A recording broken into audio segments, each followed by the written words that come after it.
Stop.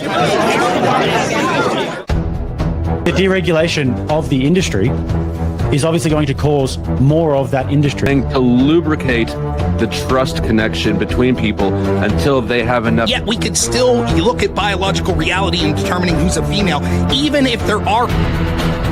Why don't you denounce feminism the same way you're denouncing capitalism? If you don't... For something to be objective, it needs to be verifiable. And you can't verify... If I make a claim as a political pundit, it is true that I definitely could be wrong. You're promoting, right? Ideology is the main tenet of politics, right? This is my ideology. But... So, 2015, anyone go back and watch the footage. The first GOP debate. Oh, Robert. Oh, that? With a crowbar, you said?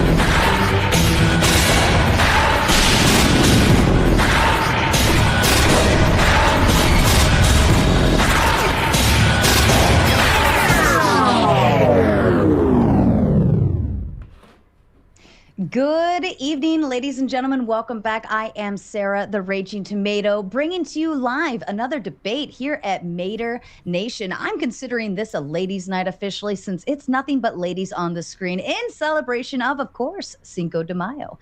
I've got Ghosty here and Taylor Fogarty, both back from 2 Thursdays ago, I believe, to continue our feminism conversation. Tonight, they will be debating the topic, feminism is beneficial for women. Ghosty, you are taking the affirmative stance. If you'd like to begin with your opening statement, please. Okay. All right. Yeah. So I'm the affirmative. I believe feminism has been significantly beneficial to women. So I've heard like lots of the same arguments used over and over again. So I'm going to try to address some of them here. First, economically, women entering the workforce stimulated the economy, increased demand and productivity, leading to overall wage increases. Economists largely considered a myth that women entering the workforce lowered wages overall. Next, safety and security. No-fault divorce allows for women and men to leave dangerous relationships without having to prove it in court. Abusive situations are often quite difficult to prove, so this allows a woman and her children to leave without the stress and potential failure of being granted a divorce through the courts. Why would we force two people who don't want to be together to stay together anyways? Yes, outcomes for children with divorced parents tend to be worse, but the outcomes are pretty similar for children living with dysfunctional parents. And many children even report they're happier seeing their parents separated and happy in a healthy co-parenting situation. Educational opportunities are next, which lead to financial security for women and their children, so they don't solely have to rely on a man in case he misspends money, puts his family in debt, or again, if his wife has to leave or some kind of dangerous situation. Women have more security now by having the option to rely on themselves if needed. The next one is gaining the right to vote and enter politics. So women-specific issues can be heard in our government. Just yesterday, I believe it was, the Supreme Court restored access to the drug, forgive me if I mispronounce this, mifepristone. It's commonly known as the abortion pill. But this pill is not just used for abortion, it saves women's lives. It's used for miscarriages and even non-pregnancy related issues, such as stopping women from bleeding out from uterine hemorrhages, as well as many other things. Raising awareness for sexual and physical violence against women. Back in the day, men slapping or putting their hands on women was seen as acceptable, and many sexual abuse cases went unheard or weren't taken seriously. To this day, we still have an issue of bringing predators to justice, and many people will point to some of the bad actors who took advantage of the Me Too movement, but I will argue that every movement has been taken advantage of by bad actors, and those bad actors shouldn't define or redefine the movement or its overall progress and success for true victims. Next is teaching young girls self-empowerment. This includes teaching our daughters to be assertive, stand up for themselves, and how to say no, rather than the old methods of teaching girls to just be polite, agreeable, and quiet.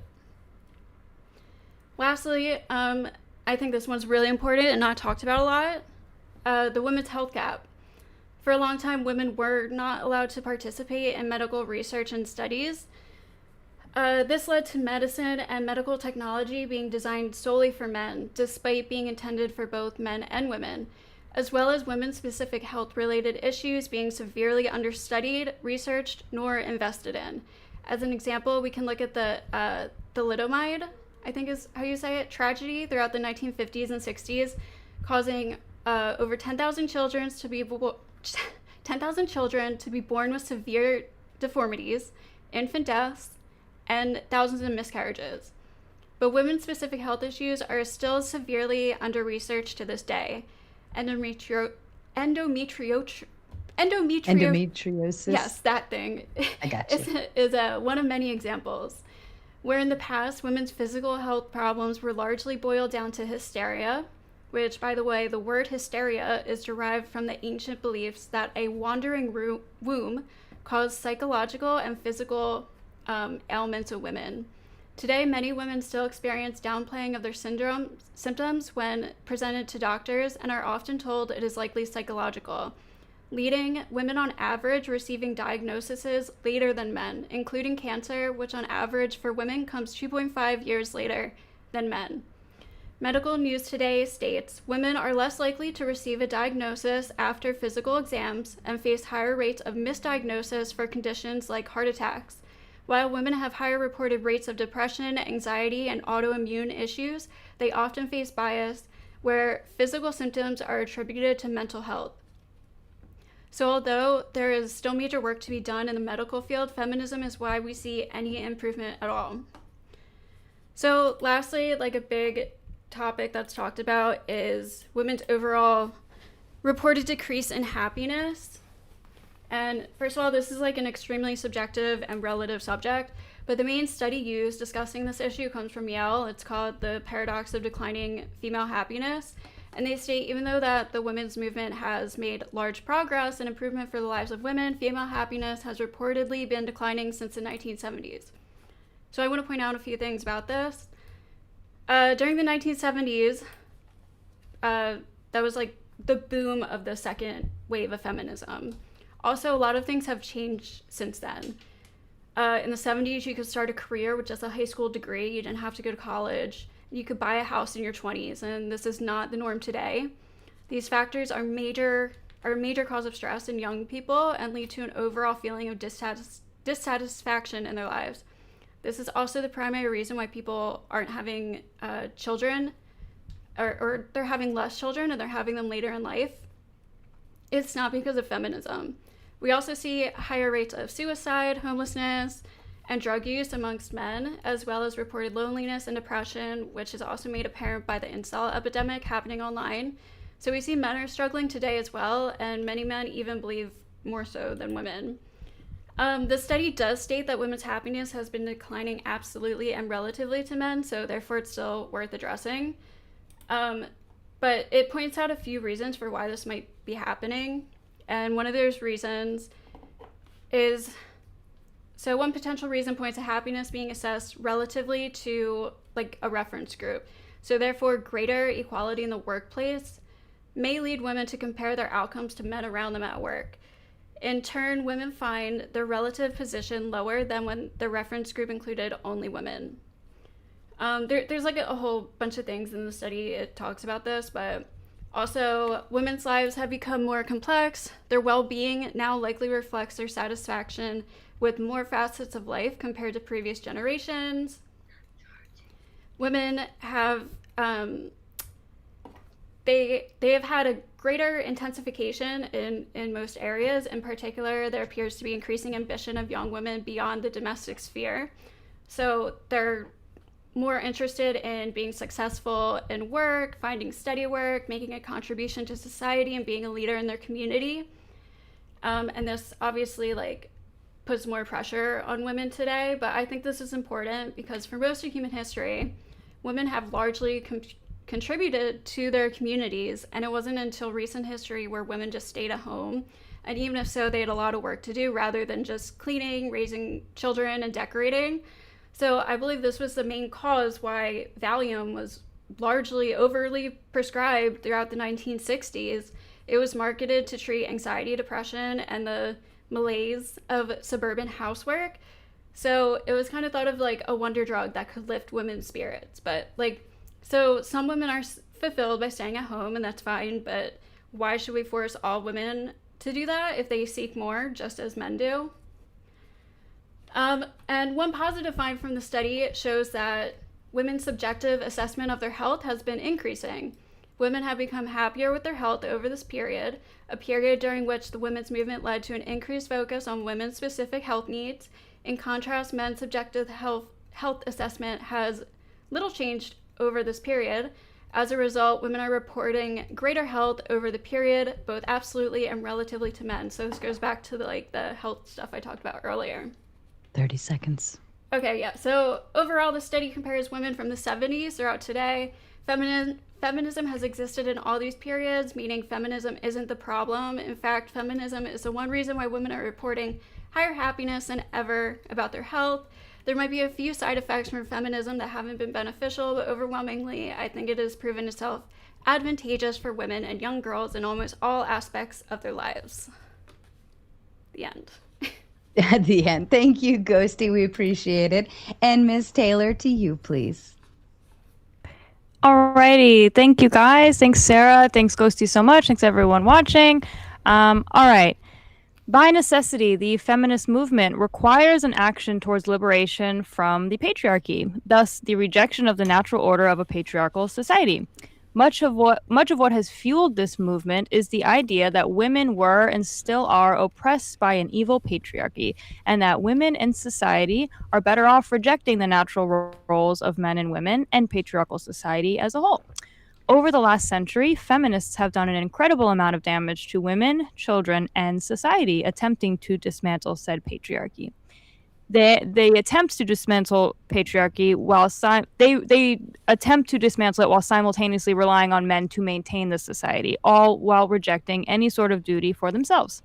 The fruits of feminism in the West include increasingly lower birth rates, millions of abortions per year, high rates of depression, particularly among women, higher STD rates, higher body counts, higher rates of divorce that leave children and women more vulnerable than when they are situated in a nuclear family, the glorification and normalization of porn production and use. This is a movement that denies biological reality, has led to insanities like transgenderism, which is a ridiculous but natural end to biological denial. The degradation of pregnancy, family, and children have led to atrocities like the normalization of abortion, surrogacy, and IVF. Years of feminist propaganda have pushed for women to work and pursue higher education in lieu of having a family or having a marriage. Feminism has presented the male role as the superior one and has convinced women that their unique gifts of femininity are nothing and that they should instead just try to be like men. It has degraded the importance of the natural and biological role of women in exchange for the role of the man. To push this agenda, feminists have had to frame history as an endless hate crime towards women, claiming they had no rights and were chained to abusive men 24/7. Feminist historians have rewritten history to suit their agenda. They have framed history in a way that frames them as the valiant heroines freeing women from the evil men. As we will explore tonight, most of their claims about rights ring untrue. Women in this country have always had access to education, were able to drive, and could and did work. They could and did debate far before feminism. They lobbied for their political goals. Much of the advancements of women can be ultimately attributed to technology, tools that allow women to enter certain jobs and industrialization, making women's higher education make sense. Before, education was in the home or at a girls' school. Men's education was also no luxury. They were being prepared for intense sacrifice and jobs that were for men. Patriarchy did not stop women. Women just didn't want it. Feminism promotes the self and individualism above everything. There is no duty attached to feminism out of doing what you want. I don't think feminists hold that same standard to men, as they rely on men for many jobs and roles that women are incapable of. Men have the duty to build and protect society, most of which feminists tend to take for granted. I will ask tonight to the feminists, what is your duty? Feminists insist on moving away from tradition towards more degeneracy, more materialism, and ultimately hedonism. Women could always be and were always educated, often having higher literacy rates and graduation rates than men. Higher education was limited for men historically, not just women. So not all men went to college either. It wasn't a privilege, it was an obligation, something that prepared men for roles like clergy members, soldiers, lawyers. Celibacy was historically expected of men who attended university. It's not like all the men were running off getting liberal arts degrees for fun and just making the women stay at home. The right to vote is touted as feminists' greatest achievement, even though all men were only able to vote 10 years before women. And a majority of women did not even want the vote. Why should we ignore those women and listen to the feminists? A few quotes from some of the reason we oppose the vote from the National Association Opposed to Women in New York in 1894. They said, quote, "Our present duties fill up the whole measure of our time and ability, and such as none but ourselves can perform." They also said, quote, "It is our fathers, brothers, husbands, and sons who represent us at the ballot box. Our fathers and brothers love us. Our husbands are our choice and one with us. Our sons are what we make them." This does not sound like women that needed freedom from the oppressive evil man. This sounded like women that understood that men were great leaders and that men were ultimately good. And they also realized the importance of their role in educating and raising good young men who can lead women and lead society. Feminism's goal has always been to push women into a position to be taxed and to make money for corporations, push socialist agendas, and ultimately destroy the nuclear family. But don't take my word for it. Linda Gordon, a feminist historian and writer, stated that, quote, "The nuclear family must be destroyed. Whatever its ultimate meaning, the breakup of families now is an objectively revolutionary process." Let's see. Another great quotes from Simone de Beauvoir, quote, "No woman should be authorized to stay at home to bring up her children, because if there is such a choice, too many women will make that one," end quote. You can't destroy the sacrament of marriage and family without women, children, and society suffering greatly. The question for each feminist comes down to this: do you want what is best for women and society as a whole, or do you want what is best for you? And I have a few more minutes left, Sarah. Mm-hmm. Okay, I just want to maybe address a few things specifically that Ghosty said in her opening. Sure. I guess the female happiness studies, I do quote the paradox of declining female happiness a lot. I think that she hasn't really accounted for the differences that we see between men and women. She says, "Oh, well, women should want more than just children and all these things." I'm gonna ultimately ask her, what is the most important job for women? Like, what is a woman's highest good? What is the best thing that she can do? Again, I think I've laid out and will continue to lay out that women can also do more while having children. I'm not prescribing every woman stay home and do nothing else. I'm saying that you can actually have children, prioritize a family, and also do other things. Quickly on her health point about like how health was sexist and like medicine, because I've heard this before. Historically, women visited doctors more than men. I think this argument ignores the large data set we have of OBGYN medicines. We have a field actually only for women. A lot of the kind of like foundings of women's health are not attributed to feminism, but technology. So we could actually just like look inside women's like uteruses more, ultrasound technologies, things like that. So you can't attribute everything to feminism. A lot of people use men for studies in general because they didn't want to mess with women's fertility. So it was more like an ethical thing. And we actually just do have centuries of data regarding fertility, childbirth, midwifery, things like that. I think she downplayed a lot of these stats.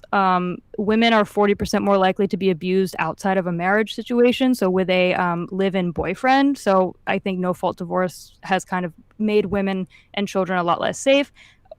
I guess in the back and forth, I can go over maybe some of the stats against children because she kind of downplayed them, but they're actually atrocious. And just briefly on the abortion pill, obviously we probably disagree in general on abortion, which we could kind of get into, but part of the reason to ban she was talking about the abortion pill that you could get mailed in, that was actually the ban, was being able to get it by mail, which one of the reasons was so men couldn't like sneak it into women's coffee in the morning and force abortion. So again, like another measure to actually protect women. So I guess I'll leave it there. I don't want to like put a bunch of stuff But Sure. I'll wrap it up there. Thank you so much, Taylor. And as a kind reminder to the audience, we're going to get through our debate, which will be a tad shorter tonight than normal. Then we will move into closing statements. We will read and respond to your kind super chats, and then, of course, we will open the panel up to Q&A. So if the audience wants to come ask questions to either of the ladies, you will have the ability to do that at the end. All right, ladies. And I wanted to say one more thing. Both the ladies I believe, are streaming to their own audience as well. Be sure to head over to their channels, like, subscribe, share, and do all of the fun things that Mater Nation represents. Ladies, I leave the floor open to you. So just quickly on the abortion pill, it wasn't just to restore access to it by mail. It was also through telehealth and pharmacies. Well, I'm not sure we want to jump into like an abortion debate because obviously I'm going to be for a full ban of that anyway. So I'm not sure you can prove to me that abortion is like a net positive for women anyway, unless you want to try. Explained how it has other uses that actually save women. Yeah, but you can get that care from a doctor for other things. You don't need to use, even if I granted that and said, okay, women can have it, go to the doctor, whatever, but that's clearly not what the bill was for. It was to prevent abortions. Well, it's preventing women access to that pill in general. Right, but again, if that's the only pill that can stop a woman from bleeding out, you don't think that could be used in other circumstances or other treatments? So even if I said, Ghosty, okay, sure, you can use it for whatever else, I just don't buy that it's just like this post hoc justification of it. I don't believe that at all. Okay, so I feel like that's a point to why women's health is again. But I think what we have to try to do tonight is maybe you can explain to me how feminism did that. Even if I said, okay, that's a win, and this pill or whatever, like, what does that have to do with feminism at all? Because I think a lot of like technological advances and things like that, feminists try to kind of take the valor for. Well, yeah. So if they are only doing studies on men and they're not, which they're not. But they were up until like the 1970s, and even that's not that. Okay, that's not true. So that's not true. Including women in medical studies. Then... How did we get years and years of data on childbirth and pregnancy, and how did we understand anything about women until the 1970s? There's more medical issues than just reproductive health. So. Your claim was that there was no women in studies until the 1970s. Ghosty, are you asking if I could maybe translate between the both of you? Ghosty, are you saying outside of just reproductive health on women, they weren't doing women's studies for basic medications, like for instance, Tylenol, how generally anybody can use that, right? But were they only studying something like that on men versus trial on women exactly. as well? I think that does that clarify it to help the conversation? Yeah, but even reproductive health, and still to this day, like just like hormone issues, autoimmune issues, these things are seen as like complex. Investors don't invest in them for women's issues. So a lot of times they're just like, here's a hormone blocker, instead of actually doing research into what can we do to help women with female specific health issues. Okay, again, I don't buy that just because I think you'd have to prove that. Do you have evidence for that women just aren't getting studied at all? Because again, like I could just say that that's what am I trying to say? Like a shortcoming of medicine in general, and that men also suffer from male specific things, and that we don't have cures for like every male centered illness. We see medical malpractice like all the time. Like I don't actually disagree that doctors can be faulty, and I think doctors misprescribe things all the time. Look at transgenderism, look at them pumping kids full of hormones. We're giving women lobotomies. Like I agree, we can't just like appeal to doctors and say that they're like, again, but what I'm going to ask you ultimately is like, what does feminism do for women? What does feminism do for women? That is good for women specific rights. Like, so if women health related issues are not being looked into or researched or taken seriously, like I stated, even just diagnoses today are years later than men, because there's like this bias in the medical field. I talk to women all the time who experience this. But again, like I think anyone can experience bias. Anyone can experience like a bad doctor just not listening to you. I'm going to be hard. Specifically, have it more. You have to than prove men on that. Average. You have to. Can you prove that? I gave one. There's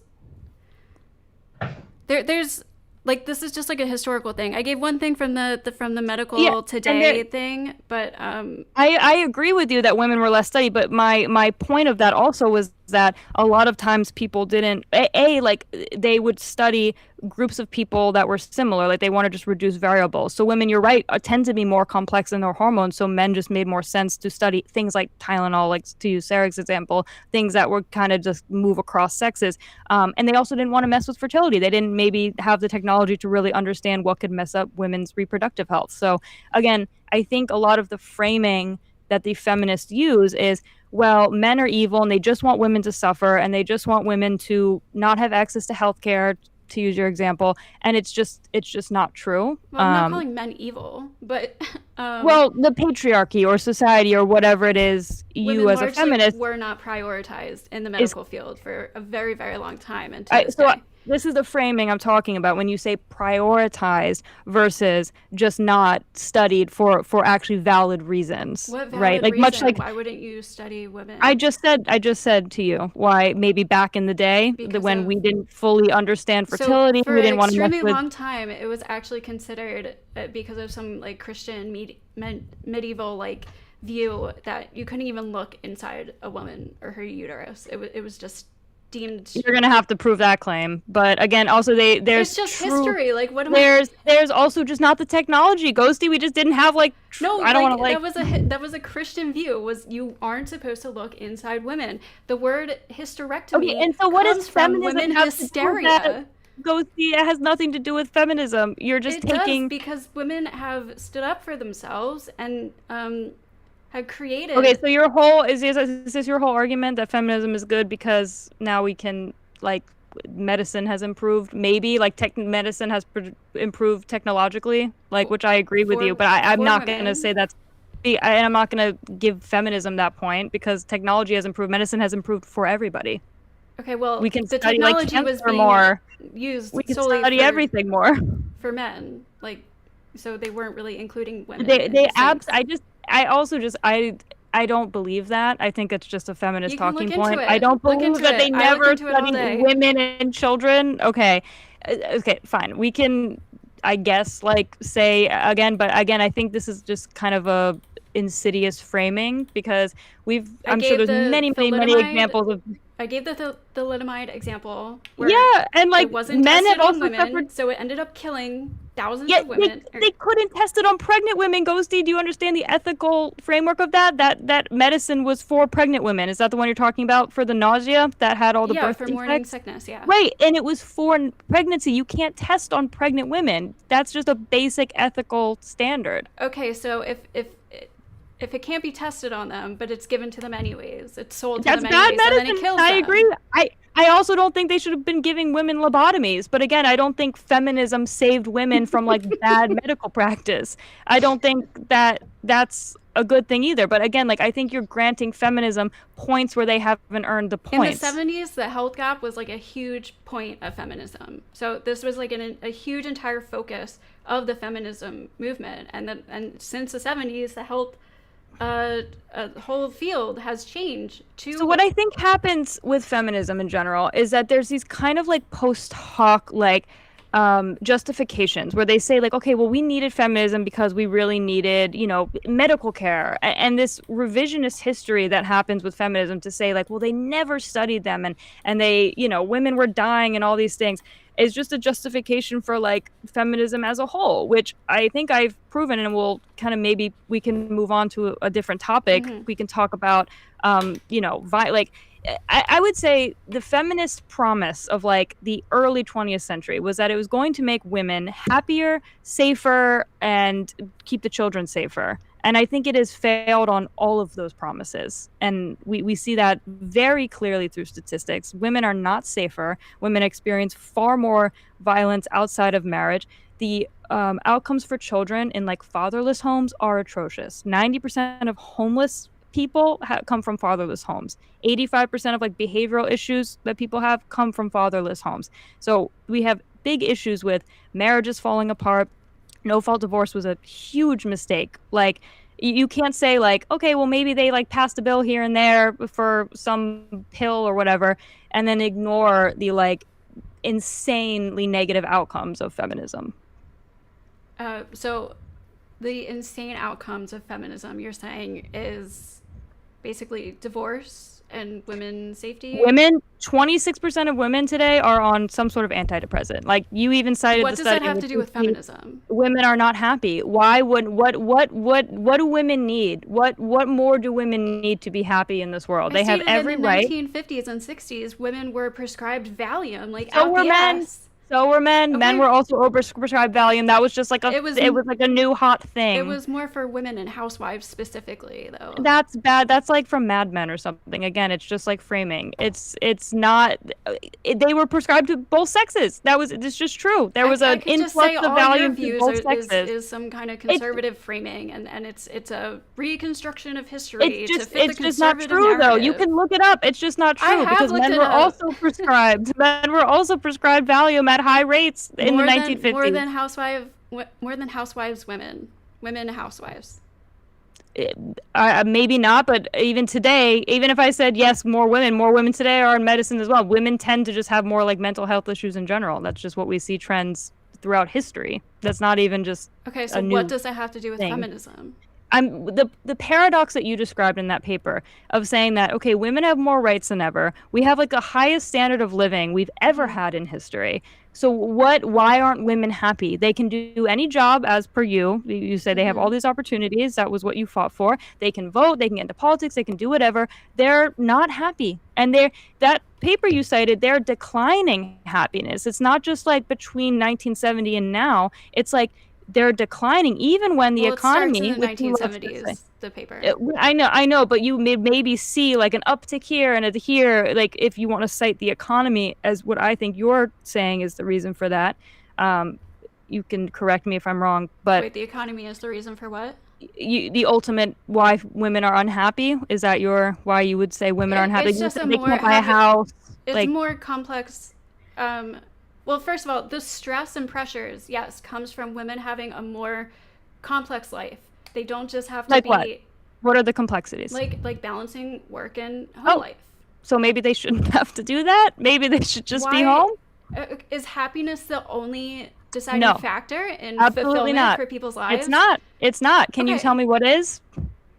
Whatever you make your life. I'm not going to tell somebody what their purpose is. So it's just, but what is the highest good in any society, I guess? What is a societal good? What is the societal end? Is it economics? Because your first thing was that when women enter the workforce, the economy goes up. Like, that was one of your first points. Well, yeah, I rewatched like your talk with Sarah, and then I went off of like your points that you brought up. So one of the first things you brought up was women decreasing wages in the workforce. So that's true, because what happened is the cost of living ultimately went up. When we have all these people in the workforce, like prices of housing, prices of goods are now operating under the two-income economy. So it's not just about wages, it's about cost of living. So they're saying, well, now two people are paying for like the mortgage, so we can charge a gazillion dollars for houses now. It also has to do with, like, that is part of the problem. It has to, like, population growth. There's a lot more to, like, feminism has very little at all to do with the overall inflation of prices. Women were dumped into the workforce, like post World War II. And then you immediately see an economic trend of cost of living going up and the two-income household trap. And I think one of the things that you would say feminism wants to do, right, is give women choice. That's always what I hear, is women should be able to choose.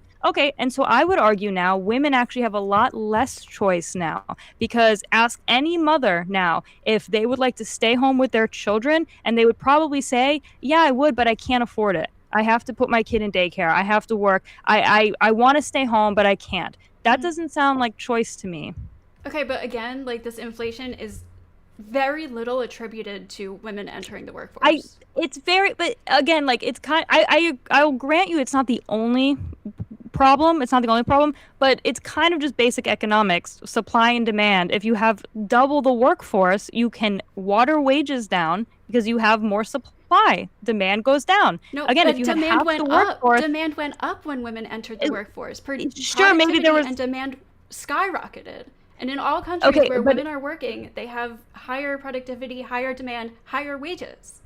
So, like, this... Right. like, that makes sense. But again, that you're not attributing that to the cost of living that happens, that it necessitates the inflation, working. sure, but again, like economists say, this like feminism women entering the workforce has very little to do with it. Is that good that we can't have stay-at-home moms, that women that actually want to be stay-at-home moms can't? Is that the choice you guys want? Because it doesn't sound like choice. It sounds like just what feminists think women should be doing. Well, I believe in maternity leave, which is what like every single country except for 6 countries on Earth has. And America is one of the 6 countries on the entire Earth that doesn't have maternity leave. So, you know, that's something that I believe in. But well, we wouldn't need maternity leave if women just were home. They could not all women want to be home. They do want to be home. Is that what you said? Not all women want to be home. I for the promise rest you of that their lives. a large, and they don't have to be. Ghosty, I actually said to you, way before feminism, women were working. Women worked forever. Like, women have always worked. Women were writing books. Women were debating. Women were traveling. Rich women. Well, that's always going to come into play as far as like financial freedom and things. But again, not really. Women worked on the farm. They were teachers. They had dangerous factory jobs. You know what? I hate this. This narrative is so gross to me because it's like, you know what? Mothers were working. That's a full-time job. And they understood the value of that role forever. They understood that they had value in the family. They had leadership. They had political say even before they could vote. They were voices of the community. Who got prohibition passed? Who advocated for prohibition? Do you know? I'm not really women. aware, but... Women, because they saw it. They saw it in the household. They didn't want their husbands drinking. They saw how bad alcohol was. They were boots on the ground in their communities. And they understood, like the quotes I read from you from the women that were opposing the vote, that they were needed in the home and in the community. So again, like, I can even grant you not all women want to have kids, but I think what it's ultimately come down to is what is the highest good for society? What is the highest good for women? Like, what is their highest calling? Maybe not their only calling, but their highest calling. And what is their duty? Because I can name many, many duties that men have. Can you name me a duty that feminism grants women or needs of women that's obligatory? Well, first of all, personal responsibility. That's really what feminism. What does that mean? They take care of their own debt now. They have their own wages. Why is that good? Because why is it good? Because because if you go to work, your paycheck shouldn't be signed off to your husband. But why? Can you tell me why? Paycheck. You're giving me a lot of assertions, but can you tell me why? Like, what's the evidence there? Like, why is that bad? Why would that be bad if a woman... you asked me about personal responsibility and duty. Duty, and I'm talking more about duty to society, because, like, I'll give you an example for the men. I think men have a duty in society to uphold infrastructure. I think we expect them to do jobs that are very, hard, that, like, 98% of women don't want to do, can't do, work on the oil rigs, maintain electricity, plumbing, things like that, like dirty, gross jobs. Like 93% of workplace deaths are men. One just duty that's just straight up is the draft. Men have to sign up for the draft. War comes, they have to go die for war. So again, like, I think a good society requires duty from everybody. And what is the duty for women? Okay, so first of all, I wouldn't prescribe men, like, it's not in my worldview that men should go die for their country by draft. Should women too go be drafted, or just no one should be drafted? Ideally, nobody, but... okay, but, like, in reality? Then sure, everybody. Like, Israel does it and other countries do it. That's at least consistent. So men and women have to sign up for the draft at 18. You're fine with that? Yeah. Mm-hmm. Okay. Absolutely. So... another point on, like, equality, if we want to talk, because I think that's kind of feminist goal in general, right? It's just general equality. Should men have a say in abortions? If their girlfriend's pregnant, should they be able to prescribe an abortion, or make their woman get an abortion, or tell her not to? Should they have an equal say? No. Why? Because ultimately it is the woman going through it. So, like, this is something of the man's abortion. Not going through it? No, she gets He's not pregnant. Going through his baby being in the womb? He doesn't go to a doctor to get an abortion, or he doesn't go through 9 months of pregnancy. So ultimately, it sucks. It's unfair. Like, yeah, It is. ideally, You're admitting it's unfair. yeah, of course, but it's also like unfair that women are the ones who get pregnant and men don't. Like, life is unfair there. So men have the choice to not sleep with women, right? They have the choice to not get women pregnant. I agree. Okay, so women have the same choice. It's just that when women get pregnant, we have an option to not go through with it, which is actually beneficial for a lot of people. Can you describe how it's beneficial for a lot of people? Yeah, lots of people aren't ready to have children. They're too young. They're in bad situations with people they don't want to be with for the rest of their lives. Somebody who they don't want to raise a child with. Society? Do you? Because I have like a vision for society. Like it sounds like Ghosty's vision for society is that people just do what they want. You can just like kill your baby in the womb if you don't feel like it. You don't really have duties. You can kind of just. What is it, Ghosty? It's scientifically not considered a baby yet. But... What? That is the craziest claim I've ever heard. Can you please prove that right now? You're telling me, but prove it. It's scientifically not considered a baby. It's called a fetus. Yeah, do you know what is a fetus? After a certain point. What's a fetus? Yeah, and my toddler's not a teenager. What is a fetus? Exactly, your toddler's not a teenager. It's a toddler. Oh, okay. So is she a human being? Yeah, it's a human. Oh, okay. But I can still kill it? Well, I'm saying I'm not killing babies. That's all I'm trying to say. Baby is just a term that we use. Like baby's not even like a stage in development. We have embryo, fetus, toddler, infant. Human. Infant would be more scientifically correct. But again, you're just obfuscating. Okay. I'm cherry picking a little bit, but yeah, I'm not killing babies. So, You're killing human beings. You're just killing small human beings. It's fine. So again, I think your worldview seems to ultimately come down to women should just be able to do what they want because doing what you want is good. No, not necessarily. Okay, can you clarify then? I think people should do what's good for themselves and their community. I think they should participate. What is good for themselves? And that varies by person. I can't. Right. So it's just what I said. It's just people should do what they want because as long as it's not hurting other people. Sure, yeah. Basically. Well, you just said they can kill their small human beings, so. It's not alive yet. I really don't want to have an abortion debate. But... Not alive? Okay, Sarah, put an abortion debate on the books. I gotta do this one. I won't go down this line, but that's a crazy claim. If you ladies would like, we can hold the abortion debate and do a 2v2. I could set that up for you guys. Love that. Maybe all right, we can hate abortion debates, but I'll do it. I can tell. I can understand why. But... I can understand why. I'll put that one on the books. Okay, I want to throw some stats out here. So children that are in single parent households have 12 times more likelihood of being sexually assaulted.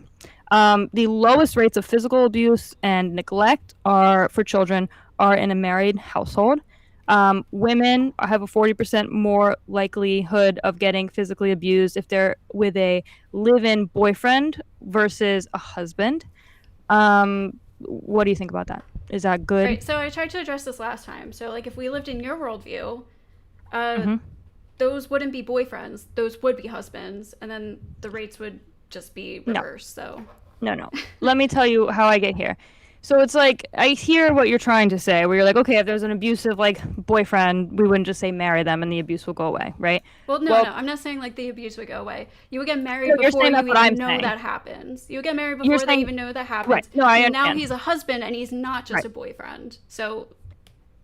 Yeah. So what I'm saying is when you have a society where you date for marriage, and let's say you're saving sex for marriage, you're saying, well, sex is something that can reproduce, so we should be in a married household because like I just showed you, stats of children of single parent households are just atrocious.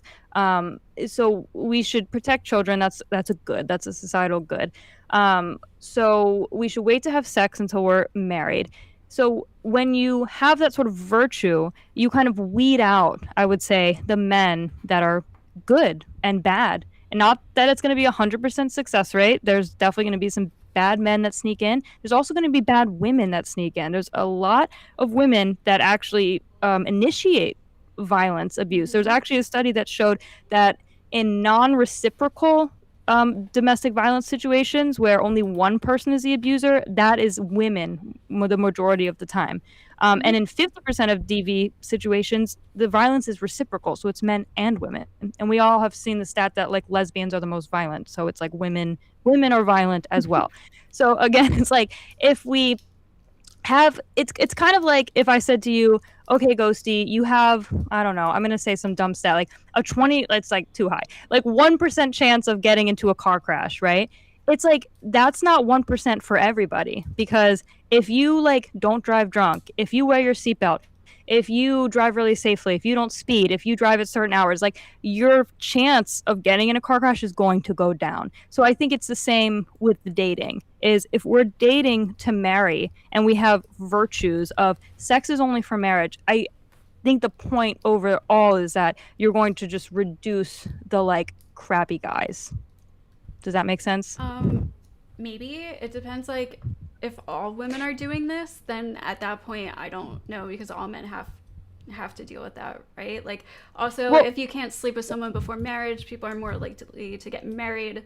If you can't live together, if you can't sleep together before marriage, people are going to rush into marriage more often. Well, what's bad about that? What's bad about, I wouldn't say rush. I mean, what would be rushing to you? Like, I think it's like 6 months to a year. Like, that seems normal to like get to know someone. But to ensure that you have the shared values is that kind of like putting on the seatbelt, driving safely, like protections. And mind you, I'm not saying that I don't want women that, like, I want women to leave abusive situations. Like, that's not the point.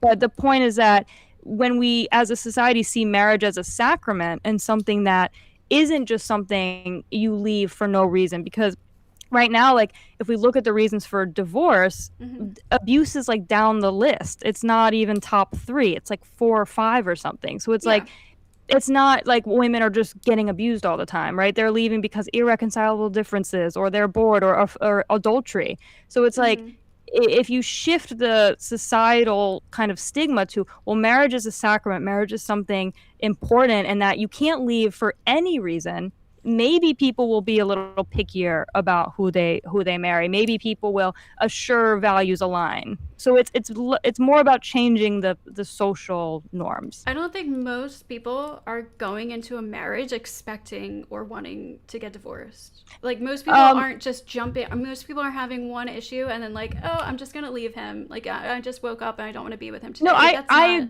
I agree, but I think that when you have kind of this how normalized divorce is that when you maybe hit a conflict or a feeling of dissatisfaction, and then maybe from the feminist worldview, as I see, where happiness is the highest order, the second you feel unhappiness, you think, oh, well, I deserve to be happy. I deserve to be with someone that makes me feel happy, and then you abandon it. Because it's you not don't like feel the happy. second. It's not like, oh, he made me mad one time and then I'm gonna get a divorce. Like, most people go through a lot to prevent getting a divorce. Most people don't want to get a divorce. First of all, it's like financially destructive.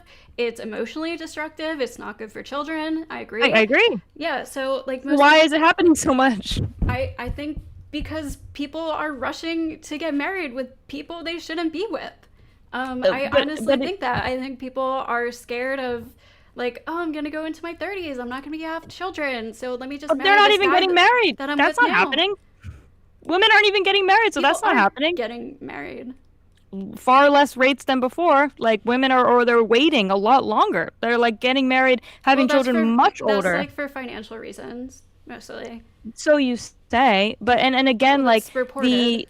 Well, if you mean financial, as in they want to go to get their graduate degree in like psychology and then work for some dumb corporation. They can only afford a 1-bedroom apartment. Where are they going to raise a kid? Or how are they going to raise a kid? You're right that a lot of women cite economics, and financial reasons, sure, for not wanting to have children. But I would argue that right now, in this day and age, we have the highest standard of living than we ever have. We've been having children for so long in much worse financial situations, through Great Depression, through all sorts of things. People have always been having children. So again, like I don't think you can blame the economy, because I think, number one, we've seen below replacement birth rates in this country for 50 years. So it's not this like new thing. And we had great economy like in the 90s. So again, you would think that the birth rates would like shoot up if it was just economic. I think people are conflating financial stress to lifestyle maintenance. I don't believe that women are like, oh, I can't afford to eat, I can't afford anything. I think, and from what I've seen with my own eyes, is that women want to maintain a certain lifestyle. They want to go out, they want to have vacations, they want to have like the nice house, the nice car, high car payment, things like that. So they don't want to give up. It's less sacrificial and more I don't meet selfish. like people on average who are like, I don't want children because I want to go on a vacation and I want, like, I don't even know people, a lot of people that have like these super high lifestyles. So I don't think that's like the average person. The average marriage is just like an average couple, an average guy, an average woman. They come together, they eventually have kids. Like, people are just they're having children later in life because they literally don't have a place to raise a kid and they feel like they don't have enough money to raise a kid. It's expensive. Well, they're also just not having children. They're also not having children even when economies are good. So that was my other point. Like, just because we're not replacing the literal baby boomers, I don't think that equates to people aren't having children. Like, they're having much less children, yes. Yeah, and in some sure. countries, that doesn't mean we're not having children. South Korea is going to be extinct like soon because they're like 0.7 or something. Like, they can't even replace one person with every kid. Japan is on a similar route, and one of the biggest correlates to women not having children and lowering birth rate is access to higher education. That sucks to hear, but it's true. It's like when women go and get college degrees and they waste their 20s getting college degrees, working for some random dude at some random like marketing company for 10 years, and they think they have to make all this money, you know, because they want a certain lifestyle attached to it. I'm not saying it's not hard to like, I mean, you might feel like they wasted their life, but they might not. I think they feel like that. We have like studies that show that women regret when they get to their 40s and they never got married and they have children. Like, that's the highest level of the average woman, depression. Though. Well, it's a lot of women. It's a lot more than it was. It might be the average woman soon. I think there's a lot of people in this world who are blinded by materialism and material goals. And I think men do this too. I think this is a common issue for men. You talk to men in their 50s who are like, I didn't spend enough time with my children, or I didn't have children at all. I didn't settle down, blah, blah, blah. So I think materialism in general is a problem with society and people. And that's just like consumerism and capitalism and just like brainwashing people into thinking they need the next coolest thing. I don't know what that has to do with feminism, though. Well, again, feminism, I think, has taught women that their highest good is materialism, essentially. And you've kind of said that when I said to you, like, what is the highest good? You said, well, whatever makes people happy. And you actually just admitted that what makes people happy, unfortunately, is materialism. So, you know, it does make people happy. I think it thinks. I agree with you. They think it's going to make them happy because they're like brainwashed. But like, so what do you think actually makes people happy then? Probably like relationships, community, personal like fulfillment in life, purpose. What do you think like a woman's highest purpose is? What is like the best thing a woman can do? Again, like I can't in this contribute life. That to somebody. Overall, I can't say like it's going to be woman. different for everybody. For some people, it's going to be family and their children, of course. For some people, it might be helping others. Like altruism is a big one. For some people, it might be saving animals. Like they dedicate their life to saving animals, or they dedicate their lives to their art or something. Like, well, I'm going to reject, overall, I reject the idea that, like, people should just do what makes them happiest, because I just think that's a kind of, like, selfish, materialistic worldview, because I think that if we told men to just, like, do what makes them happy, a lot of them would just, like, play video games all day and do nothing. So it's, like, we don't have that same expectation for men, typically, but also, like, even if I bought into that worldview and said, yeah, just do what makes you happy, I mean, I think the studies and just common sense that children make women happy, and men, I think it's the highest order good that men can do, as well as to have children and protect them and raise them. So why aren't you like advocating the same things for men? Well, this particular debate is about feminism, and I think feminism, why it's so insidious, is that it said, hey, women, you are just like men. You will be just as happy doing the men's roles, working 40, 50 hours a week. Go out and be in politics and vote and be your own person. And the narrative, and even kind of as you've been speaking tonight, is this like fear-mongering of men and saying like, well, if you get married young and you rush into it, you're just going to get abused. You're not even going to know they're an abuser. And it's kind of scared women out of marriage, out of wanting to have children. And I think it's doing them a great disservice. So, yeah, I'm mad at feminism for that. But sure, I mean, in a separate chat we could talk about the shortcomings of men, but I think it's more than just like being scared of abuse. Like it's just being scared that you're going to end up with a person who isn't right for you, especially if you don't even know yourself. Like if you're 18, freshly out of high school, you just had to raise your hand to ask an adult to go to the fucking bathroom. Like I don't think that person in most cases is going to even know who they are. And then like lots of times you have raging hormones going through your, like you fall in love with people who aren't right for you. And this is what I think leads to divorce or people getting pregnant young and then ending up as single mothers. Like, so I don't know, like, I don't really think this has anything to do with feminism. I just think society in general has like a really twisted way of raising people. And I think that does largely have to do with like just raising people to be consumerists and whatever.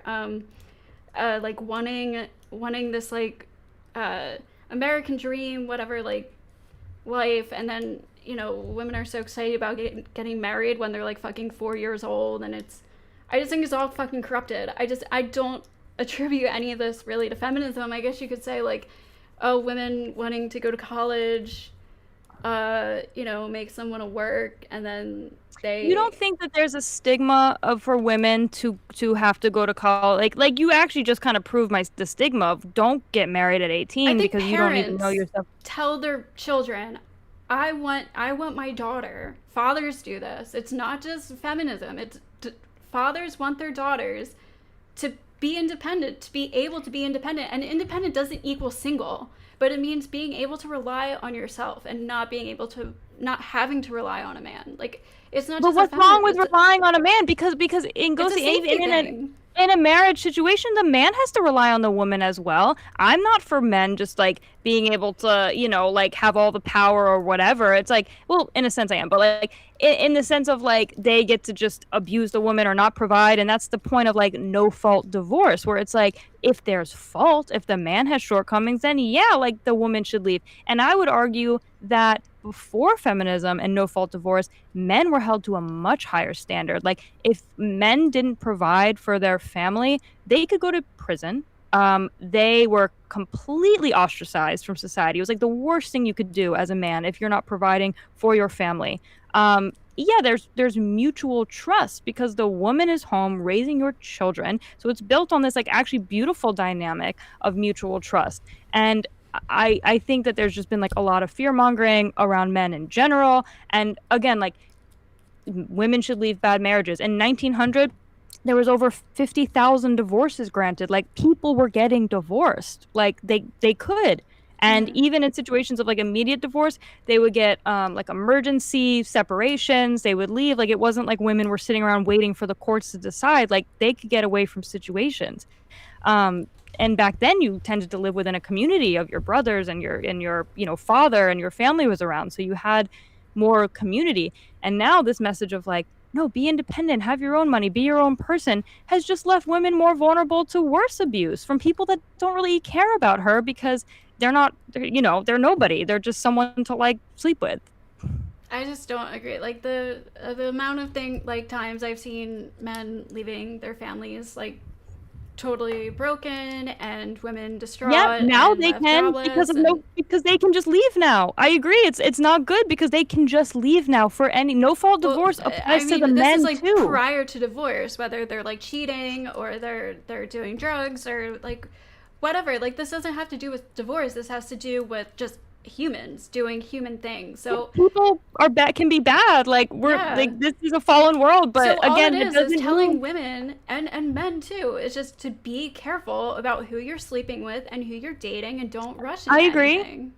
I agree to not rush. I'm not saying people jump into marriage, but again, like from what we see statistically, women and children are so much safer in a marriage and a nuclear family. And if anything, that I think that should be enough to just want that situation more for women, even if you're not on board with like everything. It's like, why wouldn't you want women and children safer? I don't think it's like the ring and the commitment that's doing that. I think it's a lot of other factors. Like, well, it's what about what I said about values? Where if you're saying, hey, marriage is a sacrament, marriage is important. We even see statistics of like religious couples get divorced at like such a much lower rate than secular couples. Religion might like play a role in it, but like, how am I gonna force somebody to believe in a God they don't believe in? Well, it doesn't ultimately have to come down to God. It's about the values attached to it. So if you say, well, I value sex because sex is special and bonding and isn't just like a recreational activity and can produce children, and women are deserving of protection, not just like playthings or whatever. I think actually women were a lot more respected, and that's what the anti-suffragettes were saying when they were voting against the vote. They were saying, no, like, we're very good here, we're protected, we have everything we need. Again, we get those to were be there. Mostly extremely rich women. Most of the anti-suffragettes were it was the wealthy majority women. of women. Only like 4% of women wanted the vote in Massachusetts during the first referendum. Overall. They did. Even Susan B. Anthony wrote that she said women are not going to want this. You can look that up. So there's a lot of reasons. Like, a lot of women just didn't want to go against the norm. They didn't want to speak out. Like, there's a lot of women who originally signed. Women were speaking out before then, though. They were writing. A lot of them who didn't, and they didn't want to speak out, and they didn't want to go against the norm, and they didn't want to be judged, and they didn't want to be ostracized by their communities. But they wrote, but Ghosty, I read to you what they wrote. You just don't believe them. You believe. I'm saying there are certain women who did speak out, but there are lots of women who didn't want to. But speaking out against the vote, the women that wrote about why they didn't want the vote. There's whole writings on this. Yeah, of course. There were a lot of them were rich people. Also, they were people who. Because the rich people had the most political power. This is the same reason they didn't want black people to vote, is because they were worried that having black people and women voting. So you just don't believe the women that said, hey, we don't want to lose our role in society. We don't want to lose the role in our family. You just don't believe them? If they're super comfortable in their life, like, and they have everything taken care of them, sure. Like, I'm going to believe them. Most women did. But that doesn't represent the average person. Like you said, most women were working. Like you said, most women. Most women were working, right? They were working dangerous factory jobs. No. That's not what I said. Most women were not working at all. Okay, but women have always worked. So the poor women. They could always work. Yeah, they could always work. That doesn't mean they did. So they always had the opportunity to. A lot of them worked on the farm, but a lot of them did the same jobs that they do today. But I have statistics. Working outside the home in like 1900, only 6% of mothers were working outside of the home. Now it's almost 60%, 60. So again, like is that good? That like moms just like aren't home? I mean, we also have so much more things today. Like. But women are doing the same jobs. But if you look at the jobs they were doing in 1920 till now, they're like the top 20 jobs are almost exactly the same. They've just swapped out some jobs that like no longer exist from like agriculture and like subbed in. Most women were doctors no. There are more female doctors than men today. But they're not today either. That's what I'm saying. Jobs at top. There are more female doctors than men today. I believe you, but what I'm saying is that the top 20 jobs that women choose are the almost exact same top 20 jobs that they chose in like the early 1900s. So women are trending towards these same roles. They're often teachers, childcare, retail. They've now added like interior design and like stuff that's like new, but like HR, things like that. But yeah, like very similar. And because a lot of them understood that being a mother was a full-time job and is a full-time job, and I would say the most important job. Okay, so I agree that there were women who didn't want the right to vote. I will say it was mostly wealthy women who had who lived in families that had large political like contributions, so that they felt like they wanted to control the vote and stuff. But are you just going to ignore all the women that did want the right to vote? No, I'm not, but I'm saying it's a small minority, and I think they had to push a lot of propaganda I don't think you can say it was a small passed. minority. This is No, it wasn't. This is largely disputed. You can't. But what about the point I said about women did have political influence? Like, and my point here isn't even like women should have never gotten the vote. Like, I'm not even really saying that. My point is that feminism has taken that idea and like used it as their foundational like dogma to say, look, women couldn't even vote, and that's why we have to like and do all these a million other things, no fault divorce, put every woman on OnlyFans, X, Y, and Z. Like, it's like, and it's almost like a justification for like every other, you know, thing that they want. So I just want the honest, you know, analysis of the history, because you don't even hear about the anti-suffragettes. I didn't even know about them. Like, I think that the revisionist history is insidious and is part of the agenda. I don't know if it's revisionist, but like, what's revisionist about it? Just in general. I mean, I never learned about the anti-suffragettes in school or anything like that. I mean, you can look at revisionist history and hear about the way women talk about, you know, certain things. There's like a liberal professor at NYU that was talking about how revisionists, the feminist textbooks were at NYU, and he was shocked at how much they left out of like the actual history, or how they sort of framed it. Okay. So I'm not even saying like women shouldn't have had the vote. I'm just saying women actually understood that they didn't want to get involved with politics. And I'm kind of just mapping that onto now, saying like, hey, women's role in the home is actually like incredibly important, and maybe one of the most important things that she can do for herself and for society. For some people, but like even still, so if a woman's important role is being a mother and stuff, why wouldn't you want women in politics fighting for mothers and children? Because women can have a say without doing that, and they did have a say without even voting. The vote for women to have the right to vote came down to what one. Women even vote for? It came down to one man in the Supreme Court who got a letter from his mother that morning saying, "I hope you do the right thing." What are you talking about for the voting? For women to get the right to vote, it came down to a single man in the Supreme Court who got a letter from his mother saying, "I hope you do the right thing." He was undecided. Damn that mother. So, like, so you're saying women had all this say and stuff. Like, they didn't. It was up to the men. I'm saying before, and you're right, a lot of stuff's up to men, which is, like, funny because we give it all the credit to feminism, even though men were the ones to, like, pass Roe v. Wade for women. Well, it wouldn't have been done without feminists, but... So you say, even though I would say killing your children isn't, like, a feminist win. But, so, my point was that women had political influence before even they had the right to vote, because they were really respected within the communities, within the households. They understood the needs of the children, which was the most important. Like, they had eyes on the ground. They knew what the children needed. They knew what the schools needed. They knew local politics very well. So they would lobby a lot of the times and get things passed before they could even vote. Forget being in politics. Like, they would lobby for things before they even had the right to vote. And they understood that was a really important job. Don't you think and now they just vote. If you have don't you think it's easier if you have the right to vote and you have a voice in politics yourself? My argument isn't that women shouldn't vote. My argument is that it's just a bad framing, that you're saying, well, women needed all this liberation because they had no say, and it's just not true. They did have a say, and now they can vote, sure, and they vote for like the dumbest stuff on earth. But it's like, you know, suffrage in and of itself, like, I don't think everyone should vote in general. Like, I don't think universal suffrage is a good thing.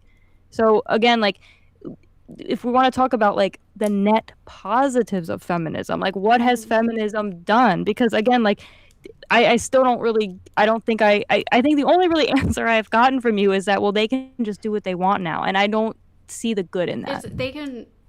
I mean, freedom, first of all, is just a good enough answer in general. Everybody should They had freedom. They did have freedom. They did have freedom. Their wages weren't assigned to them. They couldn't have credit cards. They couldn't go to certain schools. They couldn't have debt. That sounds awesome. They legally couldn't accrue debt. Yeah, I'm not a child. I'm a grown adult, and I'd rather take You're care of my own debt. You're someone that's worthy of protecting. There's a hierarchy, a natural hierarchy. Women couldn't own property because they couldn't defend property. It just like didn't make sense for women to own like hundreds of acres of land and like not be able to protect it because they couldn't and they can't. We have the law. We literally have a police force.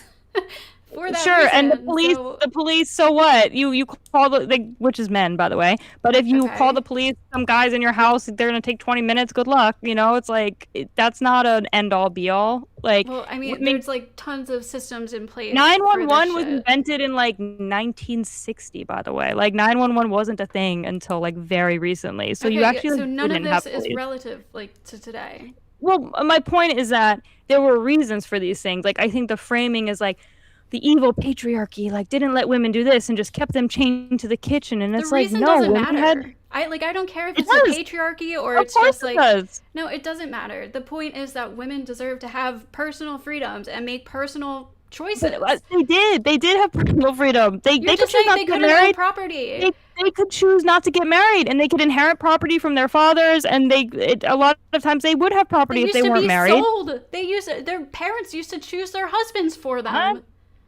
That, not really. What are you talking about? You don't think arranged marriages was a thing? Like, Oh back yeah, in the well, day? I was sold. I don't know for money, but arranged, yeah, maybe back in like I mean, I don't know. like a very long time ago, daughters were sold. Feminism didn't change that. Like, feminism didn't do that. Like, I can say that, yeah, there's been like injustices that happen to every group of people basically, but feminism didn't come in and like save the day. There's still arranged marriages. Actually, arranged marriages have like really high success rates actually. So, but anyway, that's besides the point. Probably Like, because they can't get a divorce because they don't have Yeah, no fault great. divorce. So what's wrong with That's not that? a great thing. What? Why not? Why is it bad? I don't know. The for one people person that to I know take- in an arranged marriage, it was not a good situation. And guess Okay, but what? that's She didn't just divorce one him. Anecdote, isn't as relevant. But it's like, what is wrong? What is wrong with people taking a sacrament that is serious and saying like, To someone hey, they don't want to get married to someone that their parents want them to marry. Okay, I'm not talking about arranged marriages anymore. I'm talking about in general. Because There's nothing wrong with getting married for religious reasons. There's nothing wrong with getting married for even outside non-religious of religion, reasons. even outside of religion, what's wrong with seeing it as something that is a commitment That's and what saying people do see it as. you cannot? I don't No, know they what you're don't. talking Not when the divorce rate is insanely high. People and women don't are get married to initiating- get divorced. That's Right, not they a foreseen don't get outcome. married. Let me just jump in and maybe we can kind of reset here. You have about 15 more minutes left, so if you kind of want to get through any major last talking points, now would be a good time to bring that up. I'm just gonna see if there was anything I didn't bring up. Hang on. Do you have anything? Okay. Well, I guess I'll say this.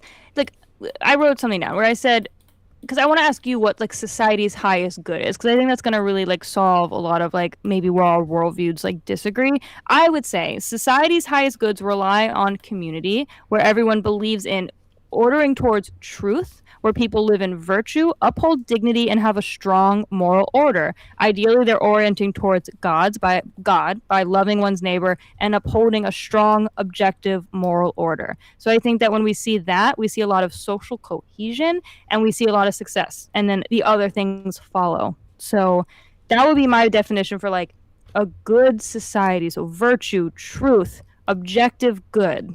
And I think feminism ultimately rejects all of that. Okay. The highest good of society is probably just altruism, giving back to your community, participating in your community, finding your purpose, your part of the world, and yeah, it's kind of. And so, but when you say purpose, what you're really saying is just what makes someone happy, right? Because it's like what you, is yeah, purpose? because if everybody had the same exact purpose or did the same exact thing, the world would be pointless, right? We all the play world our would be part. pointless. You know what would make the world pointless? Is if there were no more people anymore. As if people just stopped having children. Okay, well, good thing people are still having children. Yeah, but in your worldview, we could all just stop having children, and that would be the same good as as any other good, right? I don't know if I could like moralize that. It would probably be bad. But if for everyone humans. just did what they want, if every woman just went and like did eat, pray, love or whatever, because that's what they wanted to do instead of getting married, would that be good? Just as good as if a lot of them had children, in your view? I don't know what Eat, Pray, Love is, but I'm assuming it's like a single girl thing or something. It's like, it's like a movie. It's like what they also like they put them up on their mantles, right? Like Live, Love, Laugh or stuff like that. I've seen it. Yeah. I've never like understood. I think it's a movie, but I've never watched it. It was a book and a movie, and she basically like has to go find herself in all these countries and like go and like eat pizza in Italy and like ride an elephant in India. It's like very dumb. So again, like if every woman just did that instead of having children and like did that, wrote a book or something, I think you and can then go through a period where you find yourself, and then when you but find if every yourself, woman When you find But if yourself, every you woman- usually find your person at, like, that comes next. It's better to know who you are before you find the person who you're going to live the rest of your life with. But I can somewhat agree with that. Like, I don't even think we're disagreeing that, like, you should know yourself and, like, not rush into marriage. Like, nobody's saying that. I guess my point is that you should prioritize that. You should prioritize finding a husband or a wife, having children early so you can have many children, because once you hit a certain age for women, it gets harder to have children, it gets less safe. So stop telling women to waste their, like, most fertile years, like, you know, doing whatever, have children, and then go eat, pray, love, and then write your book, and then do whatever. Like, you don't, that's because the highest good is the family and children, not For some the other people. stuff. But again, like, if everyone thought like you and said, But everybody doesn't.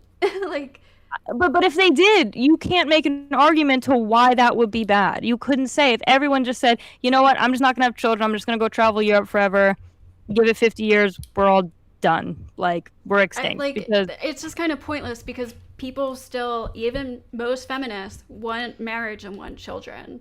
So I just don't see the issue.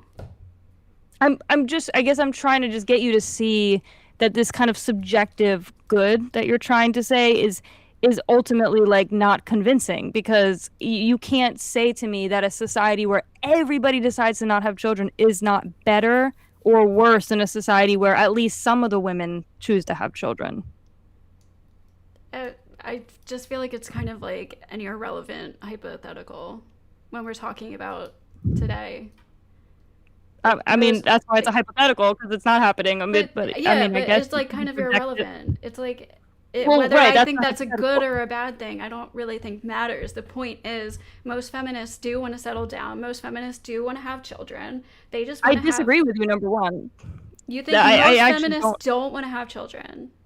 I mean, maybe not most, but a lot do, and especially, like, certain waves of feminists that their stated goal is to get women out of the nuclear family, to say that women will never truly be free if they're not outside of the nuclear family. These are quotes from, like, Andrea Dworkin, Simone de Beauvoir. I can You cherry disagree pick with quotes. them? I can cherry pick But quotes do you from... disagree with them? I'm not cherry. These are, like, the top feminists. Do you disagree with that? Do you think that women are not going to be free until they ultimately leave the nuclear family structure? No, I don't agree with that, but I do agree that forcing women or pressuring women into these situations if they don't want to be in them isn't, like, a good thing. That's the kind of like the disingenuous language of that. It's like the same with people when they talk about abortion. It's like, But this is nobody's what you want, forcing, right? No, Like, what I want. So you want people to do what they want to do too, right? Because you don't want to force them to do it. What I want is the propaganda that has been very successful over the last century of feminists telling women that, and I've heard you say a lot of these talking points, said to women that they're going to be abused, they're going to be trapped, that it's more important to find yourself and, like, live your true purpose and, like, hippy dippy, just be happy, whatever. Like, that's the highest good. Go to college, do all these things, have financial freedom because you might get abused by your husband. That's very successful propaganda campaign. And now we see women are not happy. It's not working out well for them. I want it flipped on its head, and I want the propaganda campaign the other way, to say, actually, women, you're going to be so much happier, so much safer if you're provided for. If you have children, have as many children as you can, and then see what happens. See how women feel, because, you know, I'm not forcing anyone. I don't think anyone should be forced to have children, but I think sometimes you just don't know what you want until you have it, you know? And I think that for a long time, women were living a certain way. They were having children. They were living this life. And then all of a sudden, feminism came in and told women they have to completely flip it on their heads. And I don't think the result has been good. I wanted to try something else. I rarely see feminists, like, trying to convince other women who actually want children out of having them. Like, I literally totally never see that. disagree with that. I totally disagree. You don't think there's a stigma if a woman says, you know what, instead of going to college, I just want to have kids. I just want to, like, go date and, like, find my husband and not. You don't think there's a stigma? There might be some, like, crazy radical feminists out there who say that, but no, most feminists are like, that's their choice and that's a beautiful thing. So I don't think they'd say it's a beautiful thing. I think it's like an online thing. It's like the equivalent to being like, oh, there's so many men out here saying they hate women and blah, blah. Like, this is obviously just a solely online, the loud voices, blah, blah. Like, and most men don't hate women, right? But you see that online all the time. It's the same thing with the radical feminist shit. Like, most average women, most average feminists are not promoting these ideas. that you're talking about? I mean, you're promoting it. You've said this whole time that women like can't rush into marriage. They're not going to know who they marry. Maybe they'll just start abusing them. Like that's why they get divorced. I mean, that's Well, you said you agree with me. Like we should tell people to be careful. I don't think anyone should rush, but I think that you're saying that not getting married at all, not having children, is just as good as having children. Well, that because the for conservative everybody. view is often like you know, try to not date around, right? You want to get married young, you want to have children young, and this You agree really, with me for not dating around. You told me that last time that you slut shame sometimes. when I was like in middle school and high school, and I feel bad about it now because I was Oh, brainwashed okay. into thinking that. Oh, got it. I was like, no, it's all right. That You can was slut that shame. was the media, that was the TV, that was like what was put in my brain was that sluts were bad and blah blah blah blah. So like, and don't have sex before you get married, blah blah blah. So I think a lot of that. What's wrong with that? There's nothing wrong with that if you want to do that, but like this is what was put into my head when I was very young. That's what I'm saying. That was the propaganda that was put into my head and a lot of people's heads. So I think it goes, I don't think it's propaganda if it's just true. We see outcomes that are very good. Okay, sorry. so Finish if your you're point. like a teenage girl and you're just fucking have so many hormones and you're lusting after somebody, like you're like, oh my god, I don't want to sleep with him until I get married, and like I really love him, maybe we should get married now and I can start having children now and we have a cute little life, when really that is like the most naive thing. Like she doesn't know what the fuck it actually all is. I just think it can be dangerous for people. I think it can cause more divorce. I just don't think it's healthy. Well, you know what would help, I think, is if we took away the option for divorce for most cases. If we said, you know what, you better be sure, because this is a sacrament, this is something that is meant to be forever, and that, you know, if you're bored of them, if you're just not feeling it anymore, like, sorry, no, you made a commitment, especially if there's children. That is what's ultimately best for children. But again, even if you're young. Hormones cause people to make stupid decisions. Also, you can't okay, see so the get future. women off birth control. If something goes wrong and you don't want to be with this person anymore, why would we ever force two people who don't want to be together to be together? Define wrong, Ghosty, because I think a lot of the reasons, like I've said, is like, I'm bored, I just want to like be simple. happy, I'm not happy anymore. That's what they say. That's what the like top, that's what's listed because it's a fucking checklist, but it's a lot deeper than that. It's not just like, oh, I just like, he doesn't, you know, make me happy anymore. It's like, it's not like she woke up one day and it's like, I'm not happy anymore, like I'm just gonna get a divorce. Like it's a lot more complex, it's a lot more deeper. This is a survey where it's just like, what's kind of like the main reason you would state that it doesn't go into the complexities of their lives. Why have divorces gone up so much? It's actually why lowering again divorce rates, but it is, you're right. There was a big spike right around no fault divorce, right? Mm-hmm. So but why aren't they the same rates as like 19 whatever 15 or something? Because that was like, it is probably due to religion. Less people being religious and feeling like they're gonna fucking go to hell if they get divorced. So they feel like it's okay, like if they get divorced now. And probably just, I think the main reason for divorce is just people not like dating for the right reasons. I think a lot of people date for the materialistic world. Get to the like, okay, so they dated wrongly. Okay, so now they're getting divorced, right? Mm-hmm. What is the reason for that? Just sum it up. Like, they don't want to spend the rest of their lives with somebody they don't want to be with.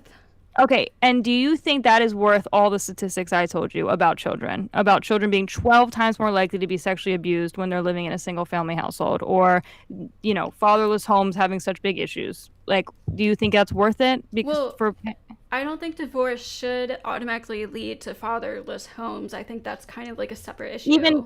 Fine, but even like, forget the fatherless thing, but even when it's single mom, single dad, single mom with a live-in boyfriend is the most dangerous situation. So yeah, if you have less parents there, your child is going to be more at risk, like just by like there's less parents around, I guess. But well, it's because they're introducing people that are not biologically related to the children, that don't have a vested interest in protecting. And this is where ultimately the protection comes down, because that's why women are at risk when they're not married. Men don't have a vested interest in like protecting them, but they don't have biological children. So that's why like a stepdad situation or like a live-in boyfriend is one of the most dangerous situations for a child, because it's not their biological child. And it's the same with stepmoms. It's Okay, not so the good. issue was like step parents and not really Would divorce. live in boyfriends more. I mean, but yes, and that, but divorce often leads to that, right? When you have separate single moms, you know, I would say even you wouldn't expect the woman to just like never date.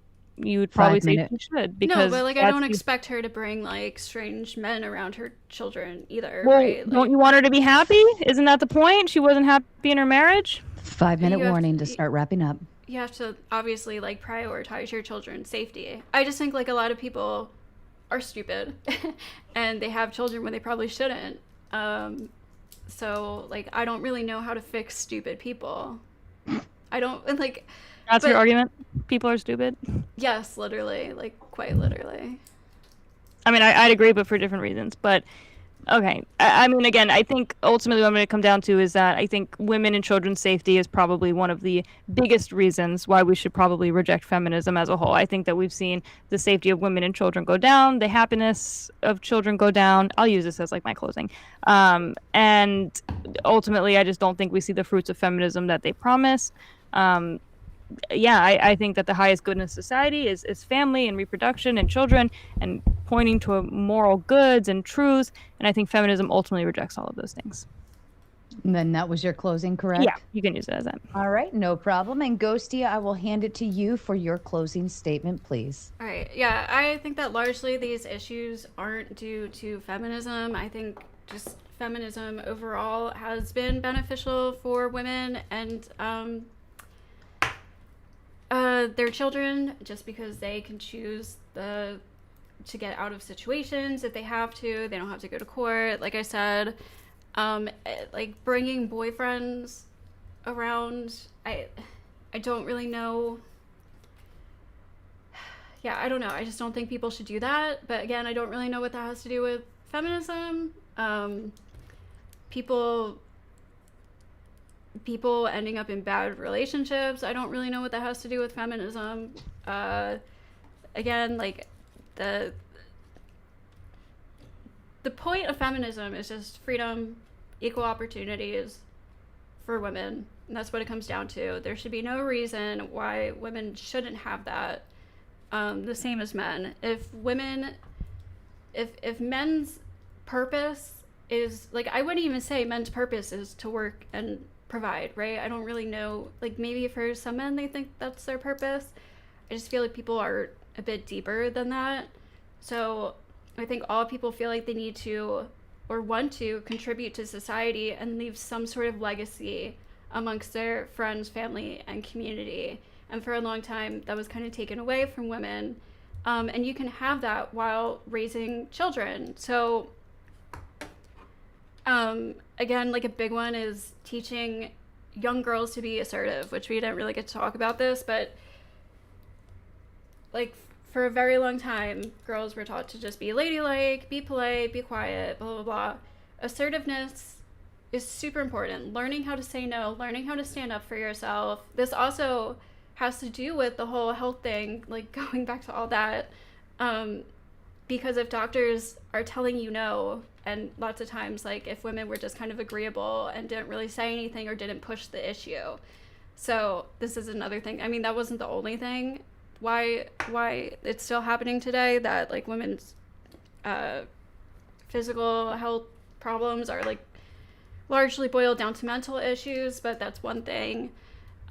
Is this also good for just like sexual predators and shit like that, like domestic abuse situations, like, and yeah, these aren't the norms, but it's fairly common enough where it's something we need to talk about and worry about.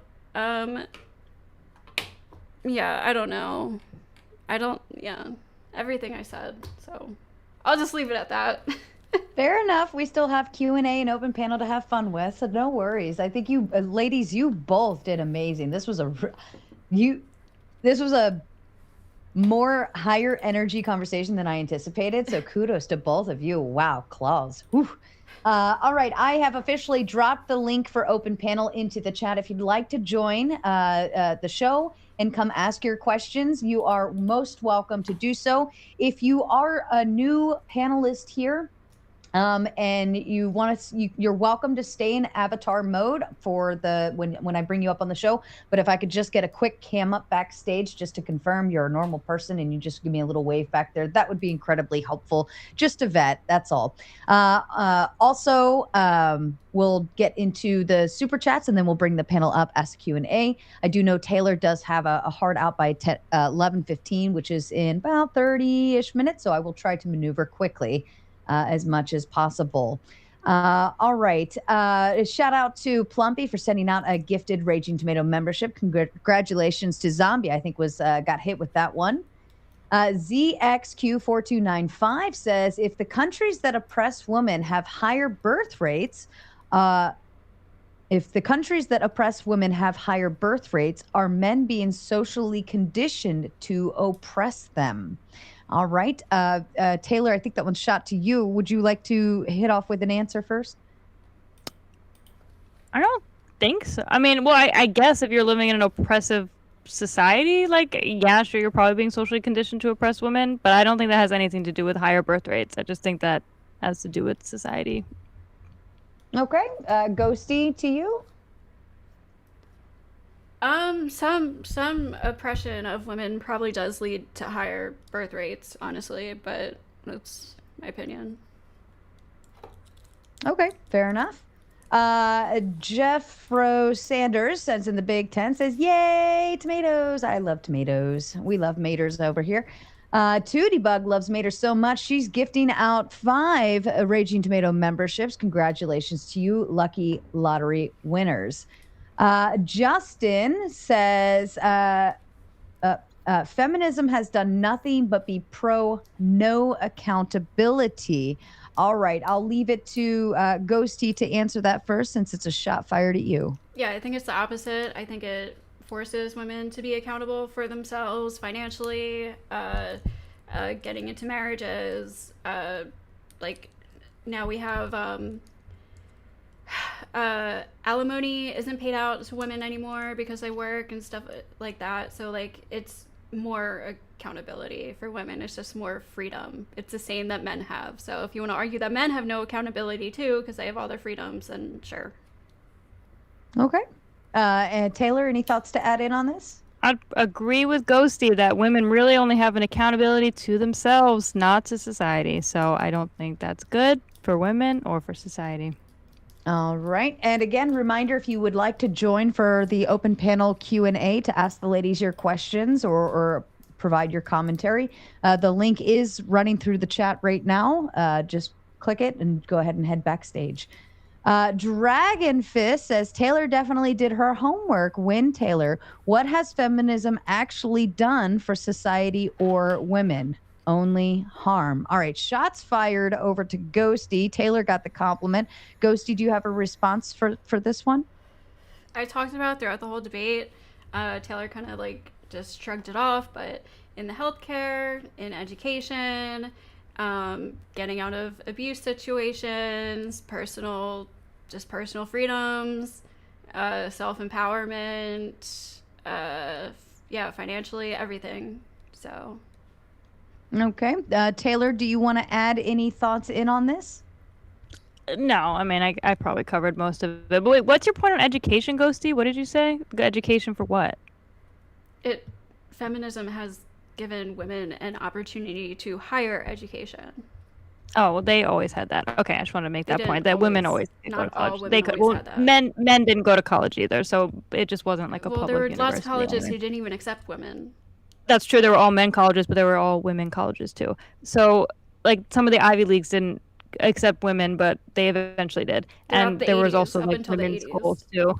So some were all men's. We still have all men's schools. Who cares? It's like a few schools. I also want to point out that she said in the last statement that men aren't paying alimony anymore, and yet now somehow women have more financial freedom. So again, I think we see that as a product of feminism, where men are just let off the hook, can just leave marriages and not pay alimony. So I think she actually proved that with her last point. It's accountability, though, right? Like women. So men don't have an accountability either to their family. That's not good. Well, there's child alimony, support. I'll kind of correct the thing on alimony in terms of how it operates, right? So if I was just a stay-at-home mom for 10 years, And let's say my husband wanted to divorce me, or vice versa. I think it actually could go both ways.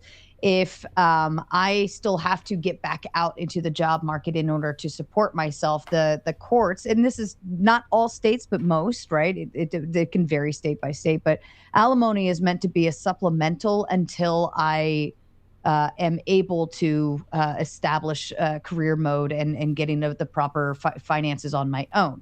Alimony is no longer considered to be a lifetime permanent thing.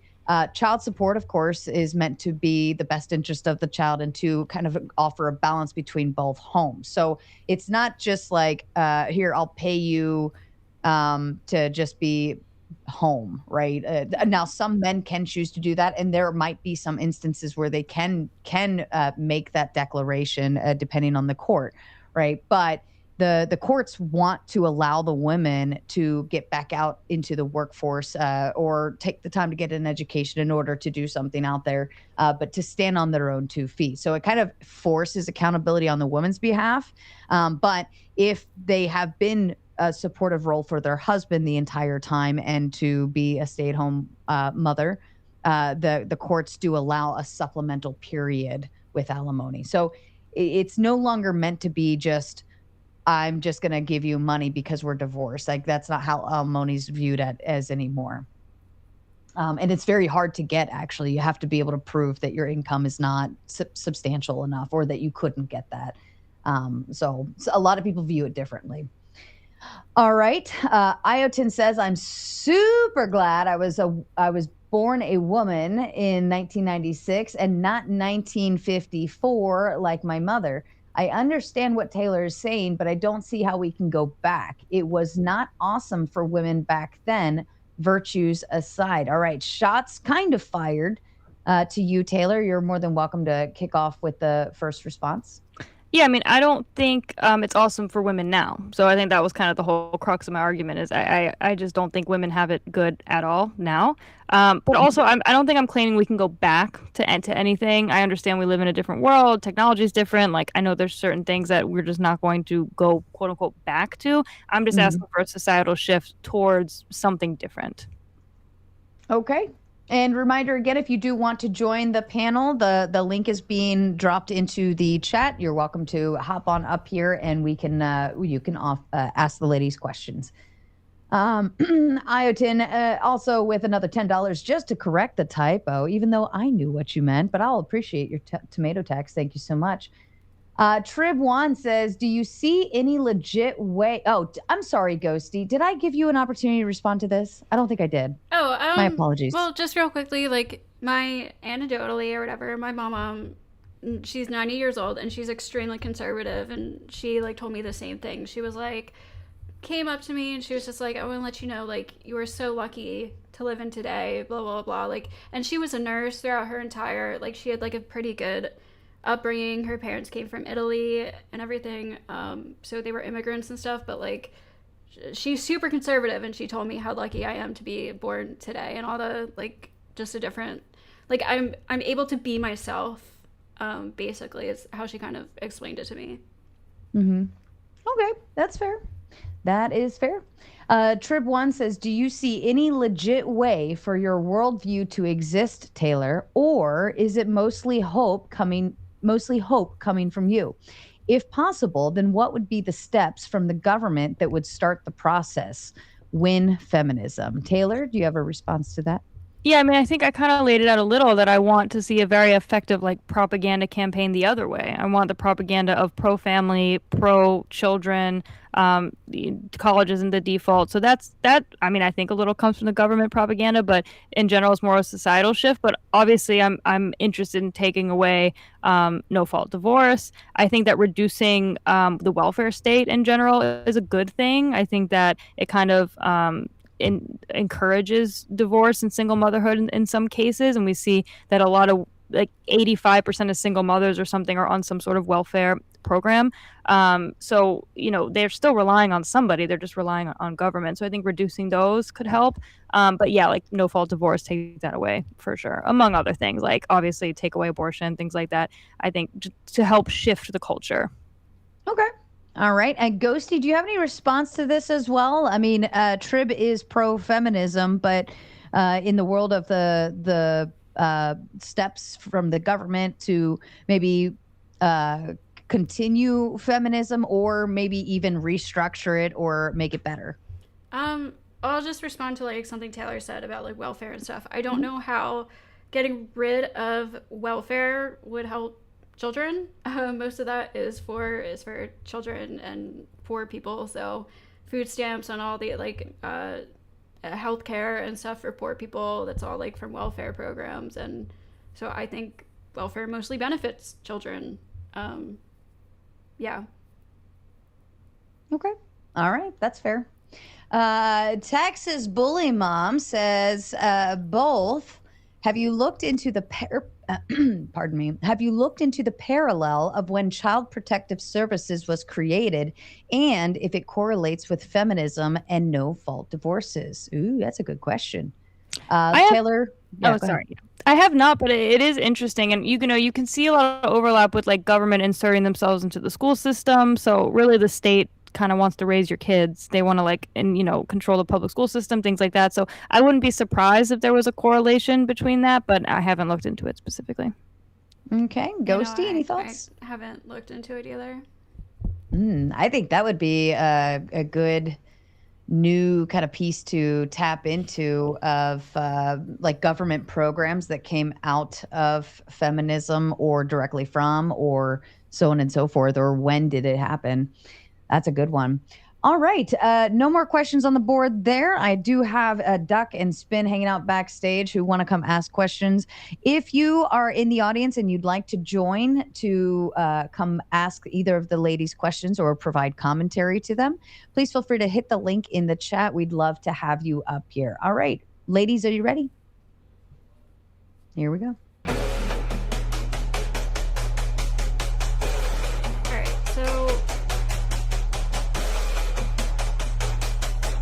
Chat, I want to say, you guys probably aren't here anymore, but about my fucking theological stream I was supposed to do. About my theological stream I was supposed to do like last week. I am so sorry. I ended up being really busy and then I got sick. So I wasn't able to do it. I'm still gonna do it. Just look out for when I post the video. I'll try to do it this week.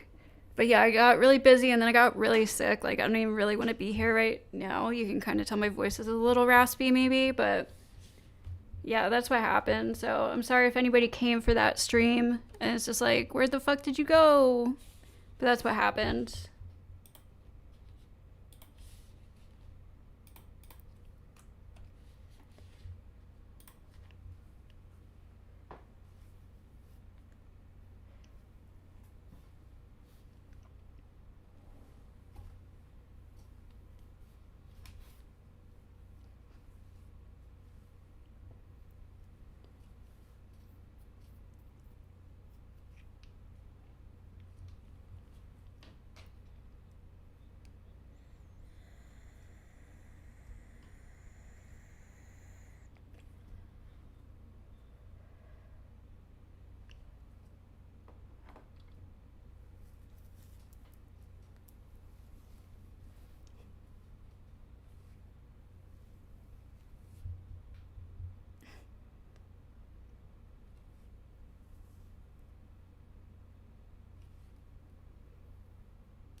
So the majority of people on welfare aren't people taking advantage of it. Like I talked about this when I talked about the Me Too movement. Yeah, like obviously there's always going to be bad actors who take advantage of systems and movements. But no, the majority of people on welfare actually need it. I had like some kind of welfare medical insurance when I was a child because I didn't have insurance.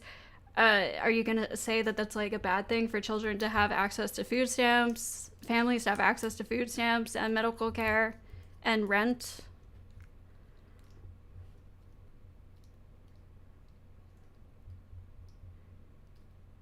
Every system has bad actors. There are people who don't pay their taxes. Like there are people who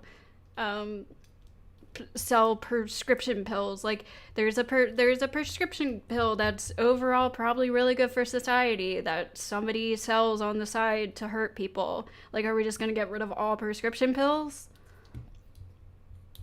Right, and it's actually illegal to take advantage of welfare if you don't actually need it.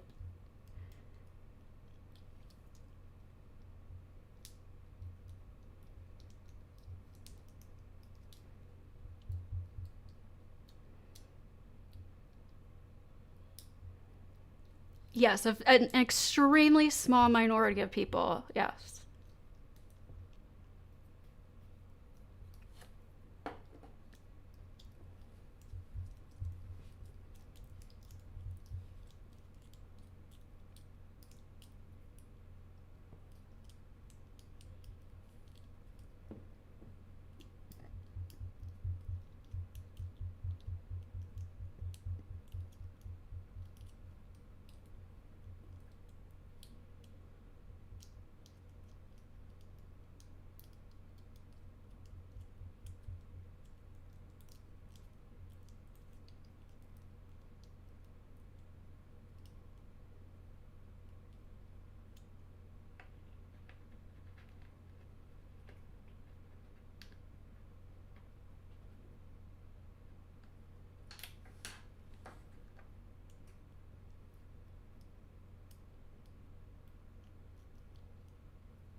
For a lot of people, it is. I wouldn't say for all women.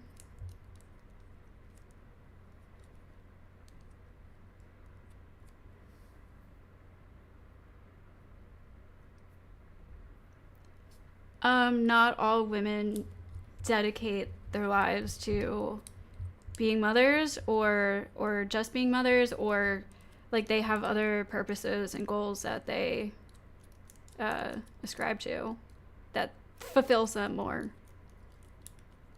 But for the average woman, like, yeah, probably having children is gonna be like her, maybe not her most fulfilling thing, but one of the most fulfilling things and like best parts of her life.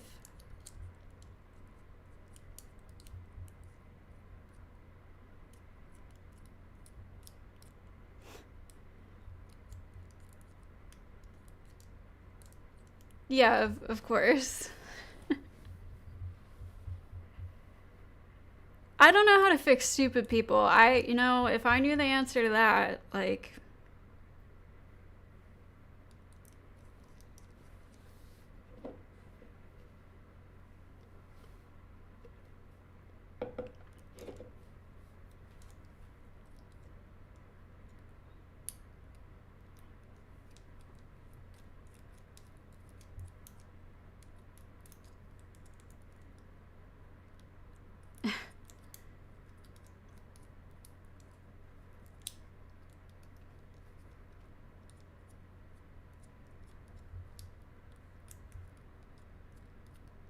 Oh god, okay. I just like really don't enjoy abortion debates. I'll do it, but like it's just like such a topic for me, but it's fine. Okay.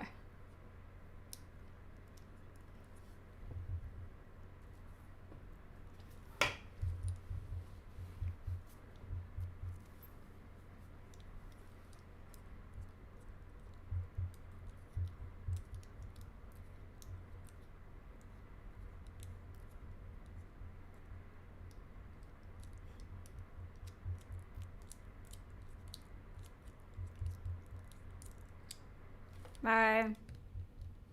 Thank you. Bye.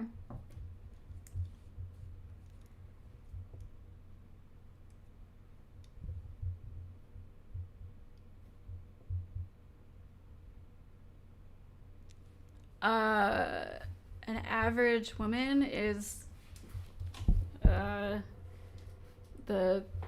whatever, like the average I don't know how to define that. It's just a regular person who's doing like the regular human life things, like what on average most people are doing, I guess. So like they're probably going to high school, they're probably trying to go to college or going to work after high school, they're probably looking for relationships and marriages, they're probably going to want to have children, they're probably going to want to buy a house.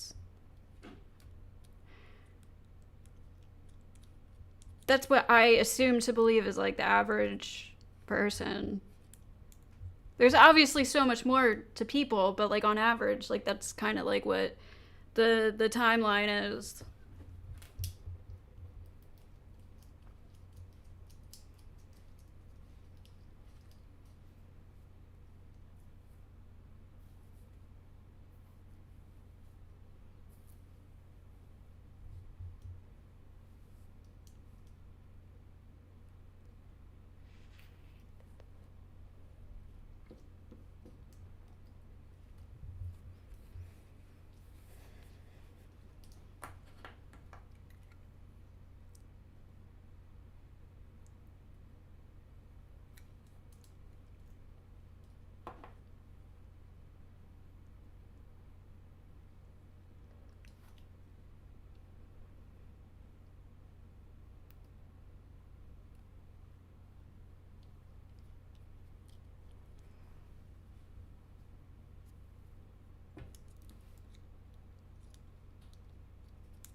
I didn't really think your points had anything to do with.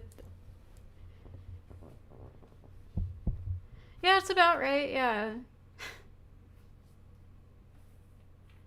No, I did want to respond to something Grace said though earlier. Like, I don't think it's about women trying to be men. I think all the cool tropes in society are like male based, and I feel like women share a lot of those women share a lot of those same like admirations or feelings, and I guess they felt like left out of those for a while.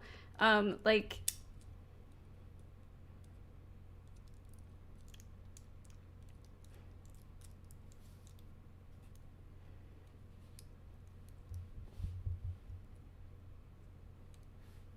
yeah.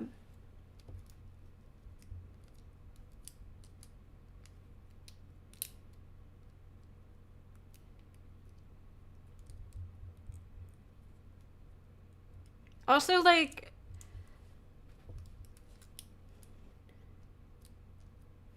I've also noticed like a lot of the cool women in movies are often like lesbian. They make them lesbian instead of just like regular straight women.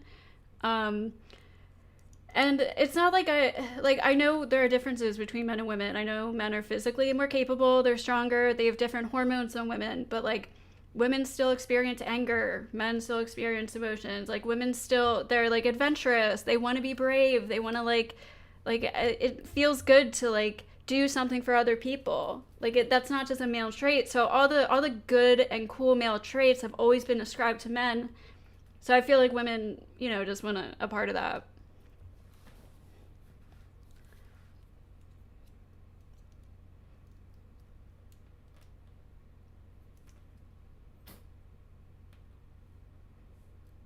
Fuck all you.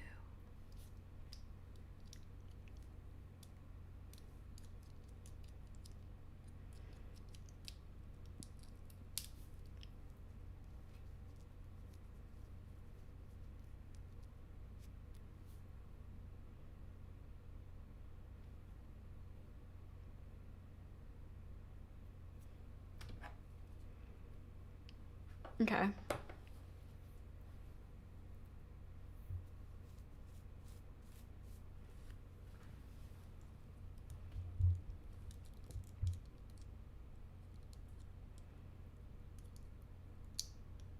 Yeah.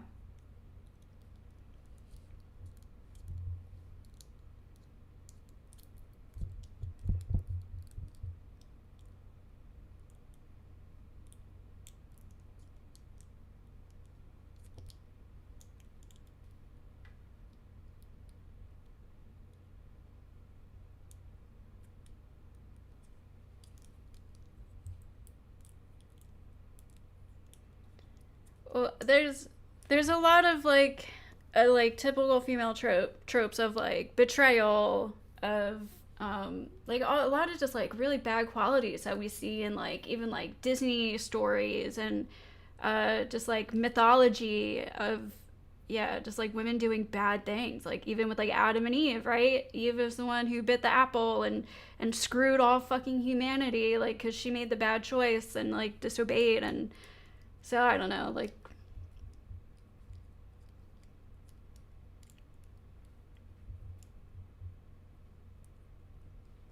Sure.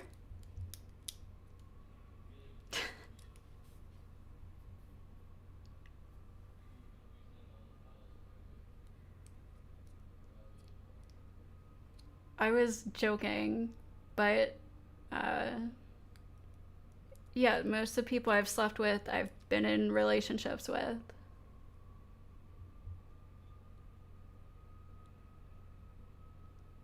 Again, I was joking, but sure. You said 25, and I said, yeah, dude, yeah. That's about it. Yeah, dude.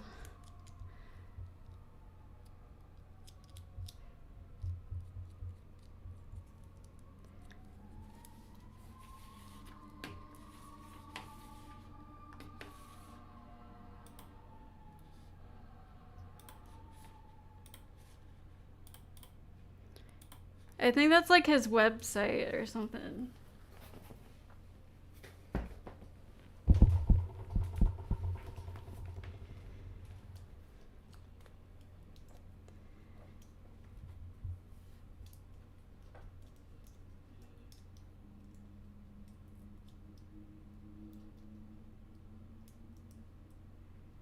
Yeah, I'm good. I'll pass.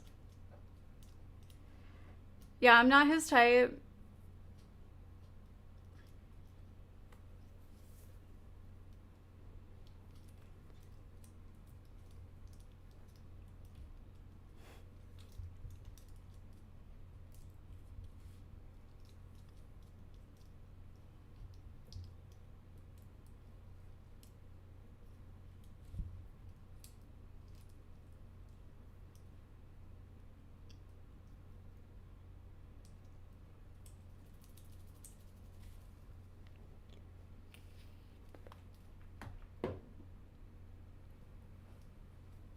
Why are you so interested in people's sex lives?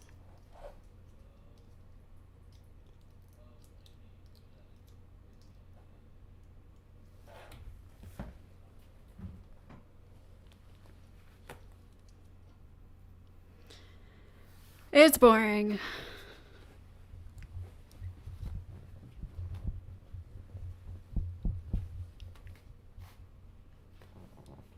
Wait, who's crippled? Who's crippled? Oh, mentally?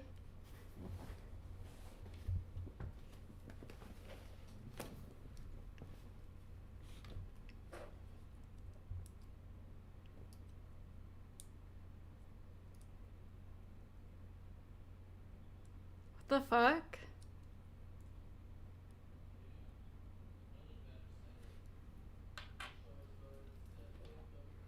Yeah, let's see your body. Stand up, do a little turn.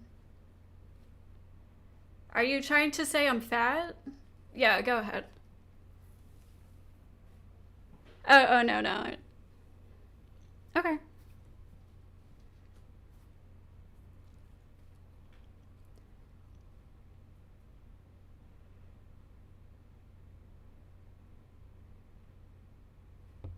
A trope. There's like a trope, yeah.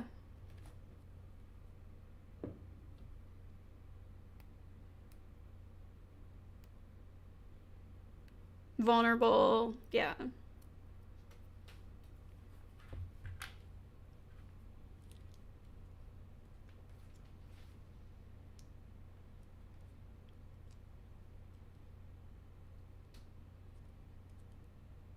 Mm-hmm.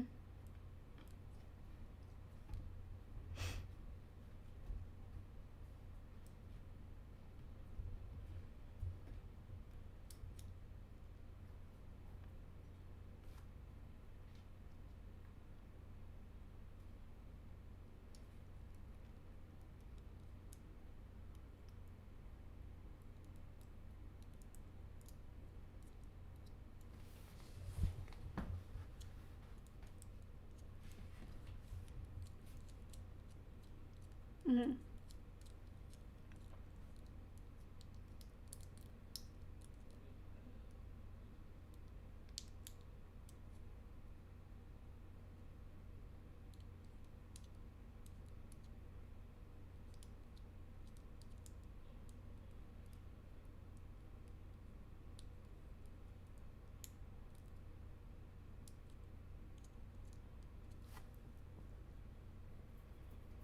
So are you talking about like women drinking or like putting themselves in dangerous situations where like sexual assault happens and taking responsibility for that, or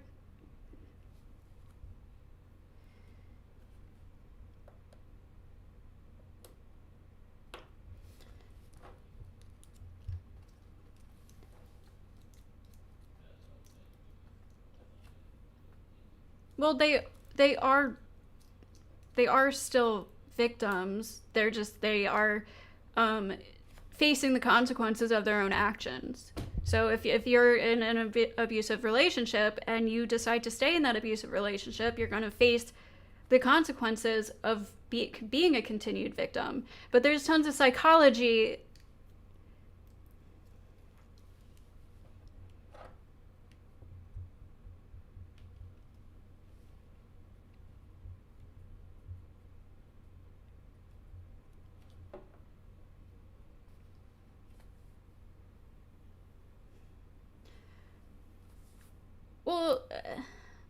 just because, well, even if you put yourself in a bad situation, let's say, you're still a victim of a crime. Like, if you leave your car door unlocked and someone steals shit from your car, that's your fault. You're facing the consequences for not locking your car, but you're still a victim of a crime. So nobody, even if you're putting yourself in these bad situations, like, yeah, you could, like, obviously tell women, that's why you tell women to be safe, don't take drinks from strangers, don't drink too much, blah, blah, blah, blah. But ultimately, like, that doesn't not make her a victim of a crime if something happens.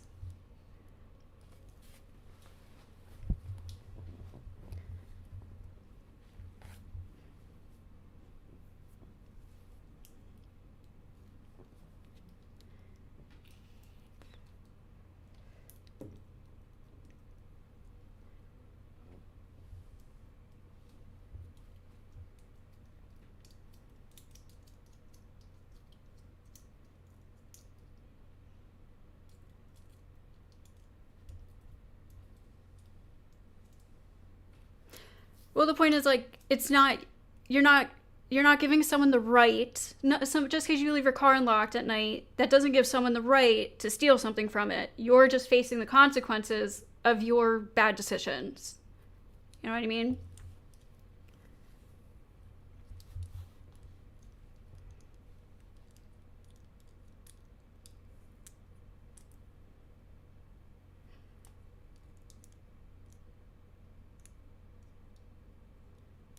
There are a lot of perpetrating women.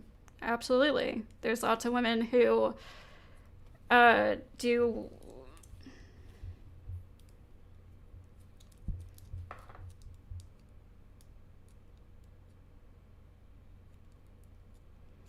I don't know what you mean by baiting. Like talking back to him or hitting him first, or what is like baiting?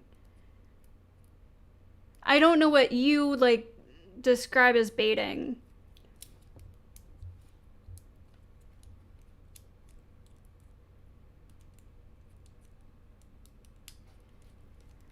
There are some people who will do that. Well, some men will consider just like talking back or being rude as like baiting him to hit her or something. There are some women who will try to purposely get a reaction out of men in order to make them face consequences from the law or something like that. I don't think that's like.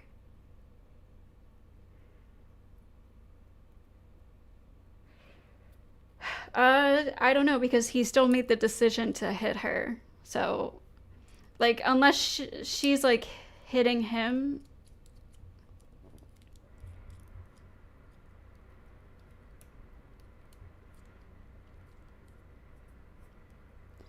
Well, if it depends what we're talking about. Physical. Are we talking about physical fights? Like where. No, yeah. If a woman starts an argument, that doesn't give him a right to hit her. Like, you could, first of all, you can just leave, right? In these situations. Also, if it.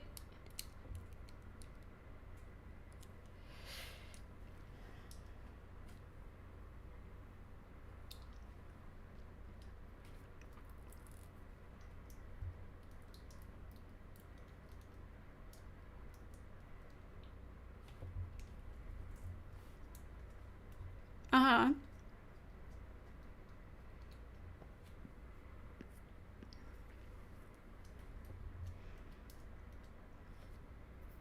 Okay.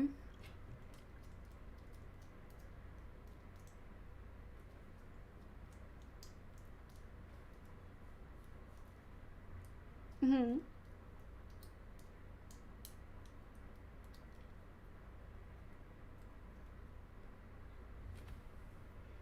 Okay, well, that's.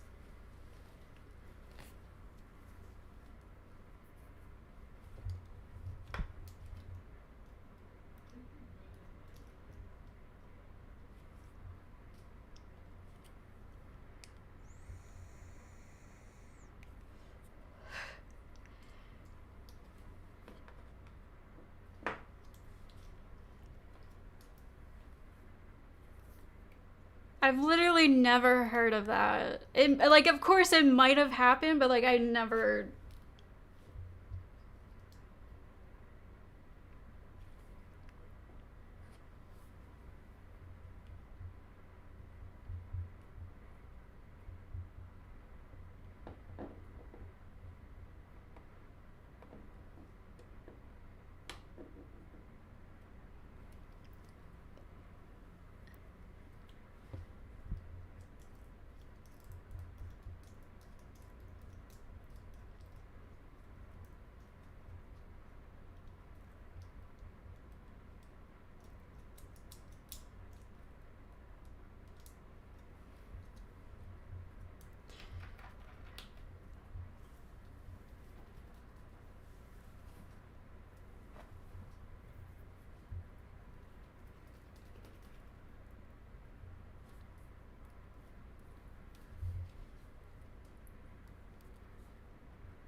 She also doesn't automatically owe him a thank you. Like, no.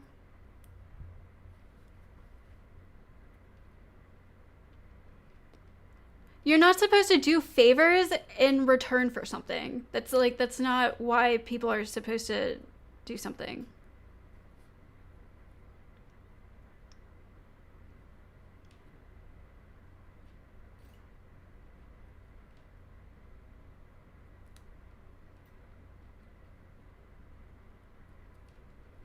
Hold on. I'll be right back.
Yeah, you don't owe your body to anyone.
A lot of men date for sex.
I don't even know. I'm lost.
women aren't as desperate, kind of overall.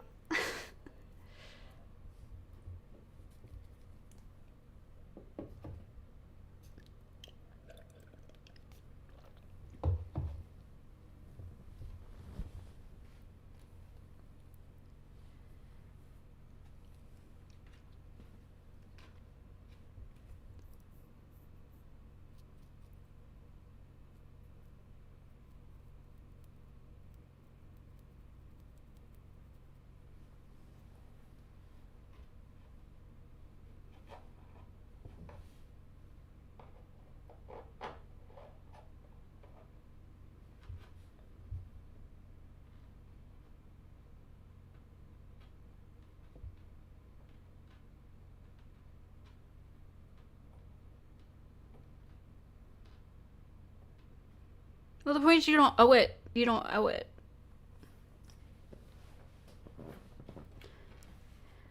You don't have, sure, yeah, but you don't have, like, if somebody buys you something, you don't owe them anything. Like, it's not like, oh, okay, you bought me something, so now automatically I have to do what you expect from me.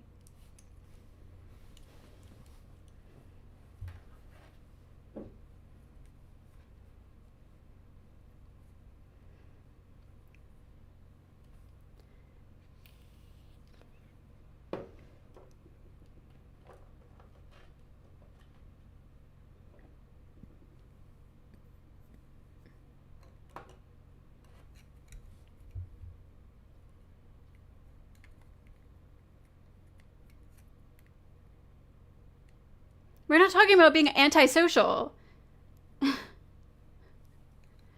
We're not talking about being antisocial. You're talking about somebody buying a drink for a girl, and if she owes him anything because of it. That's not being antisocial or being mean to men in general.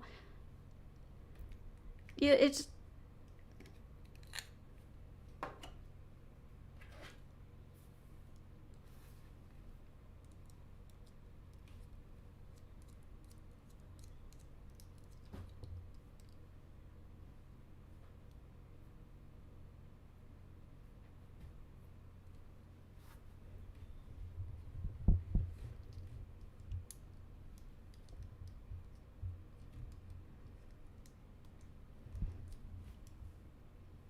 That would have been a good point to bring up to Taylor earlier. I wish I thought of that one.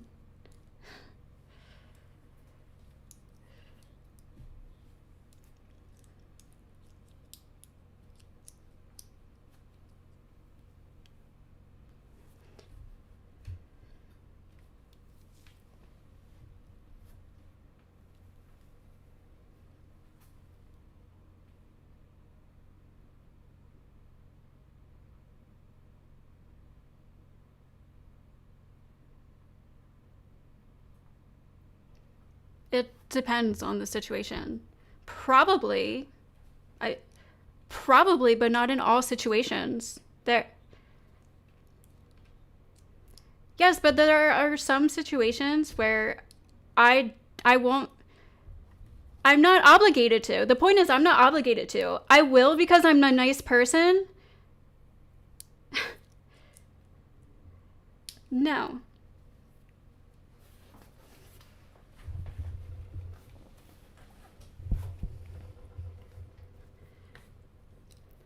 Or if they're just being weird to me all night, they're being disrespectful, they try to buy me a drink to try to buy me off or whatever, like, no, I'm not going to say thank you.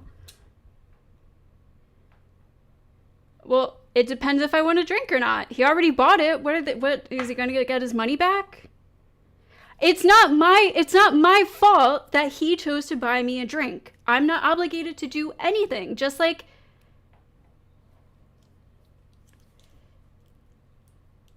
you. Yeah, socially.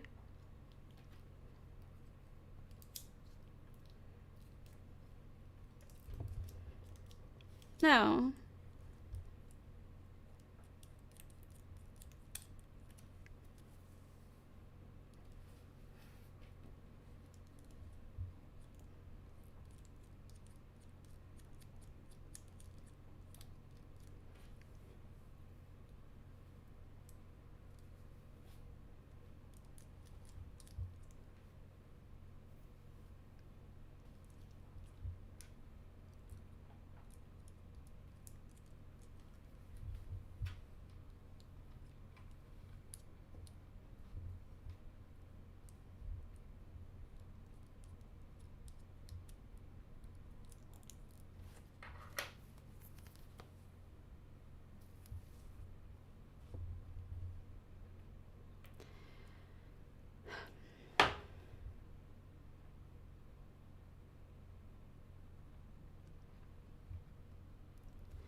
I'm not even advocating that people shouldn't say thank you when receiving gifts. Like, I think in general, people, no, hold on, just shut up. I'm not advocating for it. I'm just saying nobody is obligated to. You don't have to. If you find a reason that if you don't want to, yes, of course. But you are not owed a thank you. You are not owed anything when you give somebody something, unless it's an exchange. Okay, well, you're wrong.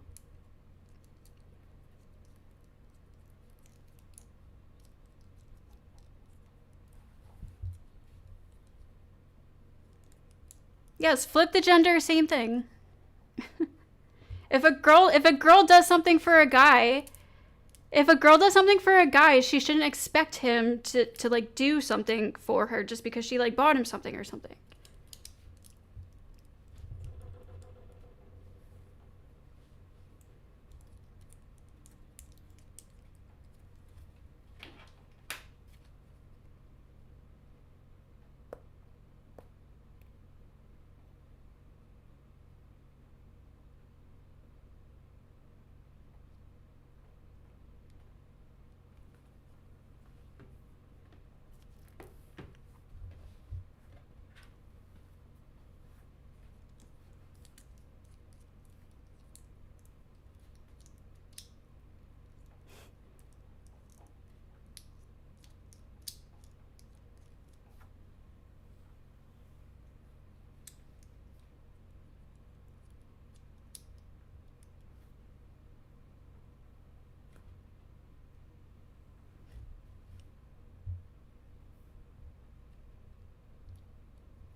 Yeah.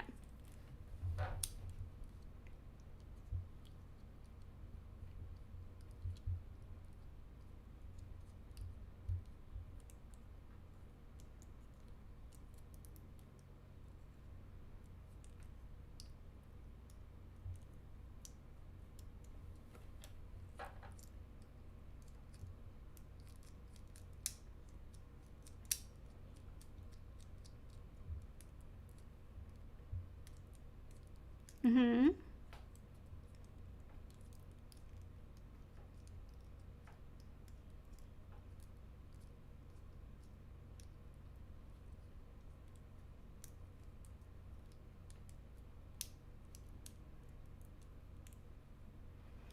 That's not what's happening.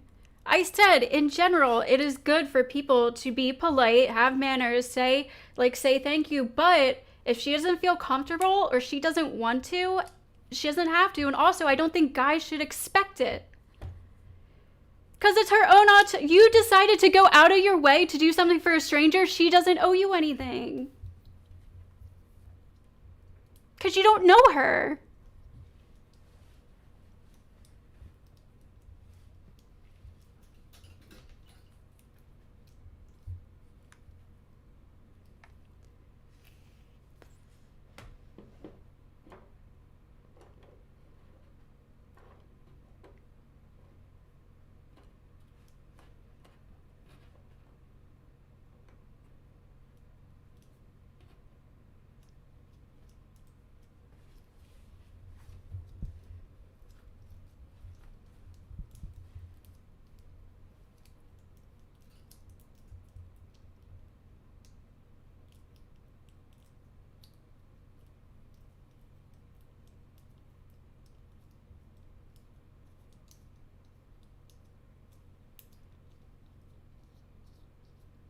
Let Grace talk. What the fuck?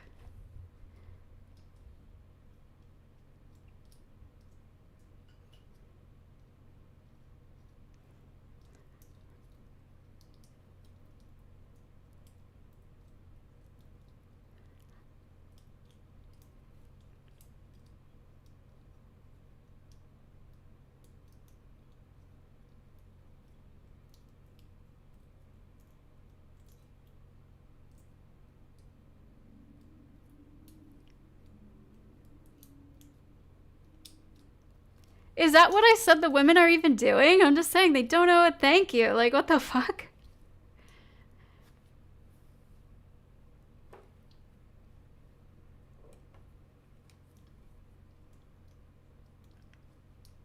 Yeah, you read this, I think.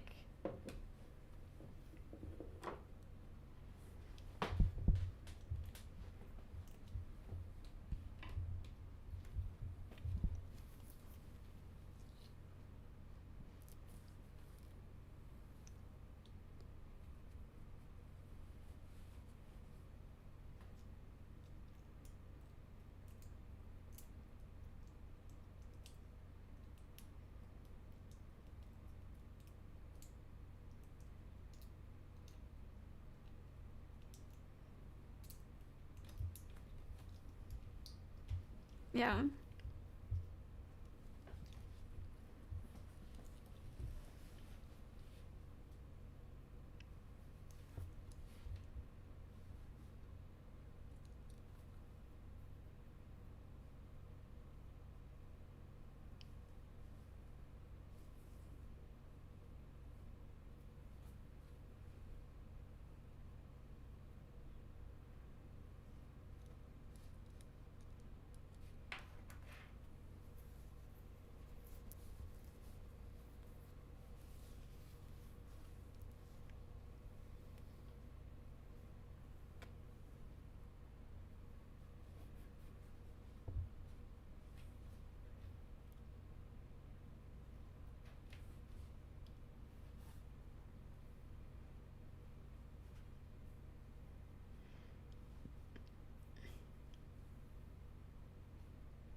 Well, I think putting someone in like a dangerous situation is a little bit different than just saying thank you. But for example, he doesn't owe her to like, he doesn't owe her time after they have sex.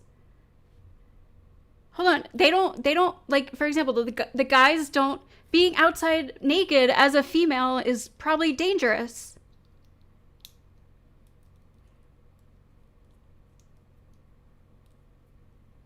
Okay, sure. So, I mean, you should probably have her put her clothes on before you kick her out the door. That's it. She's not owed any time to hang out after the hookup. He doesn't owe her like a thank you or to be nice to her or anything. To physically push her out the door when she doesn't have her clothes on is probably not an okay thing to do. But to literally be like, hey, you gotta go now after you nut, that's...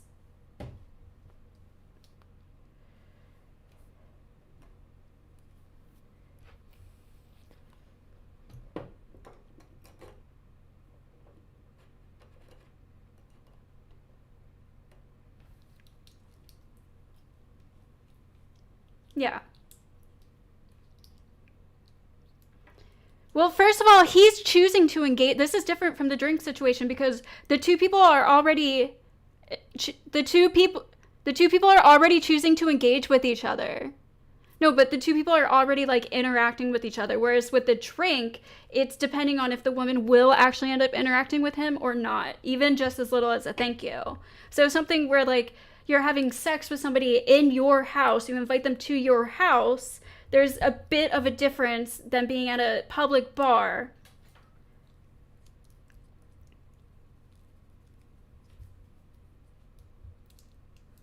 Time, a thank you, yeah, anything like that.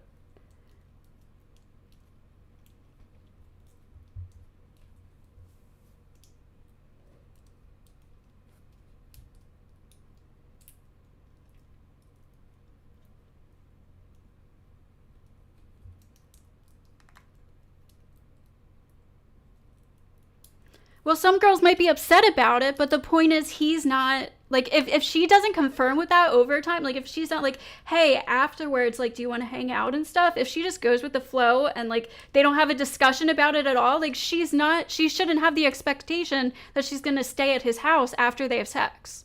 Like that's, yes.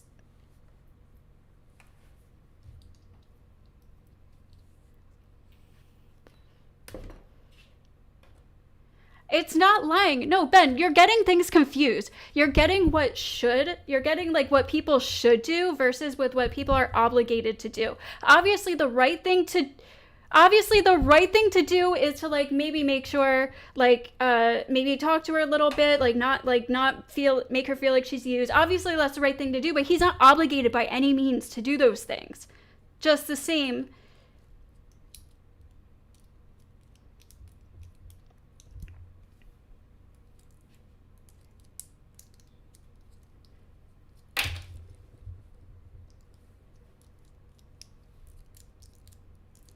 Yeah.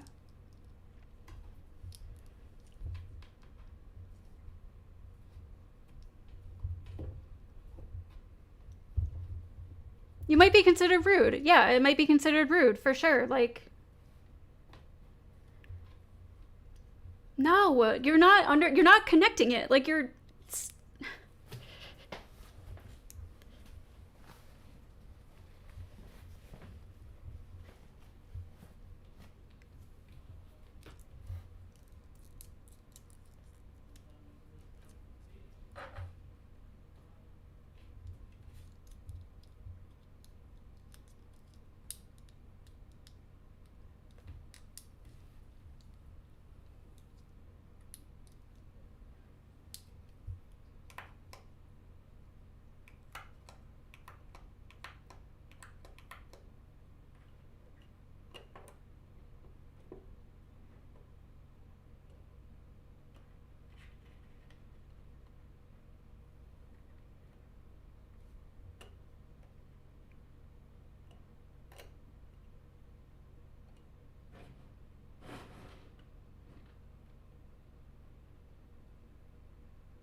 I know, I'm not sure about like being put outside. Like maybe you looked into, I'm not sure about that. I do know like if you go to your friend's pool at their house and you drown in their pool, like the house owners went to sleep and you drown in their pool, the house owners can be reliable for that shit. Like even though they're like adults and shit. So I'm not sure about being put outside.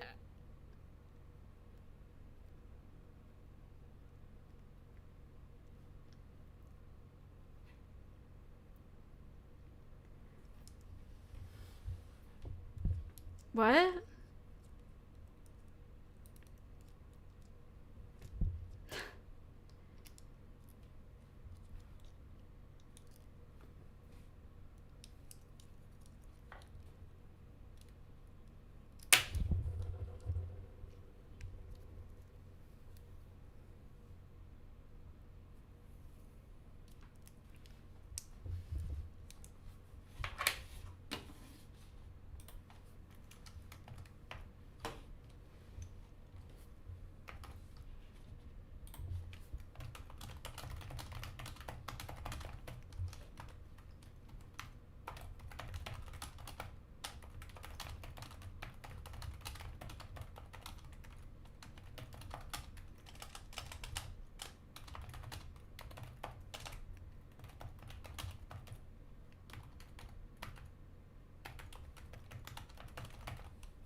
no, even socially, like,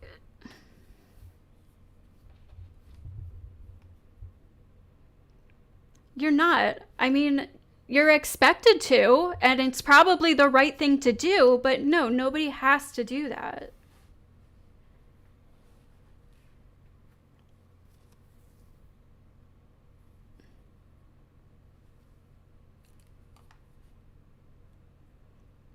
It's actually a feature to protect us. If we don't want to say thank you to a guy who bought us a drink for any specific reason,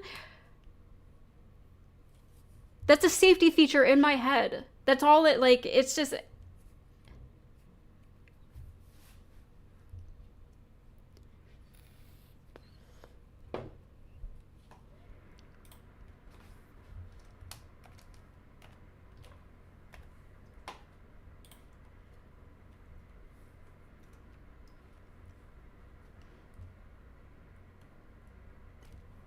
And men shouldn't expect it. That's my main point, is men shouldn't expect it.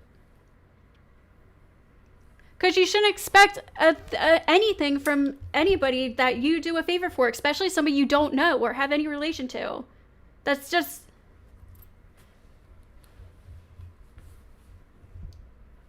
That may be why they're doing it, but you shouldn't have that expectation that that is what's going to happen.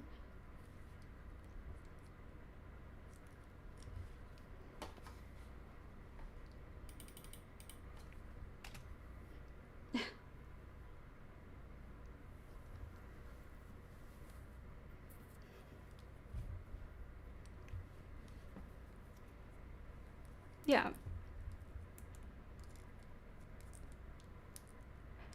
I've said this 10 times.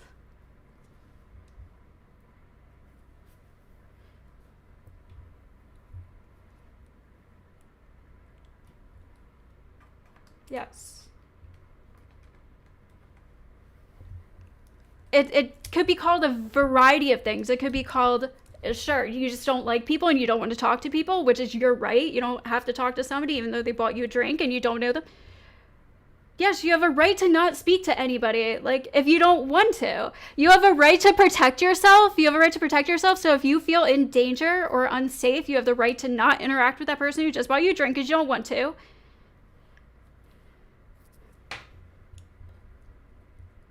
Did I say unlimited?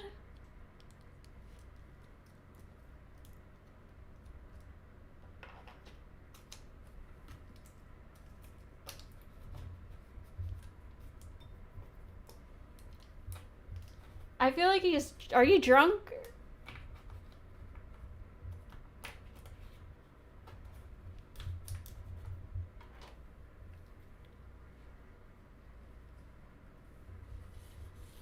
Right.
picture is tripping me out.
I don't.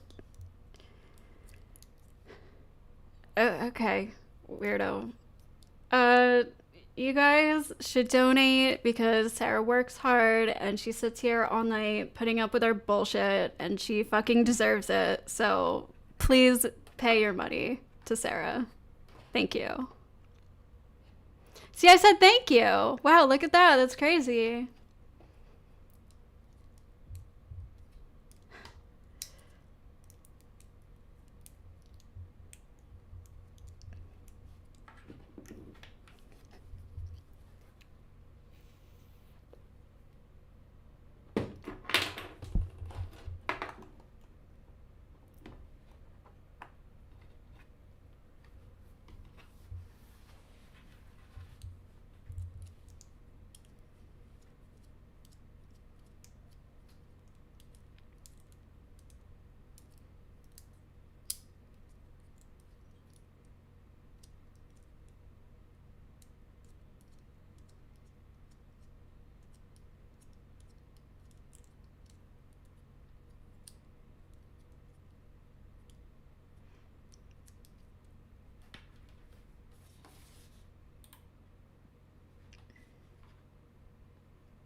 a liberal. Yeah.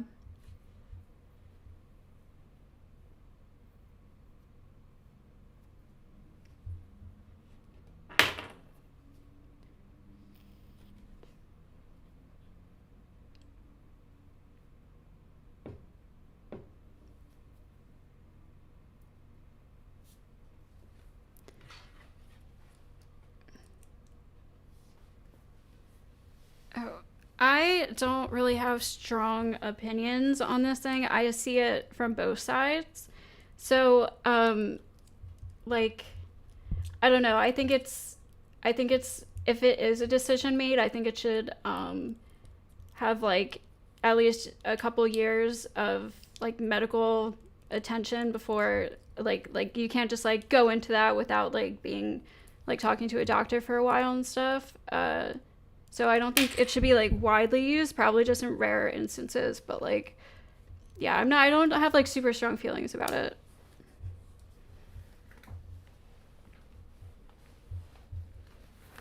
For like puberty blockers and stuff.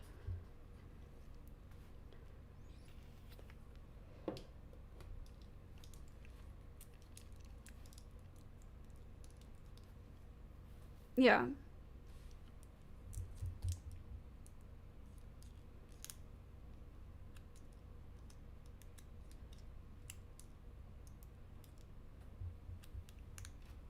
Okay. I'm not like super far left, honestly. Like I like guns.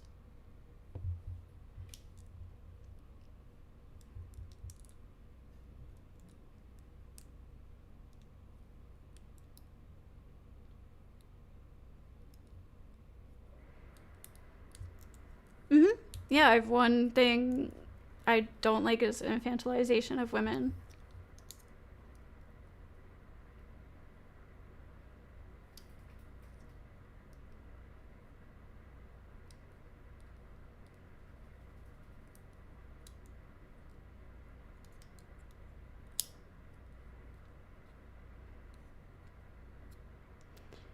Well, yeah, because it's still like a crime. The police can't look away like once they've determined there's been a crime. Like they can't just like make arbitrary decisions like, yeah, we'll leave this one because she says it's okay. Like I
I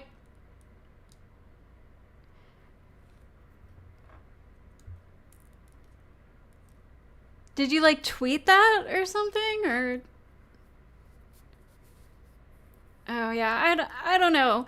I believed like I took it the literal way when you first started talking about it. So I eventually got it like at the very end, but yeah, initially people aren't thinking of a cat.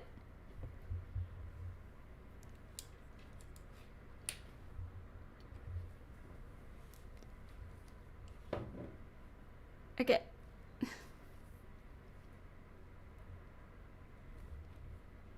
I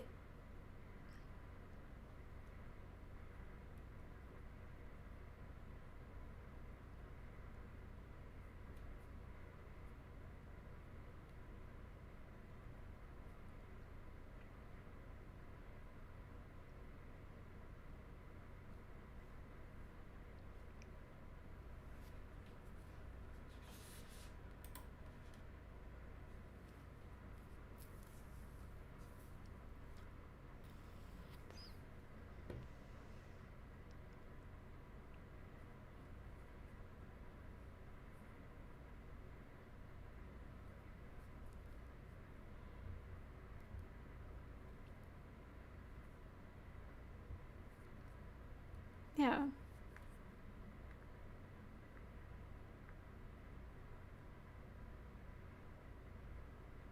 So what did she do? How did she play victim? What did she do to play victim?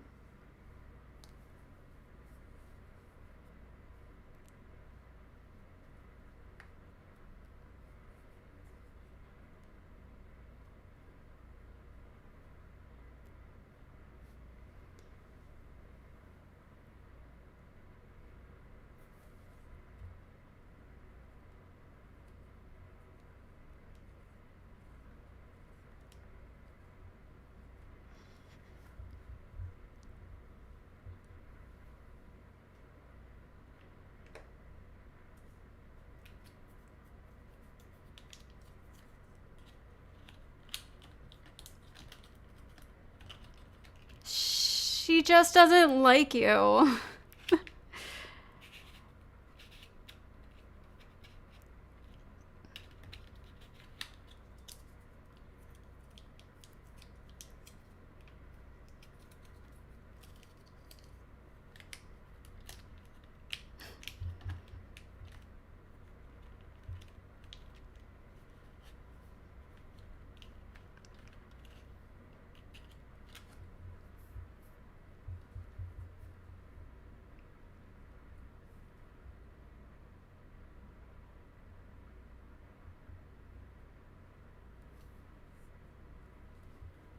Coming back a little.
No, definitely not.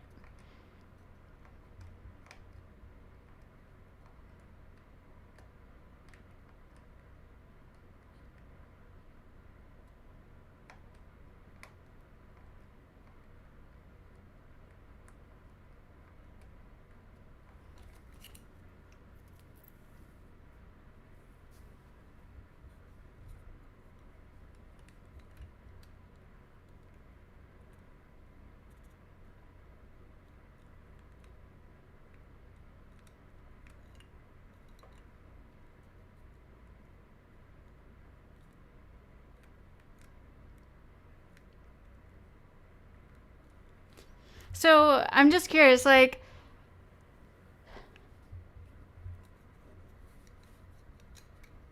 so I want to ask Ben though, like, so does Ben think that Grace owes Lalo any kind of like sexual or romantic relationship because she's like slept next to him in a bed or like is close with him?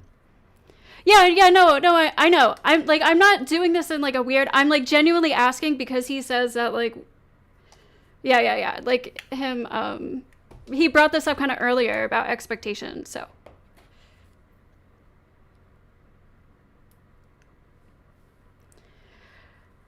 You don't see as leading him on though, Ben? Like, I feel like other actions you attributed to women leading men on when like doing, I don't know, like dancing or talking together.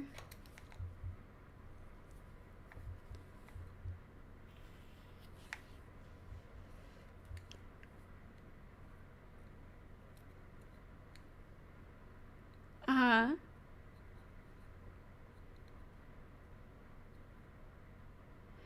Well, that's not what I'm saying. I'm saying earlier.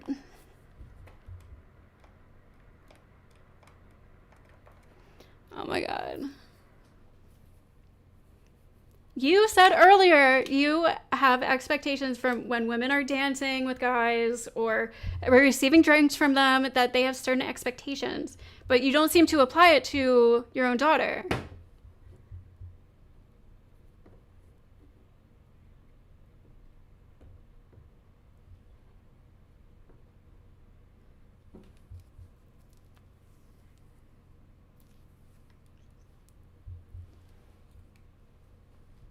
Well, so okay, so to be clear, if a woman goes home with a guy and she falls asleep next to him, you don't think that's leading him on or giving him any expectations. So okay.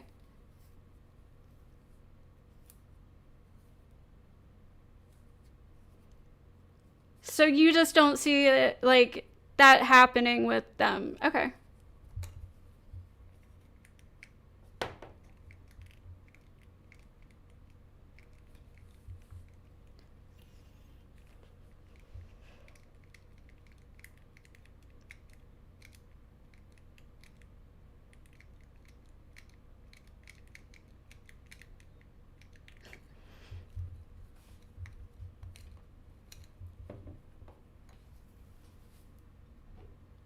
It just seems like a double standard, but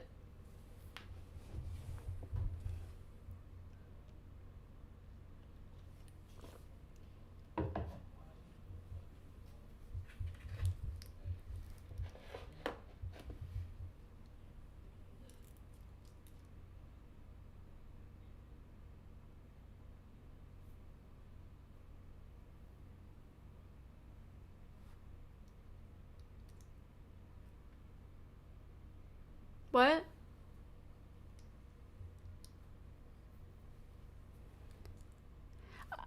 I'm not talking about you and your daughter. Why would I wait, why would I talk about Hold on, I'm not talking about Grace and you. I'm talking about Grace and a guy. Obviously, it's a double standard for parents. Yes, parents absolutely have. No, you are. You're literally. Okay.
No, that's not.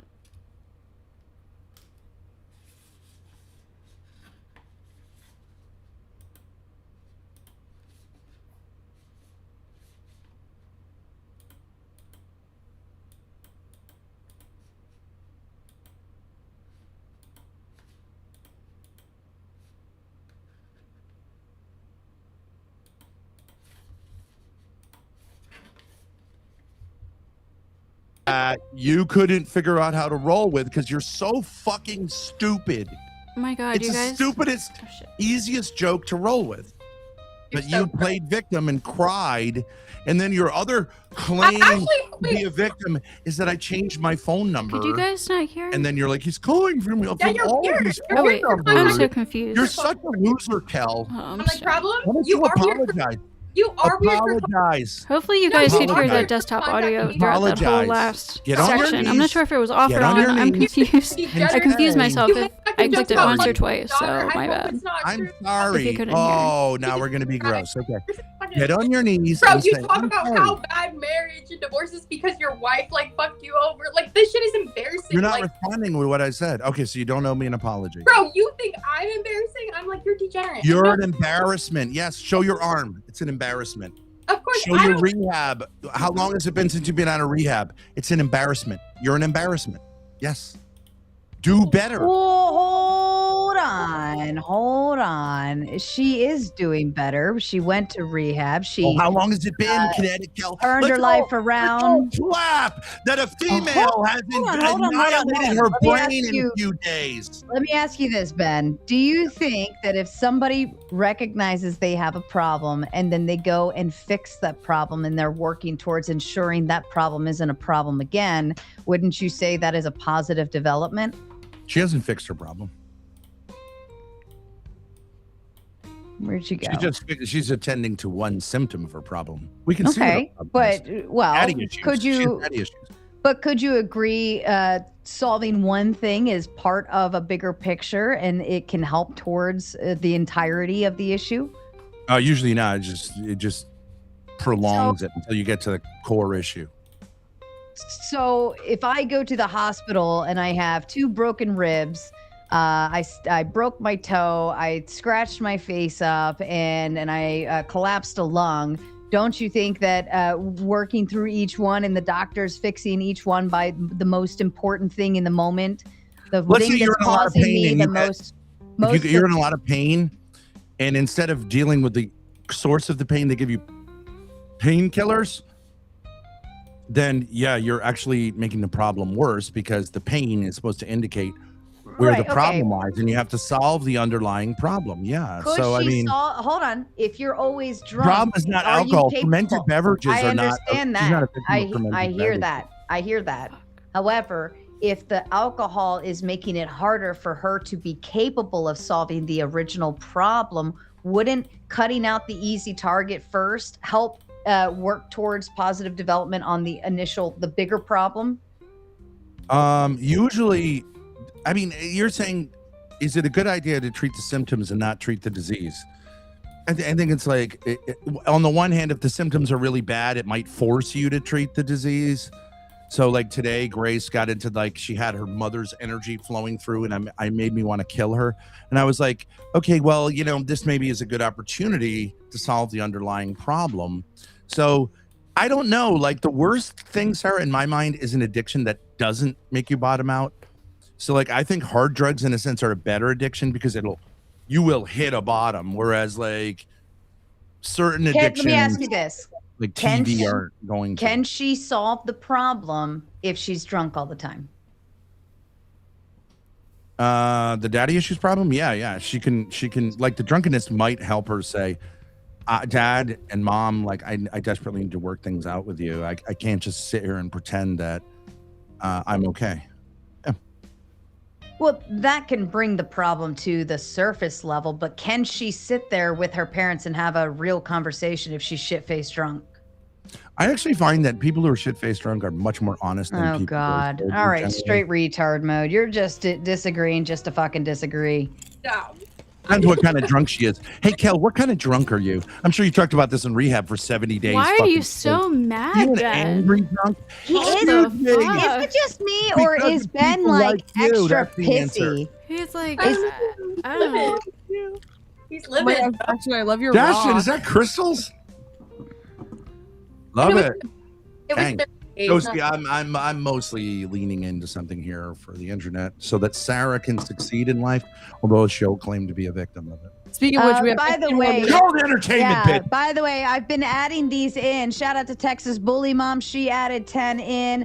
Jim added 10 in. And Iotin and saying to say that Ben is depressed. Yeah, Ben, you've got some issues you need to work out there, buddy. Token white belt backstage. Wait, who is that? Oh, okay. Got you. I'll bring you up in just a second. Ben is I just wanna depressed. see I Spin 100% City. agree. Ben needs some work. Iotin says it's treating the symptoms first, you potato. Ben, are you a potato?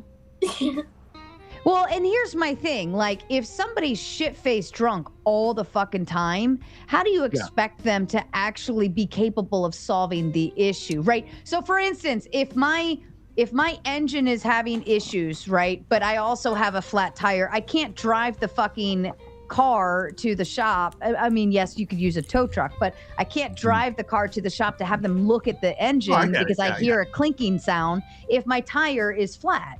Well, to literally use, instead of an analogy, to use Kel as an example, her daddy issues and mommy issues got her drunk and she fell down an escalator and gouged her knee and it was bleeding. Okay, so we all know, of course. Oh, she's gonna talk over me. Okay, sure. Yes, I have a good relationship with my Who cares? Blood sports, Ben. Come on. Who cares? Come on. Okay, Go so on. I'm saying yes, she should No, put I'm a like, band-aid on the knee sir, first. dirty old man, you're just spreading misinformation about me. I had a good relationship with my mom up until a couple years ago. When, I saw you with your dad. Yeah, me and my dad have a good relationship. So No, you don't. Congratulations on getting sober, Kel. Thank you. Like, that's I amazing. think that's Yay! This is the white people version of a black guy getting out of prison and being like, "Yay, we have a party! Tyrone made it through But his." now, Like, now you're really that he downplaying. Why do we celebrate failure? It's not getting clean isn't a failure. What? Getting clean is a good thing. Needing to get clean in the first place is a failure. Yeah, Why don't we people celebrate? mess up in life. Like, People make oh, mistakes. wow, Never she's the mind. first person to ever fuck up, like have a fuck up. Like, what the fuck? Ben, didn't It's you neutral. It's hold like- on, Ben. Didn't You have no fuck ups, celebrate? Ben. Didn't you celebrate divorcing your wife? Oh, absolutely. Right. Coming up. Would you consider that a failure, even though you have you're No. gonna develop and do better later? It's a total success getting out of that. Okay. All right. We're That's a getting successful somewhere with marriage. Ben. All Yeah. right. No, So it's you not a solved great one marriage. I'm problem. going to super celebrate my annulment. you're a Oh my. fucking retarded hypocrite, bro. Yeah, Dan, really like, you're is. legit stupid. Oh, guys. Okay, that's okay. so penetrating. No, I found the problem here. insights, What in the Go ahead, intellect? Layla. God Tell us damn what the it, problem where is. do you Okay, get Ben these is being lines? over animating because he's compensating You're for a lack of charisma. stupid, Okay, my point being is that Kel Fuck values Ben you. opinion. Find a bridge. I'll find one for you. Find an Awesome. escalator. Cal. Anyway, okay, son. All right, so Cal, you seem to value Ben's opinion though, even though you pretend like you don't. There's your retard, drunk, I think you're loser. Go ahead, Laylo. I was listening. Okay, my point being is that Kel actually values Ben's opinion, and when Ben says that she had family problems, she's trying to defend herself on that, which doesn't really make a lot of sense. Let me just clarify on the record. It's not that I care about Ben's opinion. It's just that you're spreading You do. misinformation. No, it's that he's spreading misinformation. Ben has literally threatened to kill So me like when multiple times. I don't give a fuck. It's Go ahead and just like live your misinformation. fucking life. Correct the record. He's spurging, okay? Just like whatever, it's content. Just He's relax a little bit. Unserious. But yeah, obviously, if somebody Cal is on the doesn't internet wanna- spreading misinformation about you, that's not. It doesn't matter who it comes from. You're like you don't. Especially something like what he's joking Fuck about. is this misinformation Well, shit? What do you particularly- tell like the Russian foreign Hold on, ministry? hold on, Give me hold a on, hold fucking on. break. You're a drunk poor loser. That's not misinformation. Them's is facts, bitch. Ben, you didn't Ben. just say those things to make a funny joke. You did those things with the intention to hurt her. It's not just like you got like. No, So I'm what? clarifying that not. So she's allowed to be upset word about of that it. That's it. misinformation. She's a drunk whore. You're a drunk. Look at you. retard. Look at how you're fucking acting. No, he looks like shit, but he's sober. Okay, you're missing the fucking mark. Here's what I think is going on. Well, let's clarify the misinformation from Ghosty. Ghosty, take it back. Take it back. You must clarify. Ben, you know this is all getting clipped. You guys should know all about people spreading lies about you on the internet. So I feel like that's something. That's why he's so passionate about it. Everybody, stop. Here's what Ben is doing. Ben knows and understands, as well as everybody else here, that Kinetic Kel is a sweet young lady, and things can bother her very easily. She can be emotional. She can do, Sarah. she can be upset, so on and so forth. Ben is utilizing her emotions, trying to make her spurg and cry and get upset so that he can take it home for content and say, I made her cry. That's why he's going hard and calling her a whore, saying she's a drunk and all of these things. Wrong. And the thing of it is that is like literally the definition of a lolcow. Ben is the lolcow farmer of the year. Congratulations, Ben. You're a piece of shit. Sarah, you're so wrong. This is bullshit. This is misinformation. I demand a full retraction on X. How's and that every feel? other How's social that feel, Ben? How's Wait, that Sarah. feel? How's that No, wait, fucking Sarah. feel? I am the middle here. No, I'm gonna resolve Ask both ends Kinetic here. Kel whether when I first got to meet her, whether I was the nicest guy in the world to her. What's that matter? What does that matter right now? Be here, present, right now. I don't give a fuck. Content by taking a drunk whore and putting her down. I'm pushing back against a drunk whore loser. She's not drunk though. Trying to take. Exactly. Oh, Kel, what do you say at the beginning of all the meetings? What do you say? I'm Kel. I'm a. Wait, no, I have a good question here, Sarah. Being an addict. Okay, the guy's yelling. The guy's yelling. Who cares? No. Wow. All right, Sarah. Okay. He thinks No, wait, being hold an on a second. Hold on alcoholic a means you're second. perpetually drunk all the time. That's hilarious. Yeah, that's different from being a drunk, man. Kel, you're an alcoholic. You're a drunk. I didn't and then know you go words to can the make you alcoholic meeting and you go, I'm Kel and I'm a what? Person who takes care of herself. my Person who's careful with others. Person with self-esteem. No, I'm a fucking whore. And they go, yay. I don't fuck my Ben, daughter. can I ask you? Hold on.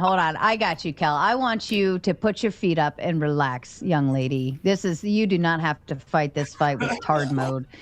Ben, why do you feel so inclined to concern yourself with Kinetic Kel's personal life struggles, battles, and personal development? He took his headphones off, Sarah. Okay, but Sarah, that's where How you're a mark, convenient. though. You think he actually cares? It's like 2080. He gives No, a I shit mean, more than any well-adjusted person with 6 kids would give a shit for, but he really is exaggerating for the content because he has nothing. And then Sarah, what? No, What? I have something to say about Kel. You are misrepresenting her. We all saw how she really acts, but go ahead. That's my whole point. Okay, I'm gonna bridge it here because he's saying he's casting aspersions, saying like, okay, no, Lala, wait. What? Let me just say this. Kel fell down an escalator in Vegas, I think, and she like busted her knee up, and she was hurt real bad because she was walking down it the wrong way. She was running down the escalator the wrong way. Okay, now that's all like whatever. It's just silly, like whatever, stupid stuff. But then she proceeded to scream bloody murder at every member of her group who tried to help her. They were bandaging her up, and she was like, "You're fucking hurting me." No, I'll just clarify right now because that was good content. That was good content. Let me speak. Wait. Ben be like, I can't piss without you putting the piss jar in front of me. I have good news. Hold on. Shh. I have good news. We no longer have to be on rolling extensions at this point. So you have 38 minutes that have been granted to you thanks to the rolling extensions. But also, Mr. Tom Carpenter sent the big Cash App for a huge hundo and says, "Love to you. I think we see why Ben's marriage ended." Gee, I can't figure out why. Who on earth would leave a man like that? And of course, Jim taking the low blow says you are being too nice by leaving his daughter out of this. Yes, I don't find it to be an attack point at this point. They already know how the internet feels about them. I've been over that whole father-daughter dynamic since like the last, I don't know, 4 years ago when I met them. No, he's actually crashing out now. To say that I was like crying and playing with the Oh, God. was after I fell, they put me on the table and tried to play doctor, which I also was like getting screen clips for this, but they poured flavored vodka into my wounds, and then they also tried to pour syrup into my wounds, and I was like, no, I was like drunk as fuck, but I was like, don't, but they're like, it's gonna cauterize the wound, so I was like, don't pour maple syrup on it, so I fucking knocked them off, and I'm like, don't, you know, and so then after everyone gets their screen clip, I'm like, I have to go to the ER. Can someone take me? Everyone has like a car. I'm like, right? Everyone's like, no, fuck no, because they're on fucking a call with the Thorts. I'm not even kidding. So I went to the ER by myself. I had to get 6 stitches when I fell down the escalator, and both of my legs got infected because they poured fucking vodka into the wounds. Like, it's not like I was just crying for That was fucking awesome. I wish I had that VOD. So here is Cal, the because drunk, I was there, so I know that. Drunk that trying was to phenomenal. be rational. Iotin sends a big 5, says adult man crashes out. Yes, clip it and ship it, ladies and gentlemen. Ben has been crashing out all fucking They're night. running I on don't- fumes. What They're is running wrong on with Ben fumes. today? Is he like They're depressed as fuck. I mean, they got. Oh well, Sarah, you haven't been following. Apparently, they ran out of their lease, got kicked out by their landlord Ron.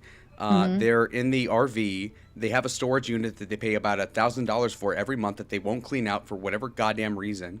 They can't why get would any a Sims to storage unit cooperate cost with them. $1,000? It's like one of those massive ones. It looks like a third of like a Costco warehouse. I don't know what the fuck they have in there. I just give it up if I were them. And then so they have that. They have a boat that they've never used in like over a decade or something. And so they're committed to Rhode Island, even though they have a millionaire guy that's offering them a $250,000 RV in LA. And so they're stuck there. They have fucking losers like Jeremy Are you and talking OPC about Don. Amy as Why are we airing all this out No. right now? It's like the That's why consequence. they're because they spiraling. do this all publicly, And I'm but enjoying. that sounds like the consequences of their actions. But speaking of consequences, chat, please send a shit ton of tomatoes in the chat on behalf of Mr. Tom Carpenter for sending the big hundo so that I don't get as angry as I could this evening. He saved all of your asses aside from the rolling extension. So pay up with your tomatoes in the chat. Put my favorite color out there instead. Thank you. Dashton, how you doing, baby? Hi, Sarah. Love you all. I'm so happy to be with my family. Aw, you're so sweet, Dashton. Oh my goodness. Wait, All Kinetic, right. can I ask Kinetic a question? How do you feel about Ben? Like, you've been sober for quite a while. How do you feel about Ben, like, shitting on that? Like, do you have, like, enough, like, force to, like, combat that? Or does that, like, kind of fuck you up in a little bit type of way? Bro, anything Ben says is like in one ear, out the other. He's purposely like inflammatory and retarded. So like it does not faze me a little bit. Okay, but my problem with Kel is that she's like, oh my god, you're lying about me, but you don't attack him back, okay? You could say like, 5 out of 6 kids want nothing to do with you, your wife divorced you and she was chopped to begin with, you're broke, you're fat, you're ugly, like, why don't you do anything like that? Ben's gonna die in 5 years. You know what though? I say this all the time because a lot of people expect me to attack people back when they say stupid shit to me or do especially over the last 6 months and everything that's happened. And my response is like, why the fuck do I care? Like, The thing is, I used to be that girl that would like fucking spurg out and like crash out on you so hard and like slew a bunch of insults. But I'm like, honestly, I'm just like, I know people are gonna clip this shit. I'm like, it's gonna look so much better if I just sit there and be like, let you spurg out and be like, yeah, she's learning the ways of the Jedi. You know, so like, look at, sorry. Go ahead. I was gonna say, like Adonis Paul's, he broke this all down a while ago on one of his streams. Sometimes you just got to sit there and tank it. Let them just wear themselves out on your stoicism. yeah, they look fucking retarded. I'm like, That's a cope. Yeah. It is not cope. It is a strategy. It is sir. totally a cope. Well, you're saying good luck you're in saying, online let Ben debates make then, himself my look friend. like an idiot. I mean, who cares if Ben makes himself look like an idiot if he's irrelevant? But he is relevant, which is why you care about what he I does. actually and don't whether or not he crashes out. Irrelevant. True. But even at that, Okay, just well, that's fair. just because he's spurging out and maybe irrelevant doesn't mean that I want somebody to clip me and then later throw that out there later, right? Like anytime I go on Fatty's panel, like I have so much fun sometimes just sitting there quietly and staring at the girl who's calling me all sorts of fucking names, and I'm just staring. And then when they're done, I'm like, okay, so, and then I get back to the actual argument I was making, and they just look retarded. Yeah. Yeah. that's how you take the dub. You know, it's foolproof strategy. But not beating him back? Who What the cares? What trophy Then do why you even get? take it in the first place? What trophy do you get for like just like taking Ben Thorpe down? Ooh. No credibility. Well, you can just be a little witty with it, It's you know? bait. Like, they want you to Every- behave that way. They want you to react that way. They want you to react like an idiot and embarrass yourself. And yeah, you're not gonna do that. So Okay, but you could just cook them easily, though. I Who mean, they have cares? a lot of. Why do I want to been cheap? bet against him for hold a on, year or Lalo. more. Why do I want a Yes. cheap win? Why do I want a cheap win? Well, because if they're attacking you, you might as well That's- just, hit them It's back a nothing to little write. bit. I wouldn't even brag if I like took Ben Thorpe Well, down. I mean, wouldn't like, be if "Ah, Ireland were to guys." bomb New York, you just fucking nuke them. Why not? You know, it's no effort. No water off the duck's back, so to speak. It Right? doesn't I mean, make any Ben, sense, you Lalo. know, No, it totally does. It really You guys doesn't. just don't have the self-confidence to attack Ben. Okay, I you have just don't. plenty You're of like, oh my self-confidence. god, this guy's like I'll attack a Ben right loser, and oh my god, he's fucking gonna now. attack me. Oh my god, he looks so stupid. no, he's not It's like, worth the okay, attack, Lalo. you're giving him too much credit. No, he's not worth Ben it. is somebody who worries me. being not worth the energy is giving somebody credit. Yeah, that's so different. I'm like, that's crazy. No, credit you I guys- just don't understand why you guys care so much. Like, you guys seem very obsessed with Kel and this weird issue. Like, we've been talking I don't about know. it for a I'm the super most long like time, and I don't apathetic, even know autistic, why. sociopathic. Wait, I don't Lalo, give can I a ask you a fuck about question? anyone. What's your opinion about feminism? Do you fuck with feminism or like what's your No, I'm opinion on against it. that? So, why? Why For though? sure. Why? Because, well, it's not aligned with Christianity, of course, and then obviously it is a liberal Elaborate. thing, and Oh, how does you it agree? Christianity? How does it not align? Well, Yeah, because because- the whole point is that you're supposed to have a nuclear family, that you're We're all supposed to have a built- dutiful wife, right? and that oftentimes she has to be a homemaker. And so, therefore, I mean, feminism suggests that you should get your own college degree, even if you're not sure as to what you're going to even do with your life. No, and it's- then on top of that, do your own Being a career, girl who's trying to and fuck that her likely dad. doesn't even help the whole family. Do you have the ability to support your wife completely if you got married, and support her being a stay-at-home mom? At 22 years old, I could support someone in like rural Mexico, but eventually I will be. Okay, come on. So if you went and got married right now, like you found a cute young 22-year-old fresh out of college, would you want her to be a stay-at-home wife? Well, that's the problem because ultimately I feel like I'm not gonna want someone that's like I wouldn't want to get married in the first place until like I'm 25, 27, so that I can have enough money to then, actually be like, okay, well, you don't need a job. But so at this point, it's kind of like dating someone that's younger, and then also it is difficult for Gen Z though, because everything is so much more fucking expensive. Because back then it used to be only single income, and then now it's pretty much necessitating the majority of the middle class to have dual incomes. So that's where the feminism thing You're runs not about- ahead with the You're not about your normal bag. stuff. You gotta work. What? You're not about your bag, so your girl gotta work. Is what I'm hearing. Well, yeah, if I were to marry a girl right now, but I don't want to get married for another couple to several years. So Just saying that in general, our requires that both people work, like a dual house income. You just said that. yes, How but much- a lot how of the much issues do you with expect- feminism. How much do What? you expect to be making at 25? So I should be making 70,000 as of January. So I'd be 23. And then by the time I'm 25, I should be making 120. But so that should be all right. And yeah, so I don't really have any issues with providing for a wife in a couple of years. I could provide for someone right now, but it'd be like a studio apartment. It'd be pretty depressing. So my point being, though, is that most people don't even have that ability as of now. And so the problem with feminism, though, is that when you have a culture promulgating this whole thing of getting a degree regardless because you don't want to be susceptible to a man and his whims.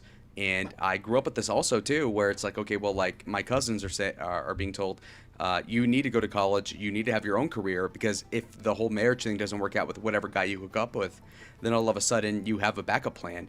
And then that actually drives down the wages long term, which is why we're in the situation we're in now. So it's a pretty shitty situation all around. It's actually not true that it overall drives wages lower. So adding more people into the labor force actually, what, raises the wages? It adds more demand and productivity, which leads to an overall pay increase. But yeah, It doesn't. No, It you're adding does. more demand for jobs. You're not adding more demand for labor. No, but the demand ends up being equaling productivity, which means the company is doesn't. making more money. You can just look at this. Economists largely agree that it's a myth that women entering the workforce caused wages to rise overall. Well, and it doesn't matter Well, if you it's just women said or it the not. opposite Adding way. anybody to the workforce means there's more people competing for jobs. That drives the rates for labor down because there's more supply. But to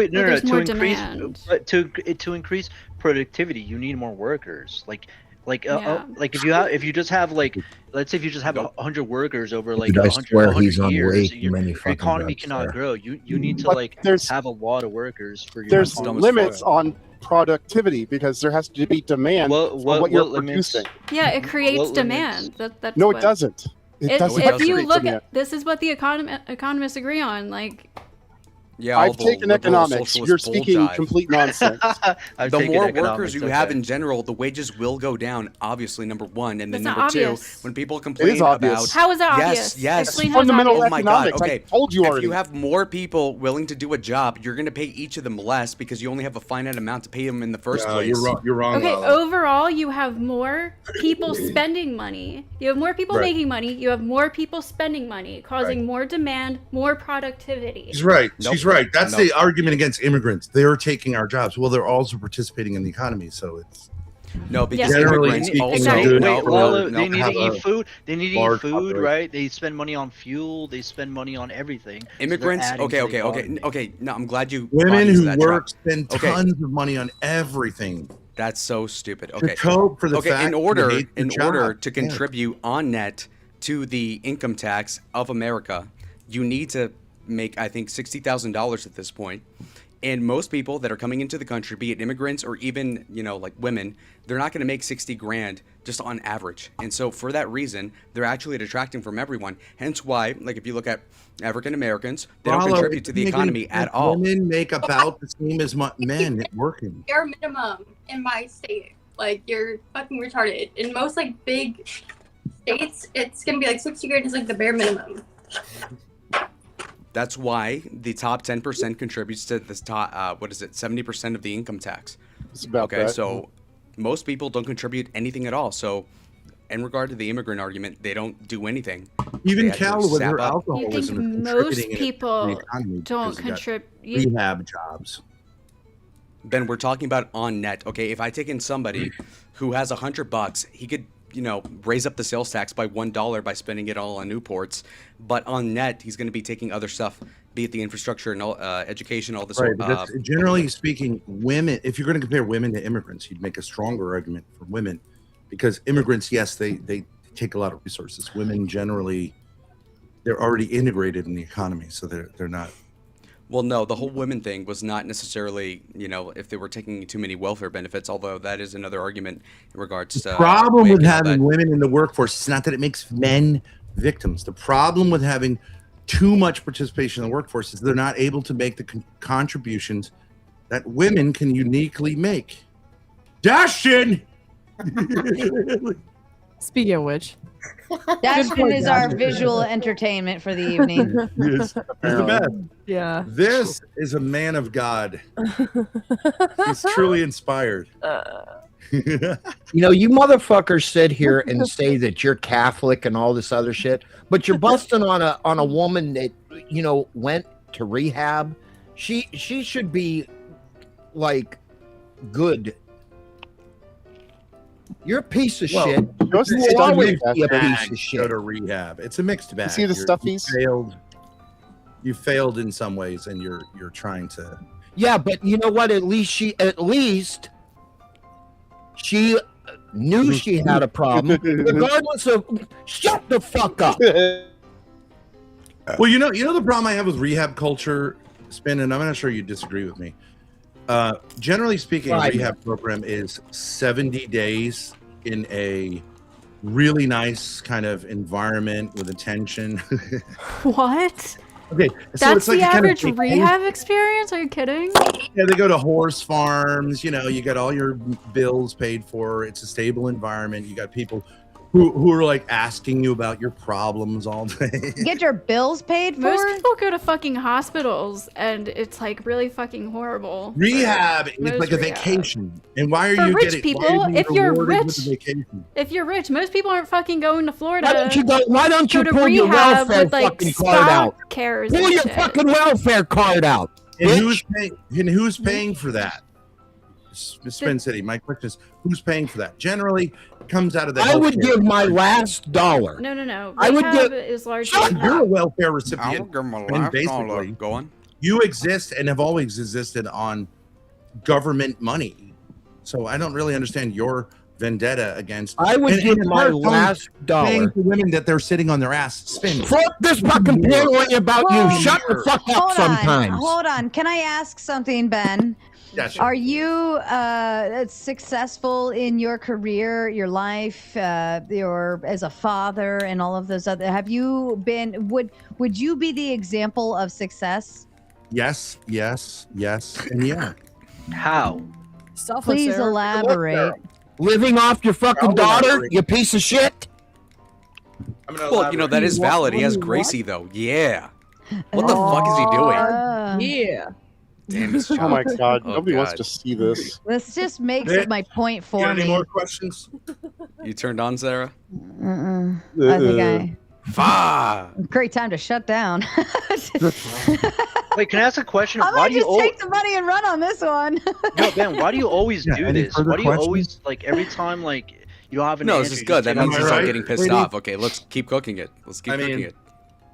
Come on. Okay, You wanna now, ask true me American, what- or what's your running name? on the Angry food American. Why don't you turn the camera on, though? This guy's shirtless. You might as Sarah, well. can you at least admit he has great hair for a guy his age? I mean, it's luscious. Look at Lalo. Actually, Lalo's looks pretty good right now too. Thank you, babe.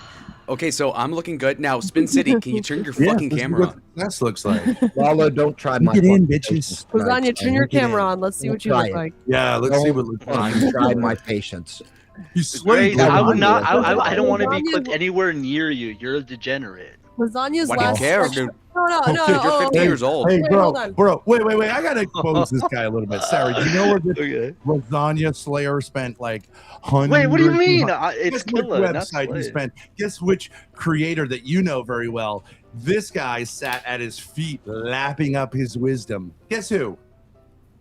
Cormac? Or Maxer. No, Okay. not And he's going, lasagna. "Oh, degenerates. We already know that. He's Lasagna's a accurate. huge Yeah. Hormaxer fan. Yeah, I love Isn't that right, lasagna killer? Hormaxer. Yeah.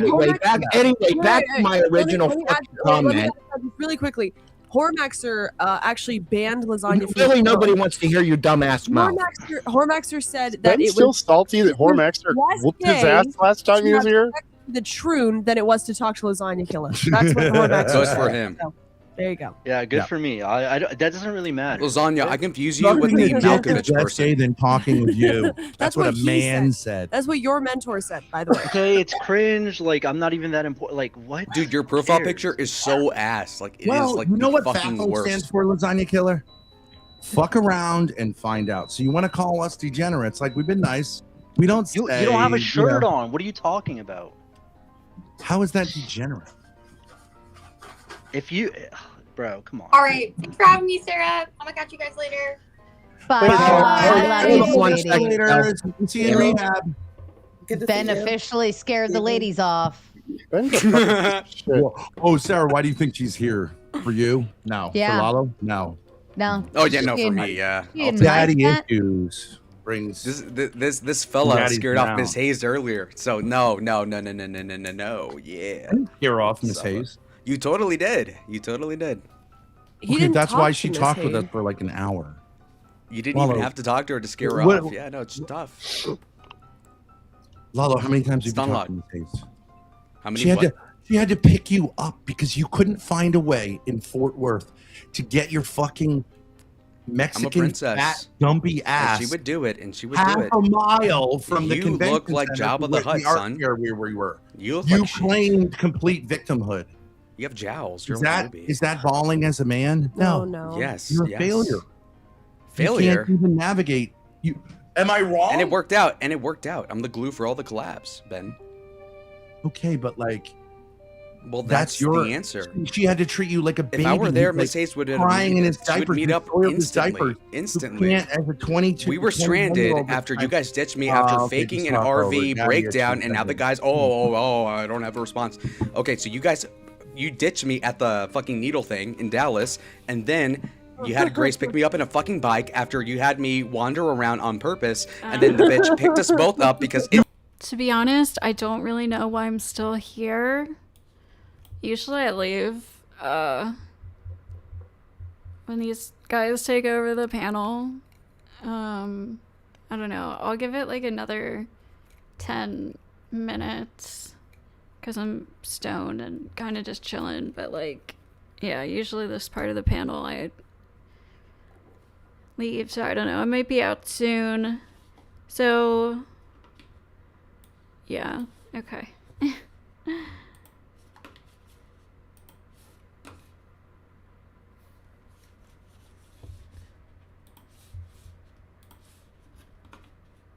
Miss Hayes Cross me so much, I got drive nails in from my hand, nigga. Connecticut. I'm God. No, talk over me, fucking asshole. Suffer, bitch. Show up in New England. No, yeah, I guarantee Dad. this fist meets your fucking face. Got it? I So dare you, stay yeah, if the you can fuck get up, away. son. Stay Yeah, the over same way there. you tried to Meet fucking me kill me until when you I was are. with Lav, right? Meet When me you didn't meet up with her? All right, kid. All right, kid. All right. Yeah, totally. Oh, yeah. Fill your fucking dreams, Suffer. fucking F slur. Suffer. Oh, Clav. You're talking about clavicular? Yes, your boyfriend. You're with How'd you know about your that? fantasy boyfriend. Nigga, you said you loved prison more than being around Grace, you know? You're gay. So you don't deny that you're That was a infatuated with clavicular. No, I don't watch clavicular. If I did, I'd watch them on 3X. My point being, though, Ben, is that you're very salty for whatever reason. You're shirtless here, and I don't even have a problem with you to begin with. Oh, So- you don't? Okay. Well, then why are we up here? Because you're being a fucking asshole. Because Sarah's trying to Sarah drum it up wants- because she knows that I'm here Sarah for wants Daddy to stomp on the little Mexican fat baby who's crying. And that's what Fat? I'm doing. Your BMI is higher than mine. You look like shit. Your shirts don't even fit you, Ben. Tu quoque fallacy. Even if I was fat, it doesn't mean you're not fat. Oh, no, I am fat, for sure. Yes. I just carry it better. But my point being, though, Ben, is You that your shirts do? don't Have fit you looked at yourself in the mirror? You have woman hips. Totally. You have woman Oh, hips. totally. Yeah, no, I'm a mesomorph, for sure. Yeah, I have a belly. That's what men have. Women. Yeah, you have a get it beer on gut. You're their like Spin thigh. City. It's stuff. Oh, my cellulite. Right? That's what you have. I have no You're cellulite. 22, nigga. That's right. And I you look like sit this, you there look like that. and you've got cellulite thighs. I don't. How does that make sense? You're more obsessed with my thighs than what I am. Like what the fuck? You're not the epitome of health. You are someone who is really insecure because you're trying to attack think me. I was You worried know that about I'm an you right unfeeling now? person. This is so weird. 22. For the Olympic rowing team when I was And what'd you do with it? 20. You married Courtney. That's You were a teacher at irrelevant. a high school. No one cares. Not at that age, I wasn't. No. Eventually, finishing that's like what you college. amounted to. Yo, what the fuck is happening right now? This is too much lore.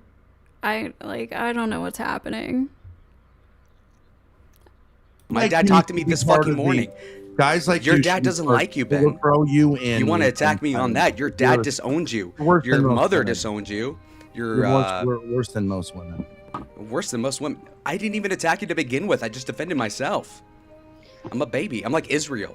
All Dan, you're right. getting 'Cause roasted. You're broke man. and you attack me. This is All too right, much here's Thorpe what we'll do. lore. I can't deal Because with Spin sent 10 to drop Laylo and Thorpe. So, Laylo, I'm going to drop you backstage unless you want to pay 10 to put yourself back up. And Ben, you got to keep it on Grace. Ben, you have to stay shut up, though. Yes. Okay?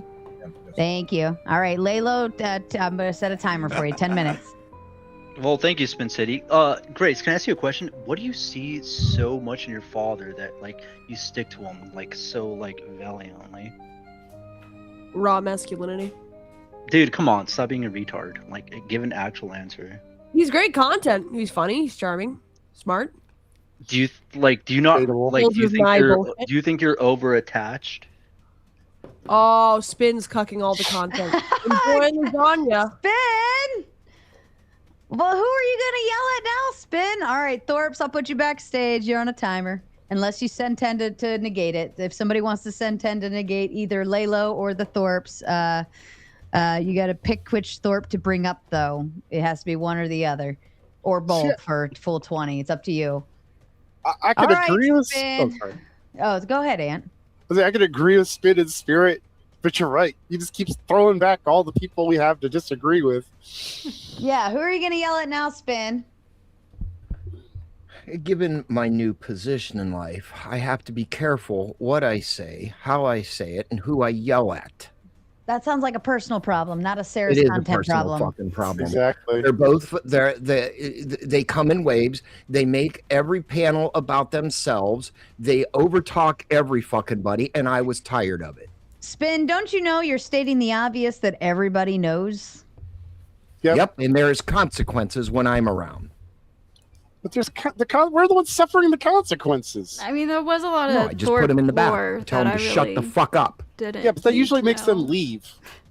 Don't worry, leave them back there. Suffer, pussy. Darius says free the Tucked again. Suffer. Use your All disability. right. If you think, Maybe some poetry, some if you salad. think, hold on a minute. I love it when they play with their money and fight each other with it.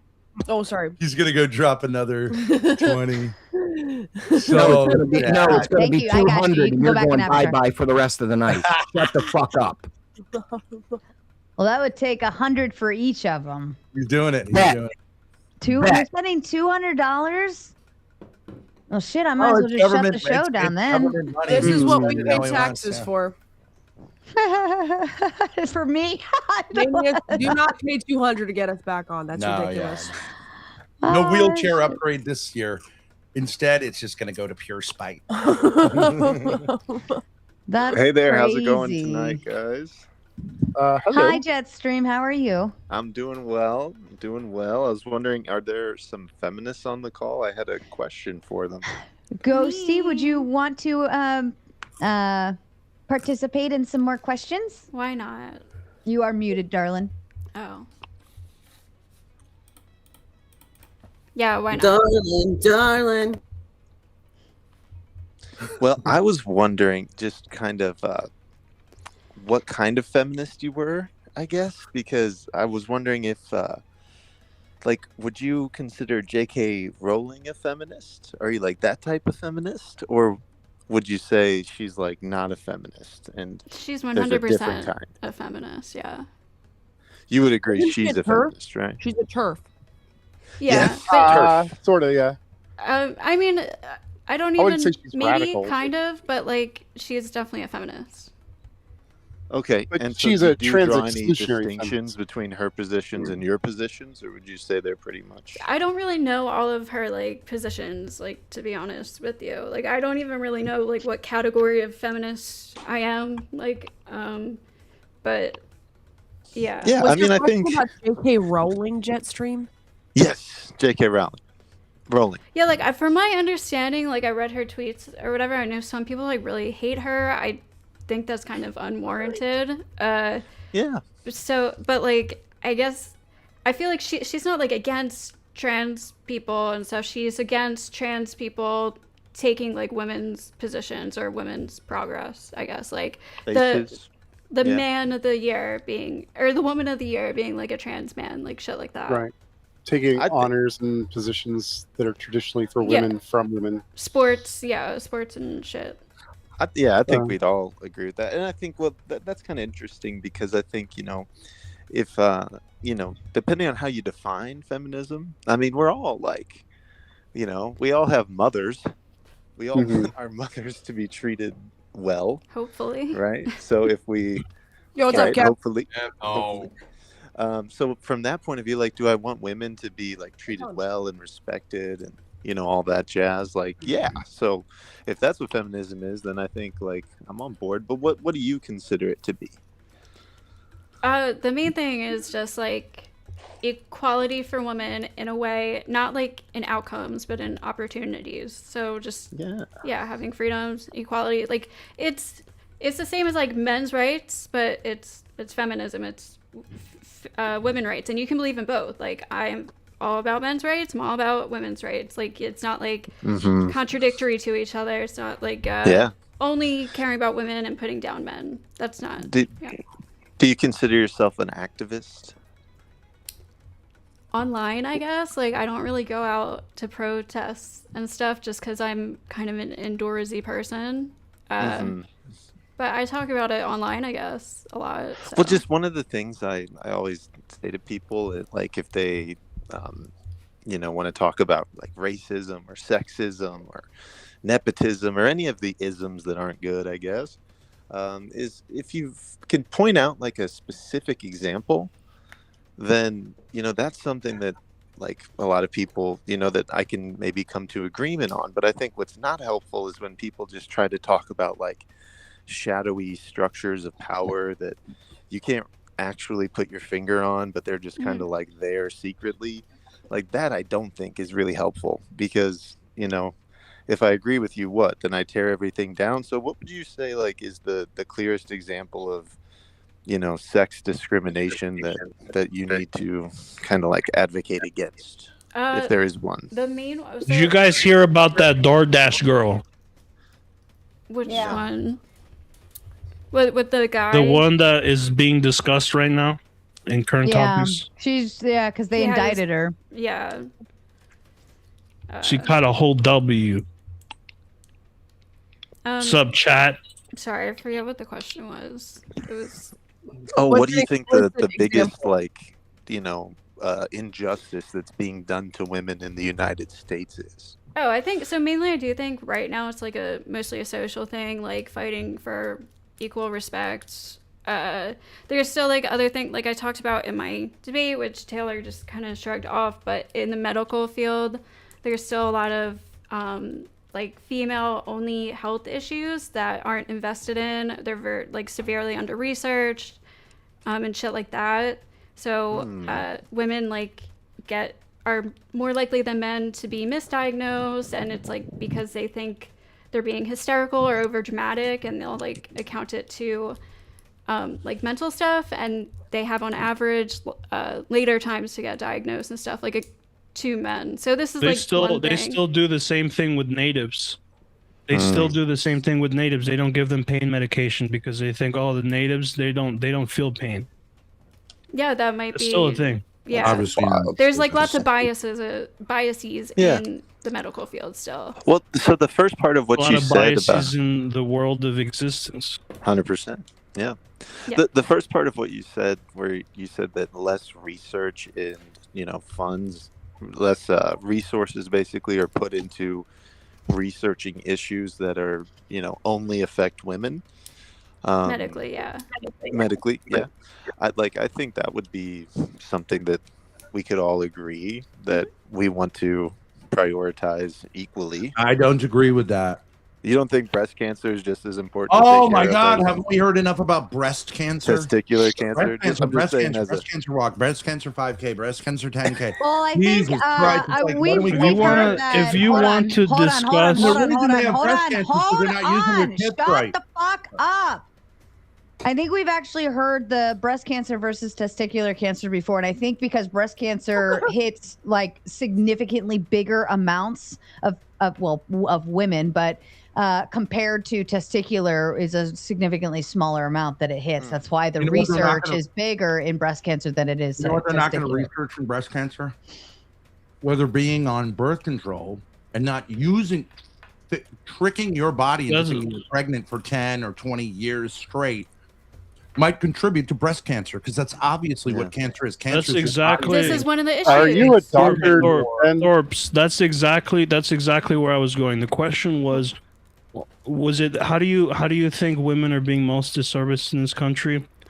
I think the way that women are being most disserviced in this country is that everyone's been indoctrinated, I don't know, for the last 30, 40 years to maybe less, to believe that having children, having a family is a burden, to believe that being in a committed relationship is lame.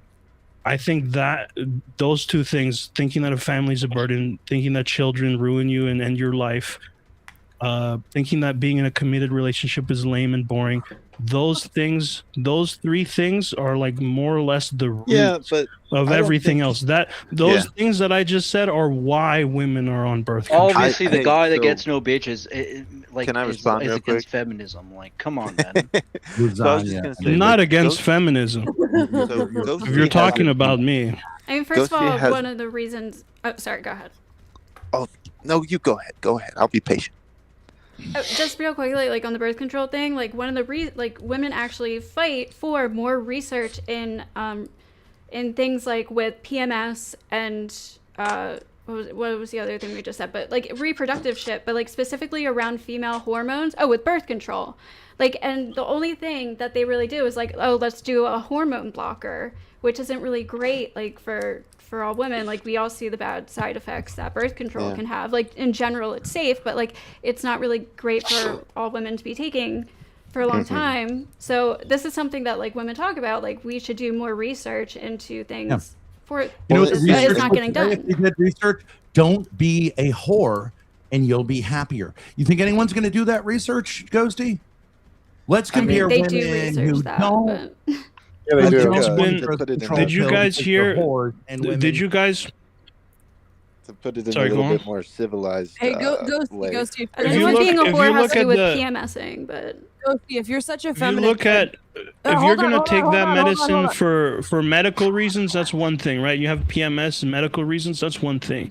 But if you're taking it to delay pregnancy or to prevent pregnancy, that's a whole different issue. Let me tell you something, Ghosty. I think you might agree with me on this. I'm not trolling. Do you know that basically, at this point in time, a woman can completely understand her cycle 30 days around when she's and can largely naturally avoid pregnancy with just a little bit of paying attention. Yes and no. Yes and no. And I only say that because like you can skip months too. Especially when you're younger. I like even my cycle didn't officially regulate until I had my daughter at 22. yeah, it depends Right. how regular you are. Yeah. Further- but, further, but I why do is it- agree with you that if you are regulated and it's then yes, you can pretty much for the most part operate around that. Yeah, that's how I've And done so it the for most idea of my of life. birth control and IUD pills and all this stuff, which is not good for women and not good for their health, obviously, to fuck with your reproductive system for years and decades on end is going to lead to things like cancer because, you know, that's not what the intention is. Yeah. But are you something to are you back that up? advocating that women should learn these signs, which are very easy, simple to Yeah, teach? of course, but no, I would not recommend that because most people are stupid. Most people I do you can do mean? that. That's how I've done it throughout most of my life, honestly. Like I've only been on birth control for maybe like a year or two of my life when I was kind of young. And like when I first started having sex and stuff. But like Yeah, because the doctor was telling you to get on it. no, my They mom pushed that on No, you. no doctor did. My mom I have did. sisters, I know. My mom told me I had to get on birth control if I was sleeping with my boyfriend. So you do everything your mommy told you to do? I was When you're- 18, Yeah, so I was You I think I were was 18. You were 17. 18. I was 17, 18 years old. Okay, Yeah. Okay, so if we again, can get as back an on adult, if you were topic here a little 18, you would do everything that your mommy told you to do? No, but she told me to get on birth. He said the doctor pushed it. I You said just said I that said- your mom I said- told you to yes. get on birth control. I said I was Hold yeah, on, okay. Hold on, just a second. Spin. Number one, don't Hey, yell that at was ladies. then. What about Shut now? up, fucking retard. Spin. Are you Number taking one- that now? Okay, I'm going to do this. Spin. Number one, don't ever yell at the ladies of my panels. Ever. Wasn't Number yelling. two, her listening to her mother at the age of 17, whether she knows or understands that it's good for her or bad for her is totally not the case here. The point is she's listening to her parent. That is literally in the Bible as like, Yeah. like what the fuck is your, why are you angry? I'm not angry. Well, why are you yelling He's at a making it lady like a of the negative panel? thing, yeah. But why are you yelling at her for saying that, like, you listen to your mommy? Yes, even at 17, if I have a 16-year-old, if she didn't listen to me, that's a fucking problem. I agree. Yeah, I wouldn't respond to comments like that if I were you. If someone says something like that, just ignore it. So anyway, to get And back try to to what I think it was through saying, next time Pretty before you grave. when I asked you what was the biggest issues that you thought needed to be worked on to like advance feminist cause, the first thing you said is there's not enough research into female-only issues. Well, I said social respect was kind of like at this point, it's kind of more social stuff. So just like men, I don't know. There's like lots of instances in the workplace, outside of the workplace, where men aren't taking women seriously or as seriously as other men. So it's just like gaining actual social respect amongst men. So that But I think the is a lot thing harder about to- this, Ghost, It's is earned. that I understand it's the earned and it's entire not granted. premise, But the entire premise of sex, entirely depends on the woman. That you're right about men not being serious and all these things, and men well, I didn't say men aren't neglecting and all these things. 100%, you're right. The problem with this logic is that for intercourse to occur, for there to be a birth, for any of these things to happen, the woman has to consciously open her legs. And there's no oh, this guy is doing this guy's like this guy's. The choice falls down on the woman.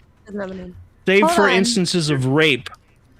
The choice falls on the woman. So are you saying the child isn't Always. the man's? Like the woman. Why don't the women open their legs for me? It's everyone's We get it, responsibility. It bro. takes two to tango. It takes two to bring a life into this world. It's both people's responsibility. Yeah, okay, But what okay. I'm saying is the man could want to have a child as much as he wants. As a man, I could be like, yeah, I want to have a family. I want to have kids.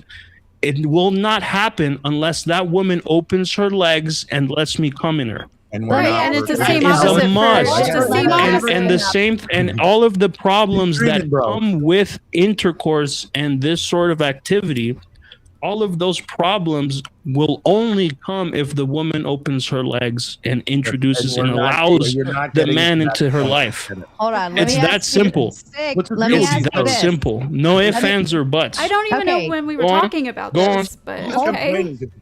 Go on, go on. No, Grace, let her finish. She's asking a question. Stop.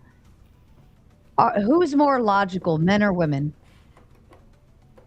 It depends. False choice. Oh, It depends. I've met some really. I mean, if she's autistic, I think I've met some really logical okay, let me women. Ask you this. Let me ask you this. Let me ask you this. Do you say? Do you believe? For me. Do you believe women should be submissive to men? I believe that a relationship is cooperation. Oh my God! Get the fuck out of here. Get the fuck out of here. Open your legs for you, boy. Yes, I'm just confused why it even came up. Yeah. A relationship is the reason cooperation. The reason why I say A relationship this is because, cooperation. Shut up, It's not we about heard you. the It's first not three about the other times. person. It's about Shut up. Shut up. unified relationship. Okay, Why don't we're you gonna just do mute people, this. Sarah?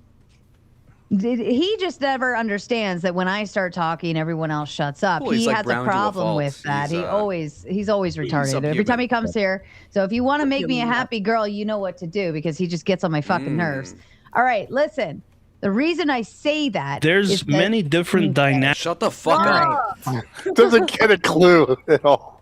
literally doesn't know how, like, he just wants to hear himself talk instead of actually having the fucking conversation. just- And yeah. Sig, reminder that I'm the fucking host here. You are simply a guest. If you can't respect the rules, I ask that you fucking get the hell out. Okay?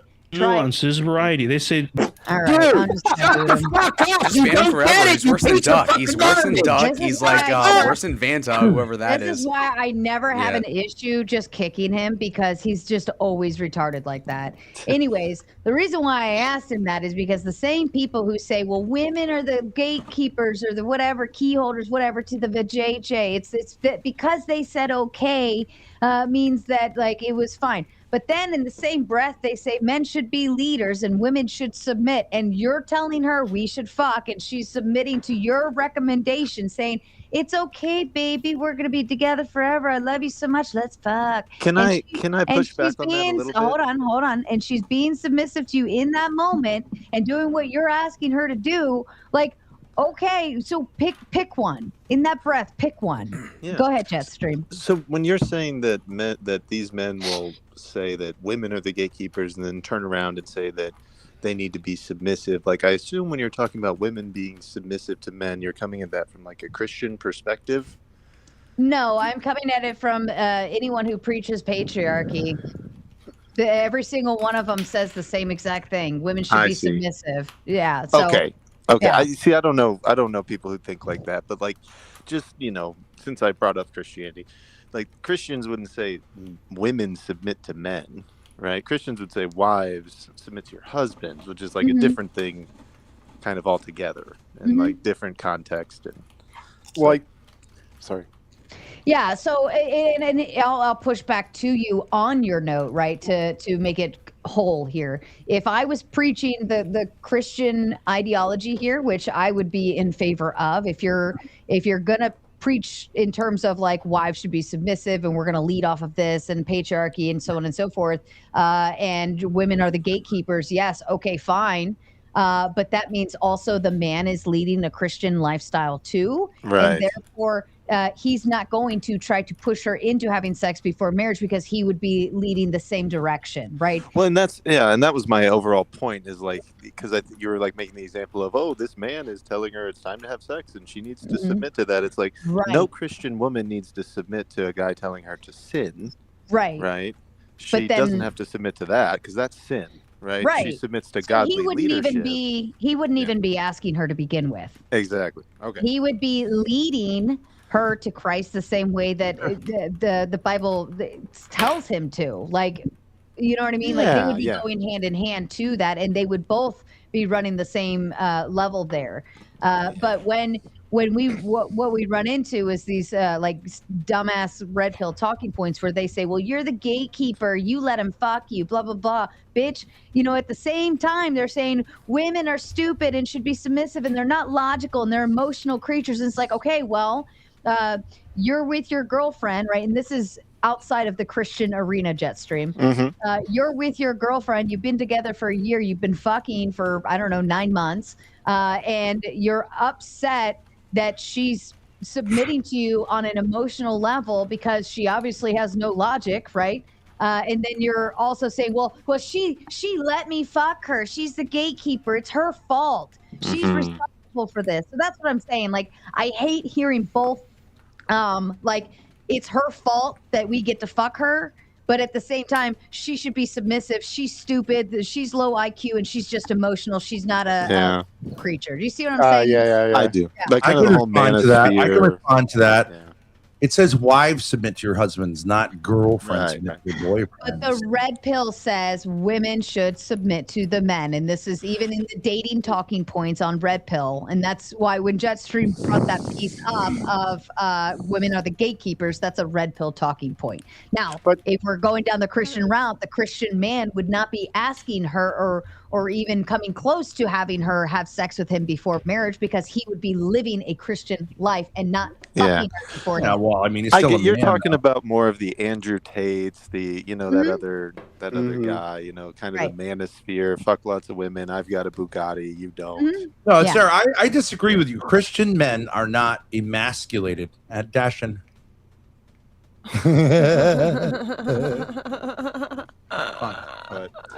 Okay, but back to the topic of feminism, because Ghosty was talking about some things that I thought we could agree on. You're both talking. Oh, sorry. You are trying to decide with each other who is whether the other person's fit for marriage. It's not about pretending to be married. So the woman should not. I don't think the woman should be submissive in dating, in courting. You know I agree. I agree. She's a free agent. I agree, but the red pill would say otherwise. Yeah. Why, the That was the other guy who's not here anymore, though. though, saying that. None of us hold with Submitting that. to someone you're dating. But what I'm saying is, I think women, I would encourage Grace, if she's dating a guy, to date 5 other guys at the same time and play them off each other. No. But Yeah, I'm okay if with she's that. married to a man, then it's a different Right. story. I Now, just think equating. also, I wouldn't recommend, if you're going to be fucking any of them, then you should be, at least cut that down and you be exclusive, right? If Yeah. she's dating 5 men and she's courting, I don't think so. I don't think so. If you're going to do that, you're fucking around. You shouldn't do that. If you're going to do it, but there's no ring on anyone's finger, how does it make any sense? Why You're pretend? saying she should fuck around? I don't Premarital see sex anything. is not good. You got a ring on your finger. Yes, you're I'm owned not by talking this man. about. I'm not talking about being married. I'm talking about if she's dating 5 dudes. Right. The minute she starts fucking one, the other dudes are out of the picture. I don't really understand that because if If you're you- not married, you're not married. Yeah, why would Because it be a- having intimate relationships with multiple partners does not usually have good outcomes. Right. What I'm saying is, That's I not his understand, point you, at you all. understand from a Christian point of view, this idea of premarital, like this kind of fake marriage relationship, is a bad idea. Okay, it's bad on both sides. But if you're going to do it, why? If you're going to play the field, but you're not going to ask to have a ring put on it, you might as well just play the field. Why? Why? Sexually? Oh, because promiscuity is bad, generally. Yes. Well, I morally think, bad. Sarah, let me just say this. I think leaving aside sex, courtship is a time when you're trying to figure out whether you want to be with someone, right? It's not about pretending to be with them to give it a test run because you don't know. You and I both know. Put a ring on something, you have no idea what's going to happen. They're not right? pretending. Wait, are you That saying doesn't make she? Well, so I don't understand. Well, just wait a second. Just let me finish the point. I'm not sure whether when you add sex to the mix, which I don't think is a good idea, that fundamentally changes what you're doing. You're supposed to now. Yeah, so pretend to you're be saying married? she just shouldn't have sex at all?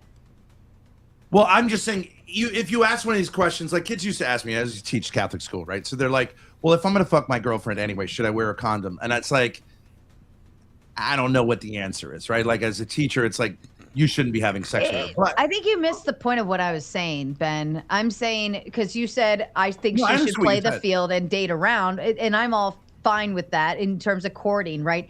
But my rule to add in, if anybody's watching, is if you're going to start fucking one of them, you do not have permission to date any of the others. Once you get physical with someone, that is exclusivity. You need to stop. Why? does woman needs to or Why? the guy needs to? Both, Or both of you, both of you. Because, well, number one, Well, but we're both herpes. being irresponsible. So It- I mean, if you say like maybe there would be a difference, like an engagement ring. Okay, I recognize engagement ring, and that's different. Okay, but I'm saying that there's no engagement ring, there's no ring at all. You're saying if you get intimate, you should be exclusive. I don't know. If you're going to make that decision, okay, let's even take sex off the table. If you start giving blowjobs, you should stop That's- dating anyone else. I think that's nasty. Like if you're gonna be intimate with anyone on any level, you should get how stop. I get what you're saying is like that is a movement towards exclusivity. Mm-hmm. But what I'm saying is, if you haven't, I mean, how hard is it to put an engagement ring on someone's finger? I don't know what your personal You're sexual missing the morality has to point. do with anything, though. What does Ben's that have to whole do with point the is price of butter? critiquing the moral. I think you know, a lot He doesn't believe in about, boyfriends. okay, cut off. Okay, Or perfect. relationships Okay, beautiful. before marriage. A lot of people, and Gozi may agree with me on this. I don't know. A lot of people tell me stories about how they were cheated on by their boyfriend, and I'm like, no, you're a whore. You were having sex before marriage. He had no obligation. What do you mean he cheated on you? That's what I'm saying. He doesn't Because- believe in premarital relationships. hear- He doesn't I think it's a I thing. get that. obligation Ben unless you says, have an but Ben obligation. and I are saying two different things. I'm just saying because you said you're okay if Grace plays the field and dates around.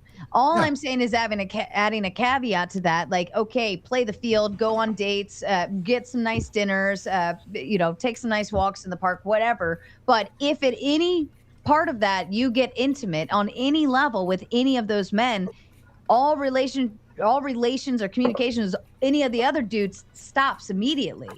Play the field, but the minute you start touching, that's it. I would just push back on this way, right? I would say, like, I'm not going to say, obviously, she's going to either do what she says. I would say, if it's like not just dating, like playing around, but actually bouncing around on dicks, I would say I would use that to your advantage.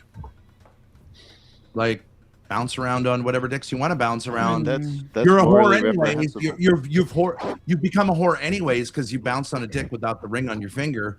So How does putting a ring on your finger like make you not a whore? oh my God, Ghost. I'm just curious. Because you're saying we two people, I'm not pointing to Grace as like an example. You're two not? people are saying we are making a lifelong commitment in which sex makes sense, having children makes sense. You know, and we're saying it publicly to society, we're making a permanent commitment.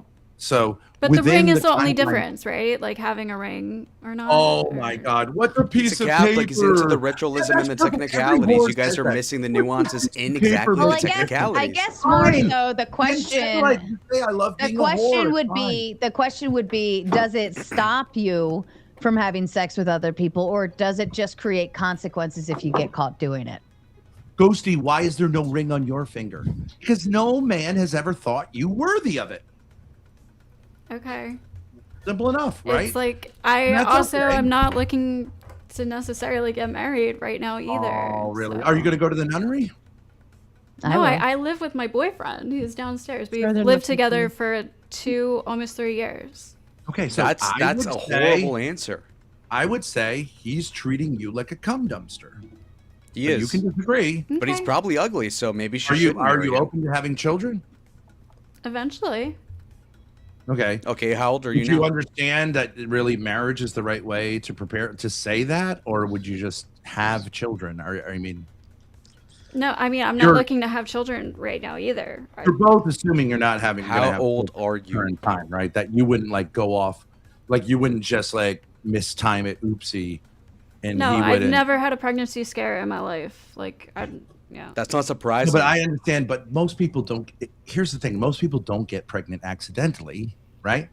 They're trapping the other person or whatever. No, what? Most people? 2026. Trap people? Isn't it You like have like over a bizarre 50%? view of Yeah, Because here's why. Do you want to know why, Women- Ghosty? a woman here's, your age does here's not get why. accidentally Because pregnant. if You you fucking have know. bad shut up, Ben. If you have bad intentions towards other people, more than likely you believe other assume. bad people. Right. Other people have bad intentions for Hurt you. people That's hurt why. people. Then where did you get hurt? Lying horse. That's why you're going to. I reiterate my insane asylum program. We started in the insane asylum. Make the case you shouldn't be in there anymore. Okay. Your rules This is really hold well. garbage Sarah. if I called a psychopath. 302 right now, you would be the one getting taken away, buddy. 100%, dude. Here he is. He's over here. He's over here like. Yeah, but that's not really addressing his questions, Like though. you. Princesses like you. Whores. Fucking You're a whore. princess. Are That's you a the whore? Ghosty, funniest you have a thing. lot of Are you a leverage cum- here, okay? How are you a cum dumpster? Ghosty. No, hold on. This If is zero that's what footing, you okay? would call my relationship, No, I no, don't it's give a fuck. I doesn't respect you. We all know that, but I'm the only one who will say it. But oh, Why I'm would gonna call the anyone cops. care about Fuck your you, go opinion, fuck though, yourself. Ben? Like, why would She anyone- cares. She cares by responding. Okay, number one. don't know Okay, what's happening. no cam person. Well, how are you Ghosty, not a whore? you're not responding now. What? Well, I mean, to be fair, Ben, like nobody gives a fuck. Like Ghosty's personal life is not on the That's a chopping cope. block That's a right now. cope. Shut up, Laylo. Ghosty's What? personal. Well, she talked about Ghosty, it. hold on Did a she second. stutter? What I'm saying is Ghosty's personal life is not on the chop. If you want to come in with anecdotal experiences or pointing at other people's experiences, that's not an argument. You're not making an No, I mean, I argument. think you You're say you just simply applying shame to her personal life because that's what you want to do right now. Okay, If but you want his to is make much an- worse, Shut up, probably. Laylo. Am I talking? If you want to make a point, Ben, come up here, give us some facts, give us some data, give us the studies, and show us why anybody who chooses to live with their boyfriend or girlfriend before marriage would be wrong. Instead, you're pointing at Ghosty and trying to make her like she's some terrible example when you Mommy's yourself gonna aren't even protect her applying whore the daughter. I shit get it, properly. Okay. I'm just saying, look, I don't need studies. We all have kind of common sense here. You and I both understand the Catholic teaching about premarital sex, and it does make a certain amount of sense, right? No, you're making Dating claims should and you be need a to time support them. when you are considering making this choice. You're not making the choice in pretend. That's stupid. Because what happens is, okay, and I'm not using Ghosty as an example. When people live together for a long time like this, what happens to the woman biologically? She gets bonded, right, to the man. Oh God. She might say, Didn't they disprove that because that was actually a study of animals and not actual people? Yes, yeah, suck a Yeah, dick, no, Ben. there's no proof No. that sleeping around leads to not being able to bond. It totally does. That were bonded with Totally does. I mean, Women get oxytocin is real. but- All right. Well, if you got paid enough to sleep with any given person, you'd of course reject that. You said one at a time. You've been yapping the whole fucking time, and you take On the forever other to make a hand, point. the man is also turned into a kind of, like he's like an addict of sex, right? Because she can now say like yes, no. There's no obligation. Are you like the projecting people or are in you marriage. stating that's like a normal thing? Oh, psychobabble! Great move. Yeah. You're just gonna make claims and claims and claims. Or you're gonna support them. Wow, on a these woman things. doing psychobabble. How innovative. I'm just, you're just right kind of like there. stating random shit. I don't even know what you're trying to talk about right now. Like, Exactly. Oh, I'm you just- don't? Why don't you look in the mirror? Okay, You- can I Okay, ask Do you but- have an Just being obligation abusive to have sex asshole. with your boyfriend? Ben, what is like? Do you just need to beat up on women tonight? You started with Cal, now you're moving over to Ghosty. drama That's good queen. What do content. you That's need good to content. do? You don't want this Andrew I'm Wilson, really Cult of feminist Dusty bullshit where you need studies. Stupid. He's a little Keep drama waiting for that. starter. She just said that Good. women are too stupid to pay attention to their own cycles. That is Who said that? misogyny. Ghosty? Well- Nobody said She that. said it. Well, hold said on. I said I women are wouldn't too recommend women stupid. to not be on birth control because if they're having a lot of, especially casual sex, because yes, you can track it, but I don't trust people to do that because a lot of people are stupid. Women are stupid. A lot I of don't say that. there's I a think lot of women are dumb women smart. out there. Yes, I don't trust Well- them to track their Misogynist periods now. monthly, like because there's just And already even a at lot of that, mistakes. even at that, like I said earlier, Why like don't it we takes continue and so say, especially the long. blacks. Come on, Ghosty. Oh Let's God, go. Let's here we go. full Now he's gonna hard race right. bait it. Okay, I mean, the rhythm of it isn't even that Alt-right. reliable, anyways. All right. I had a question. Yeah. So, Ghosty, earlier when we were talking about like the issues, I think if we're going to find common ground on feminism as a benefit, right? Like you need to point to specific issues that we can agree are like unjust, right? Okay. So you start off by saying that women's issues aren't well funded enough and that there's a disparity in the funding between women's issue. But then the example you use is birth control, which like, that's Well, no, not... I didn't use birth control as an example. I don't know how birth control. Well, I said it's something. Yeah, I guess I said it's kind of like a Not shortcut issue rather Yeah. than like finding a better solution for. But like, if you PMS were and shit telling me like that a ton of women were dying from this in really high numbers and percentages, and we were spending more money helping men who are dying in lower numbers and lower percentages, I think that you and I could get on the same page, and like I could be a feminist in that way. Right. But then when you say that, like, oh, we need to reform the social character of the country and like men and women just like, women aren't treated the same. Well, what I have to ask you then is like, well, how do you know that? And so what you're pointing to, I think, is like studies. Well, there aren't enough female CEOs. And so when you start talking like that, now you are talking about equality of outcome and not equality of opportunity. Well, that's why I didn't really You bring know? any of that stuff up, though. What's that? I didn't really bring any of that stuff up, though. Like, I've even talked about in the past changing, like, having scholarships for men to go to school, like college and stuff, because I think right now we're seeing, like, a reverse thing where it was like women weren't going to school and now women are like taking over the education system. Yeah. So like I would be fine with going back a little bit in the other direction and giving men only grants and scholarships for schools. Like, so I don't really like, this isn't really something I've talked about. Like, I'm not somebody who like talks about the patriarchy and shit like that. So Yeah. Wait a minute. So then I think Wait a then, minute, then we've got I a am- lot of I common know I ground, am right? I think we much share a lot older of than goals, and that like, a reasonable approach like that, you would find somewhat like an ally in me, right? But it's when people start talking about, oh, the patriarchy's in everything, they're in the water, we need to tear the whole system down because the patriarchy's oppressing all women every day. Like Right. that's when I'm still I kind of can't. confused on even like what the patriarchy means. Like from my understanding, it's like a biblical term where it's like men over women. But like I guess what they mean is like men running and ruling society. Pretty much, yeah. Yeah, If I anyone has don't a better think definition, at I, this you point know. it's like an intentional like I don't know, like maybe in some people. There's obviously some people who don't want women in the workforce and want women to have Well, power, but yeah, I I think gotta that push back on generally something. the story of human history has been of men and women working Can you together hear and me, Sarah? cooperating Am I against coming through? the. Yeah, but if you can hear that they're having an exchange spin. I'm sorry, it's in and out for me, Oh, Sarah. I'm sorry. I I'm apologize. missing. I don't have audio for whoever's talking. No, you're fine, Jet. I'm sorry. But I was going to say, like, generally, you know, the story of human history has been men and women working together, cooperating, fighting back against like the brutality, you know, and the all the hard stuff that you have to do to survive in this Right. world, right? Like we had to work together, and it was really, really hard. And sometimes that led to like women having to do certain things and men having to do certain things because that's what it took to survive. Mhm. Right. And so, like, to take that and view that as a whole history of, well, men have just been oppressing women and keeping them down and, you know, taking away their liberty just because they're mean.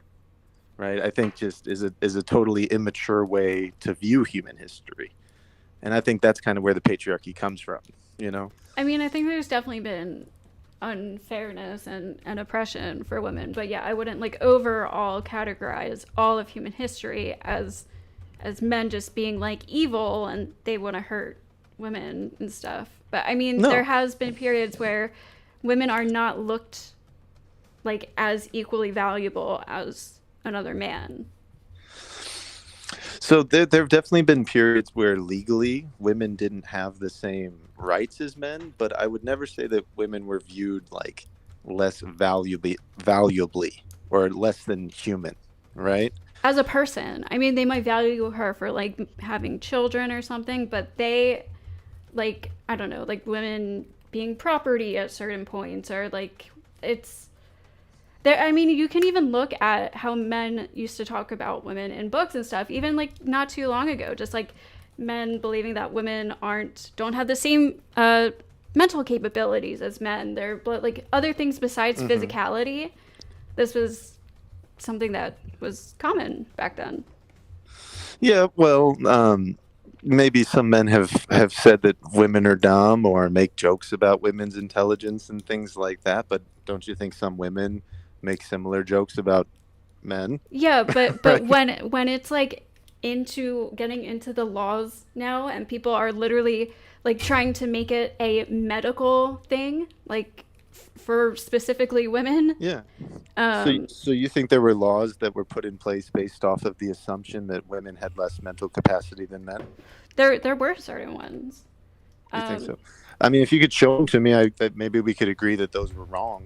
But I mean, like even the medical thing, like they medically, I forget like the word for it, but they did this for white women who slept with black men.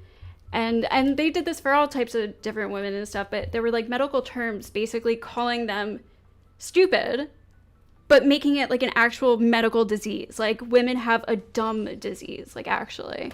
So yeah, I think just men realizing that women are on the same page as you guys. It's just you guys are stronger and we have different hormones. But like, yeah.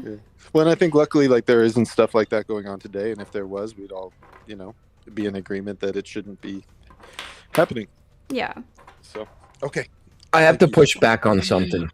Okay. Ghosty, I know I am much older than you. I was born in the 70s, right? Okay. You said, if you can remind me exactly what you said about women and education. You just said it. Just now? No, a couple minutes ago. I was having audio issues, so I apologize. My pushback, and maybe it'll help remind you. When I was in school, kindergarten through 12th grade. Predominantly, they were woman educators. Oh, When yeah. my girls were going to school, and I have 4 of them, their teachers, for the exception of one, was a female. Yes. So your that logic is flawed. So when I said that I think we should give men scholarships for colleges because men Yep, seem to that's be it. lacking in the educational department compared to women, you think that's what? I was trying to follow your logic.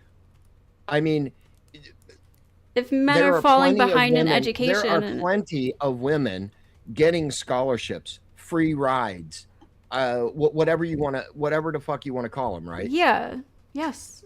So Grants where and is your logic in saying that they're not?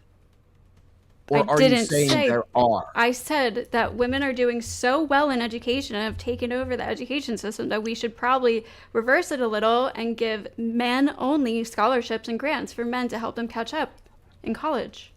Yeah. And I think that's due to the girls. All the girls go into education because just by temperament, by disposition, they're going to gravitate more towards that field. Women are Yeah. generally more interested in people. Men are generally more interested in things, right? This is just like a average, right? I mean, Not are every woman, not businessmen- every man. Aren't businessmen like dealing with people a lot? They sure are. They sure are, but they're Uh, dealing with things too. Well, I Like, mean, you know what I would say to end all of this buffoonery, because I think it's just absolute hogwash. I think you remove, oh goodness, Dashton, you scared me. I think you remove names, sex, race from applications of scholarships, grants, getting into school, getting into programs, whatever, so on and so forth. You remove the identifier, give them your social security number is your identifier, right? Not your No, name. you don't need that. Mm-hmm. You can take their names and just create a hash out of it and just use that as an ID. You don't Yeah. even need Something, right? An ID number for that right. application. I don't like using social security numbers because You get the example, though, yeah, right? Yeah. But it's something that doesn't identify you as a girl, a guy, a race, Exactly. this, that, a thing, a what, a duck. I don't know, right? And then now we are actually at merit, and now you are removing, that issue of, well, are women only getting in because we want to push more women in, or are Indians getting more scholarships because they're Indian, right? Like, are Black people getting more scholarships even though they're this or that or whatever? Like, now Okay. you can just go based off of merit. But Sarah, that only gets you through the application process. Eventually, Yeah. you have to get a face-to-face interview, and Yeah. that's still going to face potential discrimination issues. But the thing of it was at least in order to get to the next level, Mhm. right? Now you've completely removed the entry point from being bias of any Yes. sort, right? At least we can say that. And then you move forward to the next level. But see how many people move forward. It's not going to be like, I don't know, we're going to only pick 1 out of 100 people to get this thing, right? You're going to narrow it down to like the top 10 people and then pick one, right? And then that is your personality that's going to win that interview. That is like who you are, and you're like you face to face with a person. And if that person thinks that they don't like you because you're Black, well, sorry, shit happens. There's nothing I could do there. Right. Yeah. But at least the entry point, there is I think no it's- bias. I agree. It's a good change to make. It's not going to fix the whole problem. I mean, we start by asking on job applications, college applications. Fuck, you fill out a form somewhere and it's like, what race are you? What gender are you? What this are you? And then like, oh, do you want to fill out this survey? It's not required, but do you want to fill out this survey? Like, Yeah, at for that college, point- it's like survey option. Like they're Mhm. surveying A lot of that's optional, who's yeah. going to school and shit like that. can I just make a little admission real quick on that? In my job, I have to collect demographic information about the Mhm. people that I help, right? And the reason for that is to make sure that the government can make sure that I'm not, helping one race of people over the other. But really, it's to make sure that I'm not disadvantaging black people, right? Like that's the only reason, is to make sure like no minorities are being discriminated against. And so what I do, it's also fraud prevention. But I wouldn't get that make you actually favor one way over the other to ensure you meet the quota of whatever it is you need to meet? well, what I do is anytime I'm dealing with a white person, I'll just say they don't want to provide any information about their race. And then if I'm dealing with a minority, I provide that shit. So I am the most smart. I'm the most like diverse. Nobody is more in with the minorities than me. It's every one of my deals is a minority. Holy shit. Or you could just mark everything as other. Yeah, That's what right. I do sometimes when I know that, like, okay, I'm the single white female, whatever. Like, if I think that that's going to hurt me, I put other. Yep. I just do it Or out just- of practice if they give me the option. Well, you can be white and Hispanic or Latino. So, like, I don't know what that means. Latin. Well, I'm kind of Latin in a way. Like, what does Latin mean? I mean, Yeah. English is based on Latin. So, in a way, as an English-speaking person, I'm kind of Latin, of Latin heritage. So that's what confuses me sometimes, because it usually refers to like Hispanic origin, right? But Latin would imply Roman origin. So Also, Native American, native comes from natus, which means born American. So I wanted all my There you kids go. to say, check that box from the beginning. And how are they going to know? What Right. Are they, want you to make a TP? Well, my sister actually received, I think it was like $16,000 from the state for being an educator, and in order to get this money, she had to be going into education, and she had to be 1/16th minority. Like that was all I'm like, who in this country is not 1/16th? I was gonna minority? say, that's about everybody. He's not. He has nothing. 100%. I have 0.0001 West African. Hitler's fantasy. Whoever's got not 1/16th of minority in their blood, you're pure blooded, I guess. You got the pure. Ghosty, Yeah. I wanted to ask you about the when you said marriage is just a piece of paper. I mean, I know that's I kind of never like a said trope that. thing to say, but did you actually? I you never didn't? said I that. thought you did. Well, no, I mean, with the I was state it is, questioning though. him about like a ring. Getting a ring is the thing that makes you not a whore. Like, so if you have a boyfriend and you're just sleeping with a boyfriend, but you don't get married, and your entire life you only sleep with one guy and it's your boyfriend, Ben is calling those people whores because they don't have a ring on. So that was like my question, basically. I feel like it's, What- and then why? there are How does the some ring make a actual- difference? Yeah, Oh, there okay. are some actual married people that are actually whoring around. No, But the, no, but the in- ring Well, is the all difference. spouses should be whores to Hold on. each other. Yes. The ring is not a the whore. difference between the guy asking, like, making a commitment to you versus not. Wouldn't you say that's a difference? Well, that's why I asked the question earlier. Does the ring stop you from being a whore, or does it simply offer consequences if you are? Well, no, in Ghosty's example, right? She said if you stay with the same person all your life and only sleep with that person but never put a ring on it, you're not a whore. Of course not. Of course you're not a whore if you only Well, no, have sex that's- with one person. Well, that's not- what it- Ben it- is disagreeing with. Well, that woman in that situation would not Why be. wouldn't you get a hold on, ring? hold on. She wouldn't be promiscuous, but I still think that society would generally view her as lesser than a woman with a ring on it, right? Don't you think that's kind of no. weird?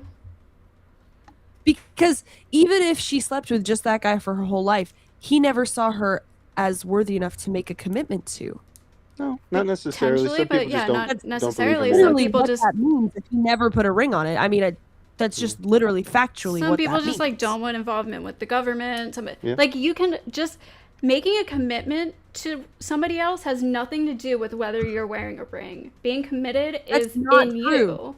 Yes, That's not true. it because is. Commitment necessitates consequences, right? So even if you just wanted to talk about it legally, you could say, "Oh, what does the government have to do?" Well, if you like, everybody knows, like a marriage license and the ring, it's not nothing. Like getting a divorce isn't nothing. Mm-hmm. It's a The ring is literally saying I'm spoken for. The ring is saying I'm spoken for. The ring, all like the financial stuff is all different. And if you try to break out of it, there's also all these consequences you're gonna face. So there's like It a is larger a different financial level of relationship. So you're saying because they're married, there's a larger financial consequence and legal consequence.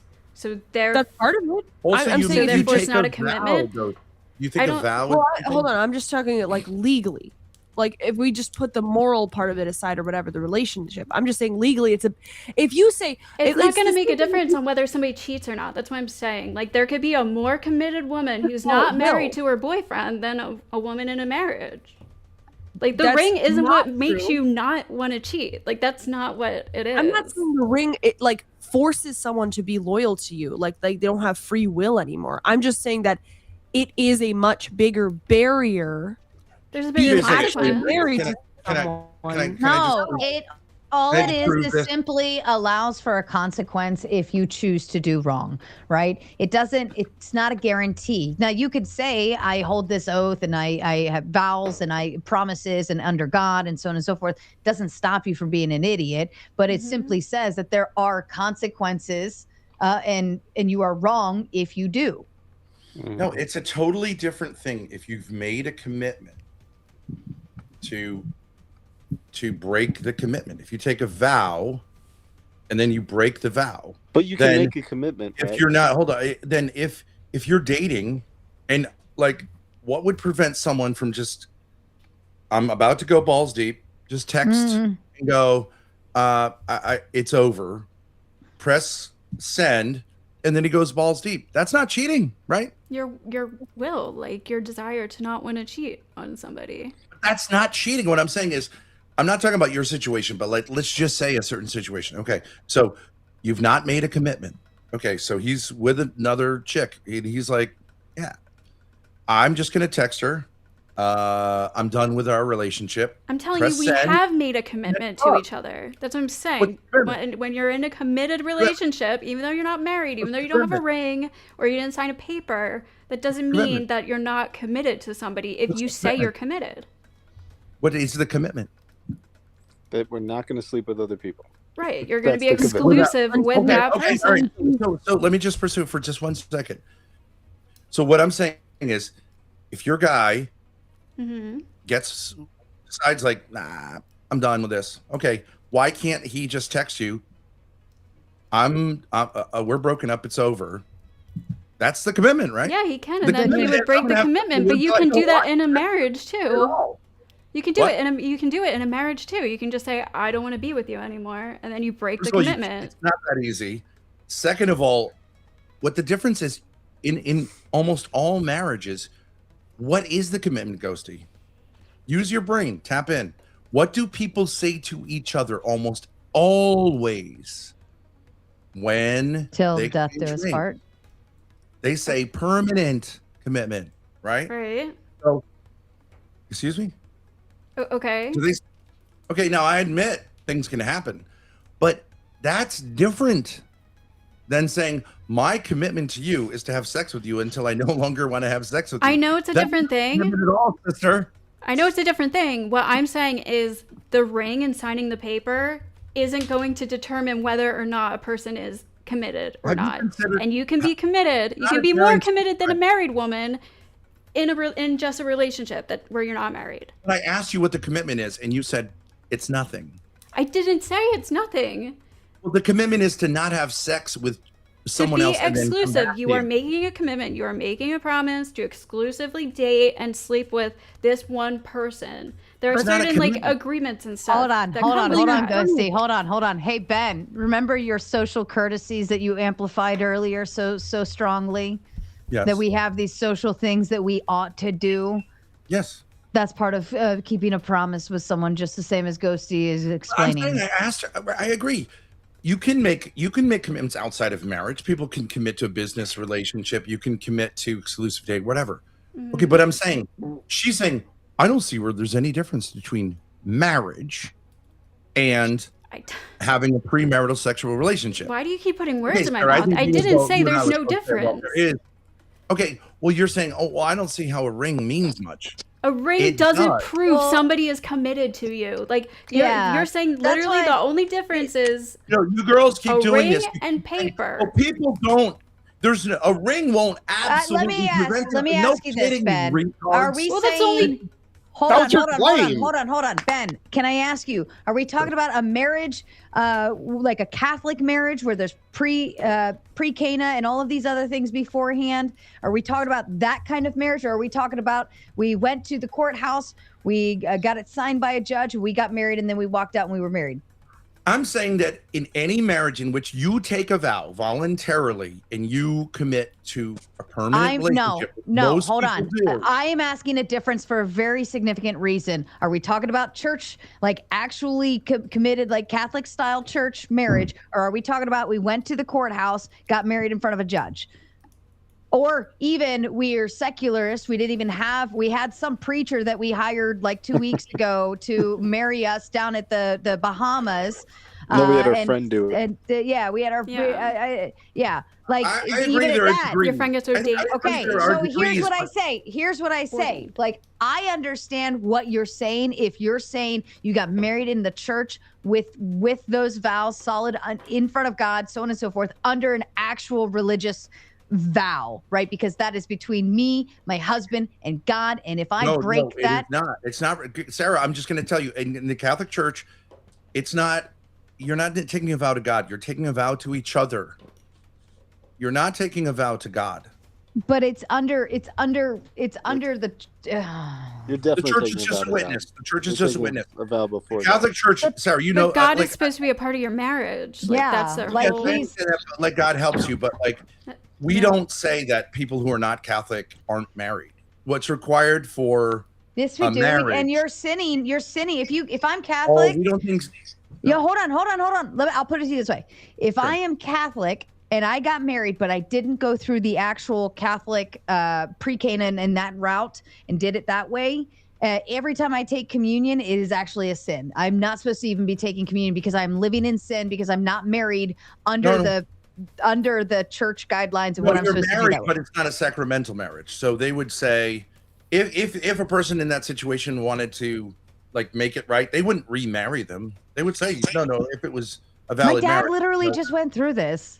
Like, he technically remarried his wife under the you would affirm Catholic your estate. vows, but you, No, they went to a courthouse, got married many moons ago, right? Mhm. And then my dad's with the church and all these things, and he was talking to the priest, and he went to whatever. But the priest said, yeah, like if you're taking, you can't technically take communion because you're Right. technically living in sin every day because you didn't get married under the the Catholic requirements. because he's Catholic. That's some Yes. legalism, bro. But Get they that wouldn't- legalism out of here. But That sounds like the Pharisees. the point of it is like it's a step bigger than just going to the courthouse and getting married. Going to the courthouse means I'm going to sign a contract with you, and you're going to sign a contract with me, and we are now considered a business entity together in the name of the state.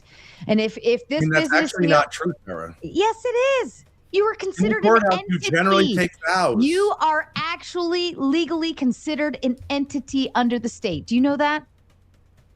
I understand that, but you generally also take vows, and you intend. You can choose. No, Publicly. you can choose your vows. You can choose which vows. Right. Okay. So if people go, I agree. If you get your rings from the bottom of a Cracker Jack box, and you just and then you go till divorce or until I don't feel like it, do we part? The And judge you isn't have, obligated like, to read the like, vows. Those are just standard guideline vows. Well, The- Sarah, the- let me bring it back to the But marriage. no one gets Hold on, married like that. At least they do say like I intend in some way. There's people that get married by fucking Elvis in a drive-through. Are you fucking kidding me? Do you expect them to take that vow seriously? You That's guys fine, always man. get sucked down the wormholes. You two, you go off on these tangents. I and mean, you just Sarah, get it's just sucked like, right what down. I'm saying is, you can say like, okay, well, theoretically, a Sarah marriage can can mean directly nothing to counter him. people getting married. Okay, but the point is, what's her name? Ghosty is saying, I don't see how there's a difference. Now I think there is a big difference with the ring, with the vow. You're doing something public, Now, do a lot of people fail to follow through on that? Sure. But to say I don't see where there's any difference is ludicrous. Some people have wedding ceremonies without getting legally married. That's true too. Is that considered? So they wear a Wait, ring. let's get away from the hypotheticals and shenanigans let's also. just say, just on the face of it, Ghosty. I know you like. I'm trying to understand what your position is. Who did you draw, Dashton? Sorry, Grace. Good times, Sarah.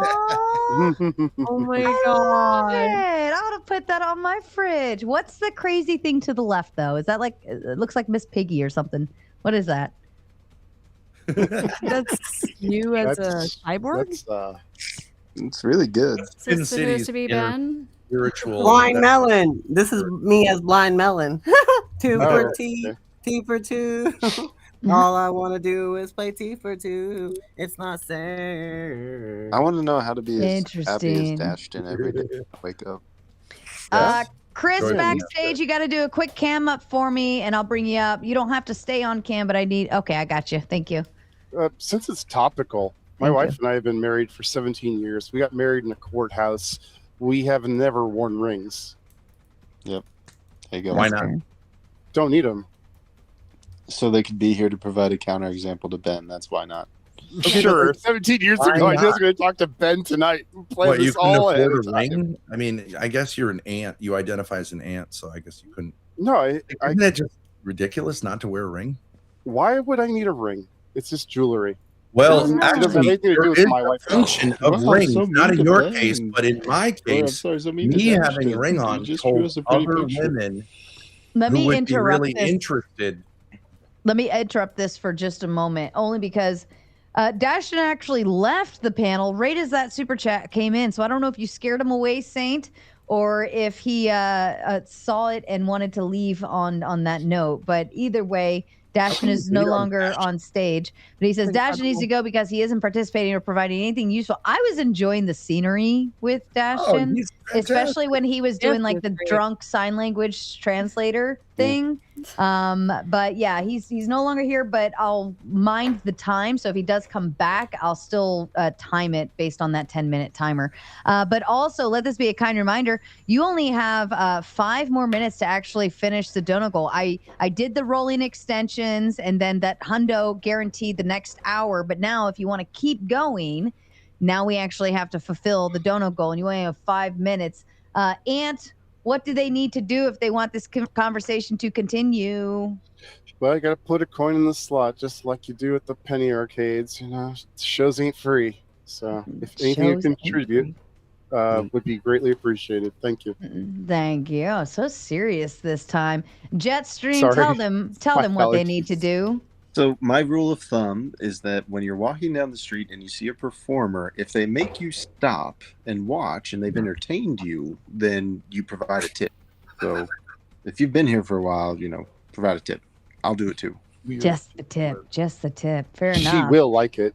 Chris just got up here. Chris, we need you to be able to stay longer. So far, we've got 4 minutes on the timer. Can you tell the kind audience, and welcome to Mater Nation, this is how we christen you by making you dono grift to the chat. Tell them what they need to do, sir. Well, just like if you want to see entertainment, donate. Well, that was short, easy, precise, to the point. I'll take it as a win. Laylo, are you with us, sir? Laylo's taking a shit. Ghosty, you've been here all night. Are you ready to go yet? Do you want to stay? What should they do? I'm chilling, having fun. So, yeah, you guys should donate and let's keep the party going. Keep the party started. And of course, Grace, the other lovely lady of the panel. Oh, see, Ben's Money. Ben's All I really want to showing see is I don't really need the DNA. All a bad bitch need is money flow. I wish you could actually, like an ATM, like insert into your computer and then it registers and takes it and sends it to me. That'd be cool. You know what would be super great is if you could have sex through the internet. I am awaiting. You can via the VRs. Yeah, there's VR sex. And No, I mean they when even you have put like toys and inside stuff to one of fully the simulate slots. it. They have Bluetooth toys for that. That's called a glory hole, Ben. Yeah, well, anyways, soon enough. All right. Elon Musk. Talking about a glass blower? What? Glory hole. Yeah. So like okay, so you got like 2 minutes left. Okay, like Sarah, you have daughters, right? I'm not trying to make it personal about them, but I'm just saying like would you recommend that your daughter sleeps with and lives with a guy for 2 to 3 years in a long-term relationship with no commitment outside of like, yeah, we'll be exclusive dating partners until either of us wants Is that a to good leave? idea? Would you No, say that- no. And like I had this conversation with Taylor during her Throwdown Thursday night that the pendulum is swinging back the other way. And like I would, if she even asked me, she's like, like when I turn 18, can I marry my boyfriend? And I'm like, fuck yeah, do it. And she's like, you wouldn't want me to wait? And I'm like, well, what are you waiting for? Are you waiting to try other guys? Like, he's a great guy. He treats you like a freaking doll baby, like gold. Like, why would I want you to try anyone else? And why would you feel the need to wait any longer? If you're going to do adult married people things, you might as well just marry. Right. Mm-hmm. Yeah, so I would agree with you, Ben, but I also am not going to chastise anyone anyone else, like a grown adult who does their own thing either. But if my daughter at 16 is asking me these questions, this is the answer I'm going to give her. But what if she said to you, like, what does a ring mean, Mom? Like this hippie ghosty here. Right? I actually, I'm saying, hold on. I'm not saying that marriage isn't like important or it's a cool thing or whatever. All I'm saying You're just is coping for you're your calling women who don't have a ring on whores simply for dating somebody. If they could be committed to them fully, and there are people who do this, but you're calling them a whore simply because they don't have a ring and the paper. I see the difference between marriage and relationships. But not having a ring doesn't make you a whore automatically. Yeah, what if you have a body count of 1 and you've only been with the one person you've been living with for 10 years? Exactly. I'm saying if you want to say the word whore can mean different things. Okay, fine. But what I'm saying is you're acting like a hoe. Put a ring on it before you sit on it. You're literally not acting like a hoe if you're just dating one guy. Well, let's get the standard here. What is the definition of a hoe? And Layla, you're going backstage because you're a no-show and you're away from the keyboard. Sarah Bear, please boot him for 10 minutes because he is annoying shit, and we know he's in the bathroom dreaming of his date with you. Enough said. And then, of course, Laylo just cammed up backstage, but I set the timer already. Laylo, hang tight. And then debate topic, we should prefer a male president over a female one for totally pragmatic and non-sexist reasons. Okay, I'm going to put a pin in that for a minute and while we finish up this conversation, then we'll get to that one. If and only if, because you failed that dono goal, so you officially have 15 minutes to hit it or quit it with one big fat red dono goal. Hit it or quit it. You got 15 minutes, one fat red dono goal on the screen, or we do end this conversation here. Okay? All right, back to you. I think Ben and Ghosty were... No, you were asking me why I say... Okay, so I believe okay, I'm not a woman, I don't know, but I believe that women, generally speaking, like the hymen is a kind of, like, it's a physical way of saying, like, this is something that you shouldn't be cavalier with, right? Okay, so if you say, okay, I'm going to be cavalier with this, you're a hoe. Are there levels of hoe-ness? Having sex with 1,000 guys in a day? Yeah. But generally speaking, all cultures have said, before you break that hymen, the ideal is that you get a commitment from a man. And then, like, for me, for example, as a dad, I go, yeah, he's going to pop her cherry tonight, and I wish him the best. Otherwise, I'm saying, my daughter's selling herself cheap. She lacks. Now, do most women in this do that? Yeah, sure. But I'm saying, as an ideal, it's a good ideal. It makes sense to say, well, there's other ways to do that. Not really. The hymen can I don't break think through dating- other Rest of it is things. all cope. Sex can be one thing, but like dating, I mean, I don't know. I don't even think, like, I personally don't think it's bad to sleep have sex before marriage. I think But there's like no dating is a relationship part between- of finding your husband. Like that's just how it's gonna work. Like, yeah, sure, you don't have to sleep with them, but if you're in a long-term relationship with them and Okay. you want to, like, I don't see why that's such a Okay, so you must know the stats on situations like yours. Is the divorce rate significantly higher for people like you, or significantly lower, or the same? Because we know the answer. I have no idea. I don't really care. Significantly higher. So Okay. your idea, your cope for saying, well, you got to give it a test ride before you take it off the lot. Mhm. In marriage, that does not work. That might work with cars. In marriage, I mean- it is the inverse. It's I gotta agree with Ben here. It's you mostly actually should that's commit mostly first. because of like religious reasons and stuff. Like the most people who No. do that are religious, so that's kind Yeah, of okay, more what's but, like, keeping them together than just being but- with one person. But maybe religion, because it generally does hold that ideal, maybe religion is right in that way.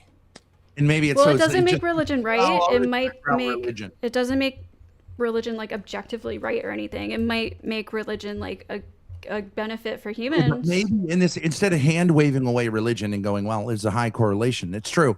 But maybe it's not because they're religious, but because religion is actually correct. Wouldn't you think the combined wisdom of centuries would probably get how to do things?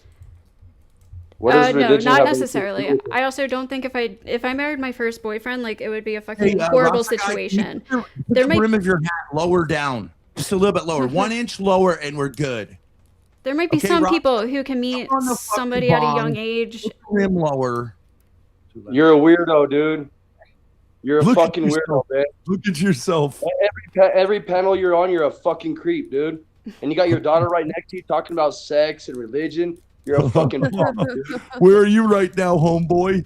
Selling marijuana and paraphernalia to I'm the people first who in don't America. I'm need actually it. the first in Frying America. brains I'm of the first America. in America Well to be done. recognized as what I do. Google Jaw Healing, baby. First in America to do what I do, unlicensed.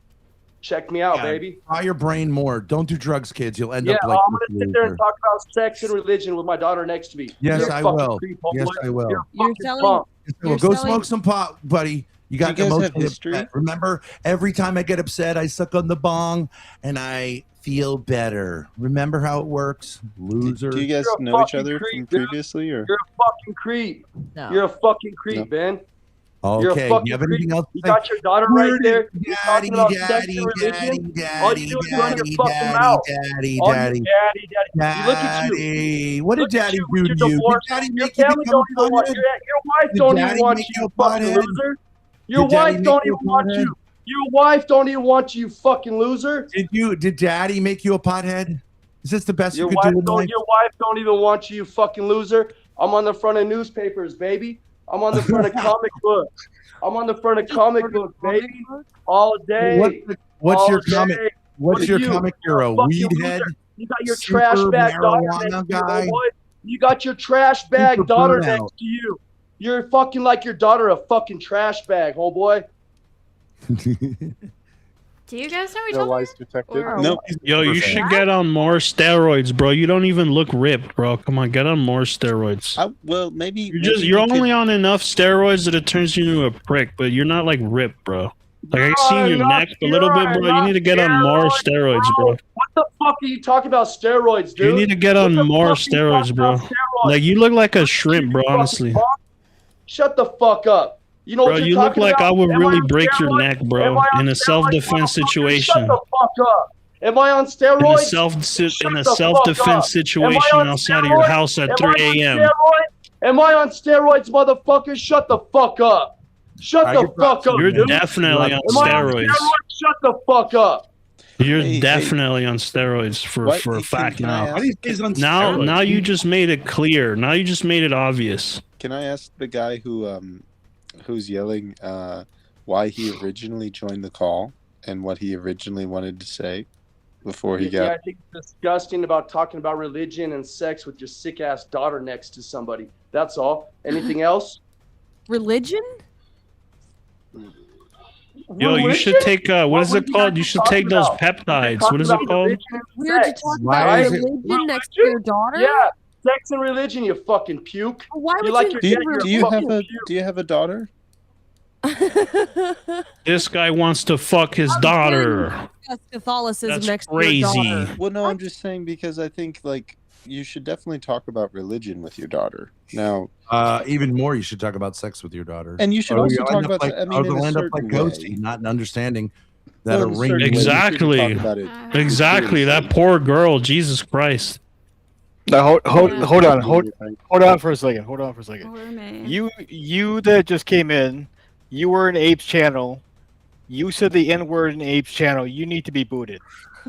Sarah, I'm telling you right now. W. This guy right here. identify as African American of some sort, sir? I'm an African American. You want to see my DNA test? What, Saint? Which one? What was it? Was it that one? This Sid? guy. This guy with the Trump. I'm this South guy, African. This guy right here is talking right now. This guy right here. I mean, I I'm don't from really, Cape Town. I really don't care at all. I don't mind. Like in terms of kicking him because he's just always fucking annoying. Yeah. But He's the what's up with this hall monitor who follows him from one stream to another stream to make sure he gets kicked? Okay, for saying the Narc. N-word? I mean, come Okay. on, dude, get a life. Oh, I'm sorry. Okay, Narc. Do you want him to say the N word in Sarah's channel and get Sarah booted? I Is that don't what think you it's want? good, but I'm just saying it's No, I've seen it's a black woman flash her tits on Sarah's channel. I'm pretty sure she can handle an N-word. I had to remove the whole I fucking thing. yeah. Well, I don't really want to get. No, Sarah- you know what? It's a valid point. It's a valid point. I'm sorry. I was just making fun. Okay. Yeah, and that guy's just always annoying. So any reason to boot him, I'm kind of I'm okay, Okay, with what it. about the debate topic?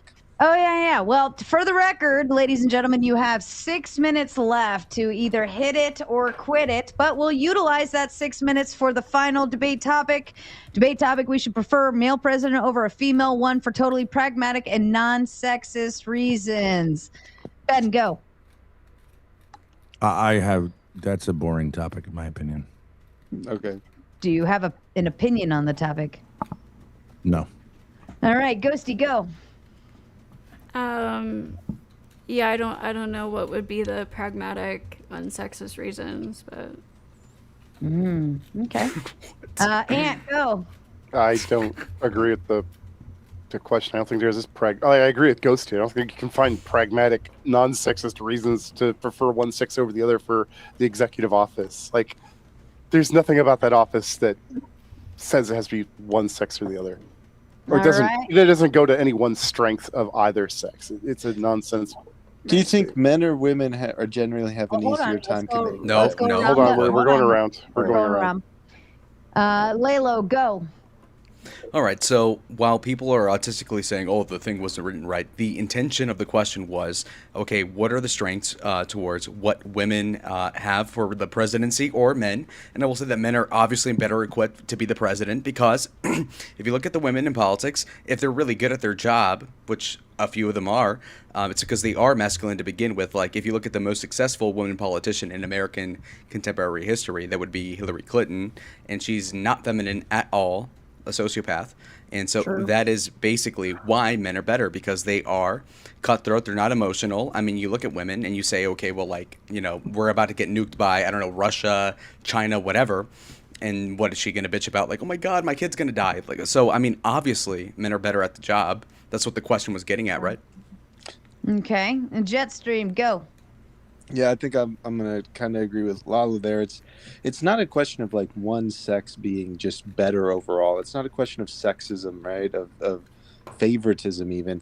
It's a question of who is going to be better suited to do the job, right? Who is going to, you know, have the like an easier time pulling the trigger and killing a lot of people to save other people. I think like females, I think have more, they're just kind of set up genetically to be more compassionate and to worry about other people. Oh, Jetstream, you have you ever had a relationship? is the with president a actually physically shooting Hold on. people? violent, Just let him finish his crazy- thought. We're not done going around the room. I mean, hey, feel free to push back on. My question was going to be to whoever is, who do you think would have an easier time killing someone or committing violence? Because that's Women. what you need a president to be able I to have do. no issue with Yeah. that. Well, the presidents aren't actually committing violence themselves. In a way.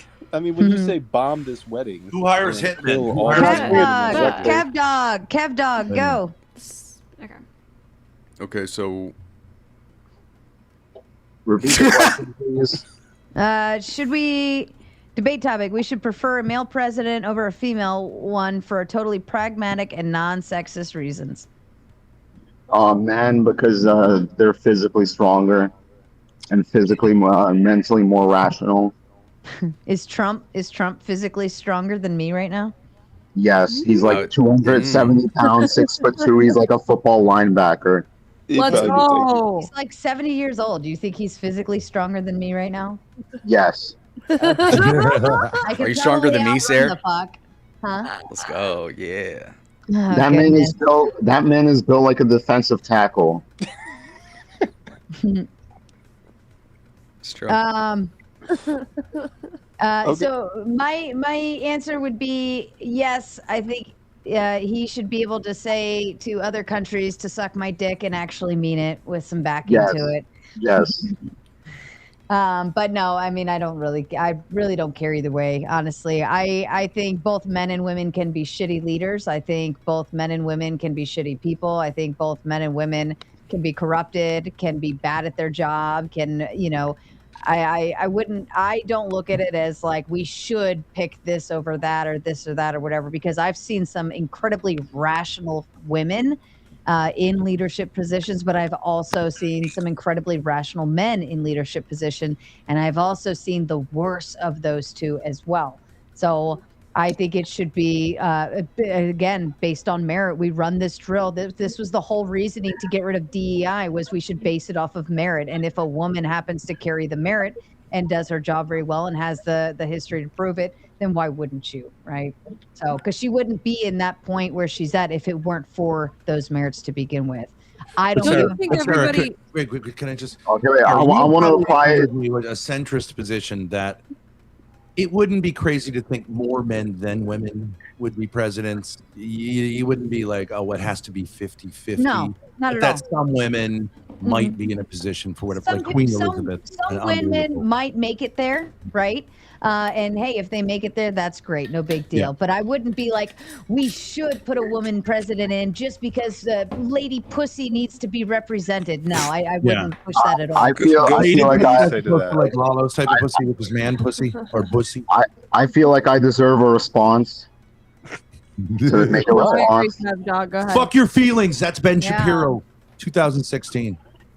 First, I want to reply to the Forbes barcode on the bill. That's because you don't take the barcode off in New York. I believe you. Fair enough. Speaking of Yeah. barcodes, you have 30 seconds to hit that dono goal, or we all go No, away. there's a barcode on But his show them, bill. yeah, show them what they need to send, Ben. Show Oh. them. You got 30 seconds. Gonna get that money. Damn, I'm the old Davies is school not going one. to donate Never. tomorrow. That's crazy. Just give me Fuck. money. What I want. That's what I want. You, Grace. That's what I want. What I want. That's what I want. Yeah. That's what I want. That's Also, what I want. Also, I'm in Las Vegas right now. So true. Yeah. The best things in life right. are free, but The you can leave them to chat- the birds and bees. I want money. Shut the fuck up. The chat has officially taken their first L of the evening, but I mean, we got till 3 in the morning. I think that's pretty impressive. I'm not complaining by any means. Chat, you did True. great tonight. I'm very proud of you. You're But, welcome, yeah. You know, it is Thanks like for a having us. bar. That the closing time eventually does come to fruition. Okay, closing time. There you go. Ask less call for alcohol. Hey, can I just say I love this guy Jetstream because he should be like the internet's therapist. He's like that kind of guy. He's very grounded. He's Yeah, very he's grounded. like, tell me about your past. He would help me with people's daddy's issues and mommy issues because he has that sort of therapist vibe. You know what I mean? True. I appreciate that. Thank you. Yeah. Thank you very much. I know he does with electric complexes. Are you like a therapist because you say you take money from black people and trick them? Is that Oh my what you call God. Black people don't go to No, therapy. I don't take money from. I actually give them money. Believe it or not, I loan money to black people. Lots of them. You loan money to black What the people? fuck? That's your job? How I are you make in money business? doing that. Can you believe it? Nobody Isn't the loans federal money to government black great? people.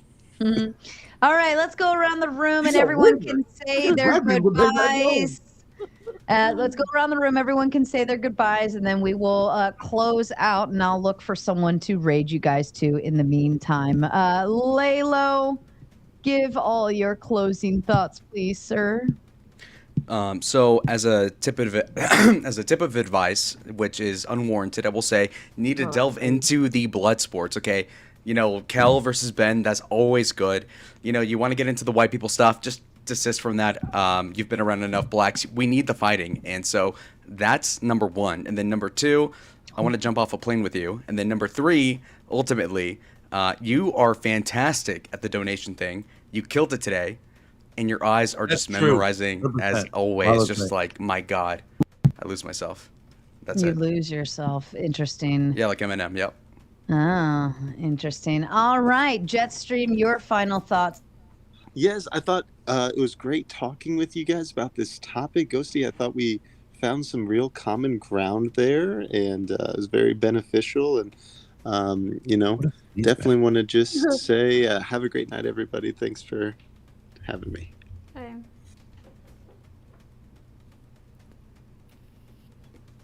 All right. Thank you, Jetstream. And Ant, to you, please.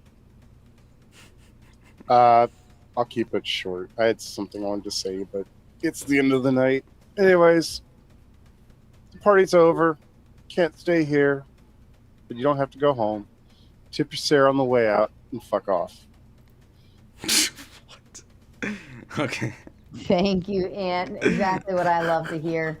All right, Kev Dog, your final thoughts to the panel, please. First of all, Tucson is fucking dollar store Phoenix.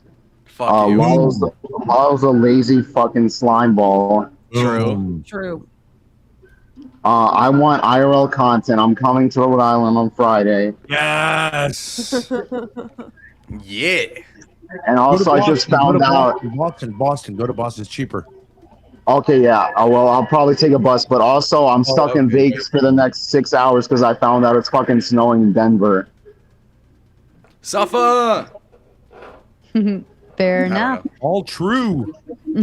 So I'm gonna go buy a pack of cigarettes and go fuck your mother. Go fuck your mother, Lalo. She's hot. Yeah. All right, Thorpes, to you, please. Yeah, I just want to say, in all honesty, to Ghosty, I think I'm just kidding around with all the bombast. I actually think you're interesting because you're left of center, but you're actually quite feminine. I think in a way that's like it's not. I'm not trying to condescend or anything. Whereas a lot of women who are like anti-feminists are actually much more like sort of grisly and angry. So I do apologize if you took anything I said harshly. I think I'm just mostly a character on the internet. But anyways, Lalo, you suck. Kev Dog, come out. Fuck Lalo, come you. out too. Wait, Come wait, out wait, too. Wait. I got you by the balls.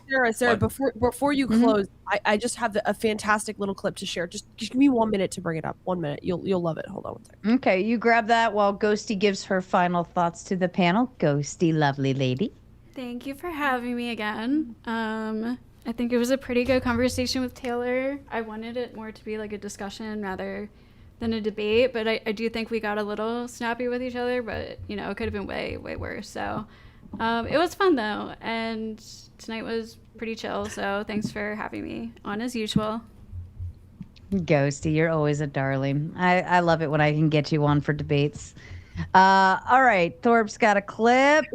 Oh no. Rachel Wilson explains, speaking of anti-feminists who are not feminine, Rachel Wilson explains how her husband Andrew Wilson responded to her throwing a remote control at his head when they first started dating.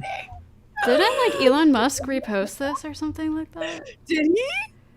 He I have no idea. reposted. I know he reposted one of her clips. I don't know which one it was. I just saw. I've been seeing it for 2 years that she beats his ass every night. If he does poorly on a debate, she's getting the belt out. I don't know why she just doesn't identify as a feminist. She's a total feminist. I think she projects a lot. Like I know I mean, that's like a throwing- little throwing buzzword, a remote but control at a man is like that's pretty aggressive. To be Are you honest. wanting to play the clip, or do you want to? Or were you just bringing up the highlight? I just thought it was funny. Just the description. Just the highlight, yeah. That is pretty rough, actually. yeah, what she says is she says she throws a remote at Andrew, and basically he was like, "I don't date girls who throw things at me," and she was kind of like, "This is such an epiphany! Like, wow, a guy who respects himself." Like, it was kind of weird. I'm like, I mean, I would start with the idea of throwing a remote at somebody. I would find that to be the problem, right? Yeah. Like, You're crazy. Yeah. Like you're dating too. It's not even like you're married and you're having a fight. It's like you're dating and you're throwing a remote at someone's head. Like, and she wasn't what? super young either, because like she already had 2 previous marriages. It's not like it was like her first relationship or anything, but it's just sometimes well, these only like one was married. epiphanies she claims to have, it feels like she projects that onto all women. Like all women must act like a weird aggressive brat like Yeah. I do. So I think the thing about her is the problem is she wants to affirm everything she's done, which would mean she's a feminist, having kids out of wedlock, experimenting, all this kind of stuff. Not listening to her But parents. it's never trad. None of it is trad. So why not just own it? Let him try to pretend it's conservative. It's not conservative. She's a liberal and or like far left. And she can just claim like, yeah, and I'm winning. You know, I got money, I got power. so you're saying there's a chance for all of the OnlyFans girls to find a man one day who will accept them and all of their children from different baby daddies? If they wanted an Andrew Wilson, then yeah, oh, maybe. yeah, sure there are, Yeah, yeah. why not? Yeah. I mean, you have Andrew to did. admit. Andrew did. You'd have to admit it's ironic for an anti-feminist to be going around writing books, giving speeches, debating with men, Powerlifting. training people shooting. how to shoot guns. Like, when does Yeah. the list become ridiculous? Why not just own who Throwing you are? Remotes at your boyfriend's head, like.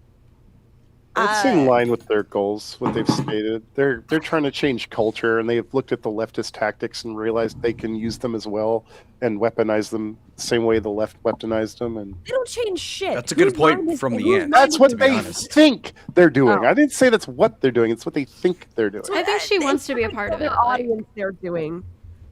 I saw that debate with that woman, Kim Coulter versus Andrew, about like basically whether Rachel's a total grifter. Which like, why did he take that debate? Is But like, my whatever. wife a grifter? Is my wife a grifter? Yes or no? I take the affirmative. Okay. Does my wife suck? All right, let's go. 2 hours. But she made a good point, which is like nobody's watching their content or buying her book who is not already, Yeah, at the very they're least, preaching to the choir. fairly sympathetic to the alt right, if not fully on board with the whole thing. Like, Yeah. when has All right, when you has guys talk Rachel about the debated- Wilsons backstage. Let's get the fuck out of here. Exactly.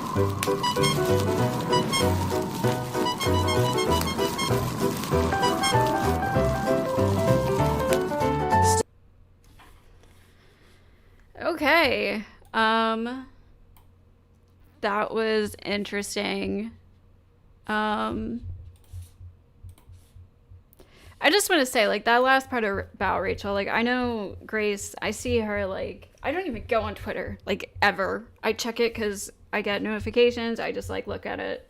Sometimes I'll scroll for, like, a minute or two. And this is, like, maybe once a week at that. But, like, I fucking hate Twitter so much. It's, like, the most negative app. It's just all fucking rage bait. It's like, just bullshit. But when I did sign on, I think this is around when Pearl did her debate with what's her name, that lady from the Young Turks, Anna Kasparian. I went on Twitter to watch a clip of something Pearl did, and I did see Grace like calling out, maybe it was Pearl, I don't know, I feel like I've seen Grace calling out Rachel Wilson on Twitter before. I know she has like some beef with like these trad wives, or at least women who claim they're trad wives. I guess Grace is saying they're not actually, but anyways, yeah, like my whole thing with Rachel is I think she is like a well-read woman. She's intelligent. I think she wanted to like she wrote a book. I think she has always been interested in having some kind of career and kind of became anti-feminist to cope with the fact that she got pregnant when she was really young. And what, like, I don't even fault her for all of her past marriages like other people do and stuff. It's just, for me, the like projection on to women for, I don't know, it seems to be stemming from her own life a little bit. That's my biggest like grief I have with Rachel, I guess. But like, I think she thinks she's genuinely helping women. I do believe that. Like, I think she thinks what she's doing is actually supposed to help women. But I do think they grift for sure too. But I don't know. I do believe that she thinks that.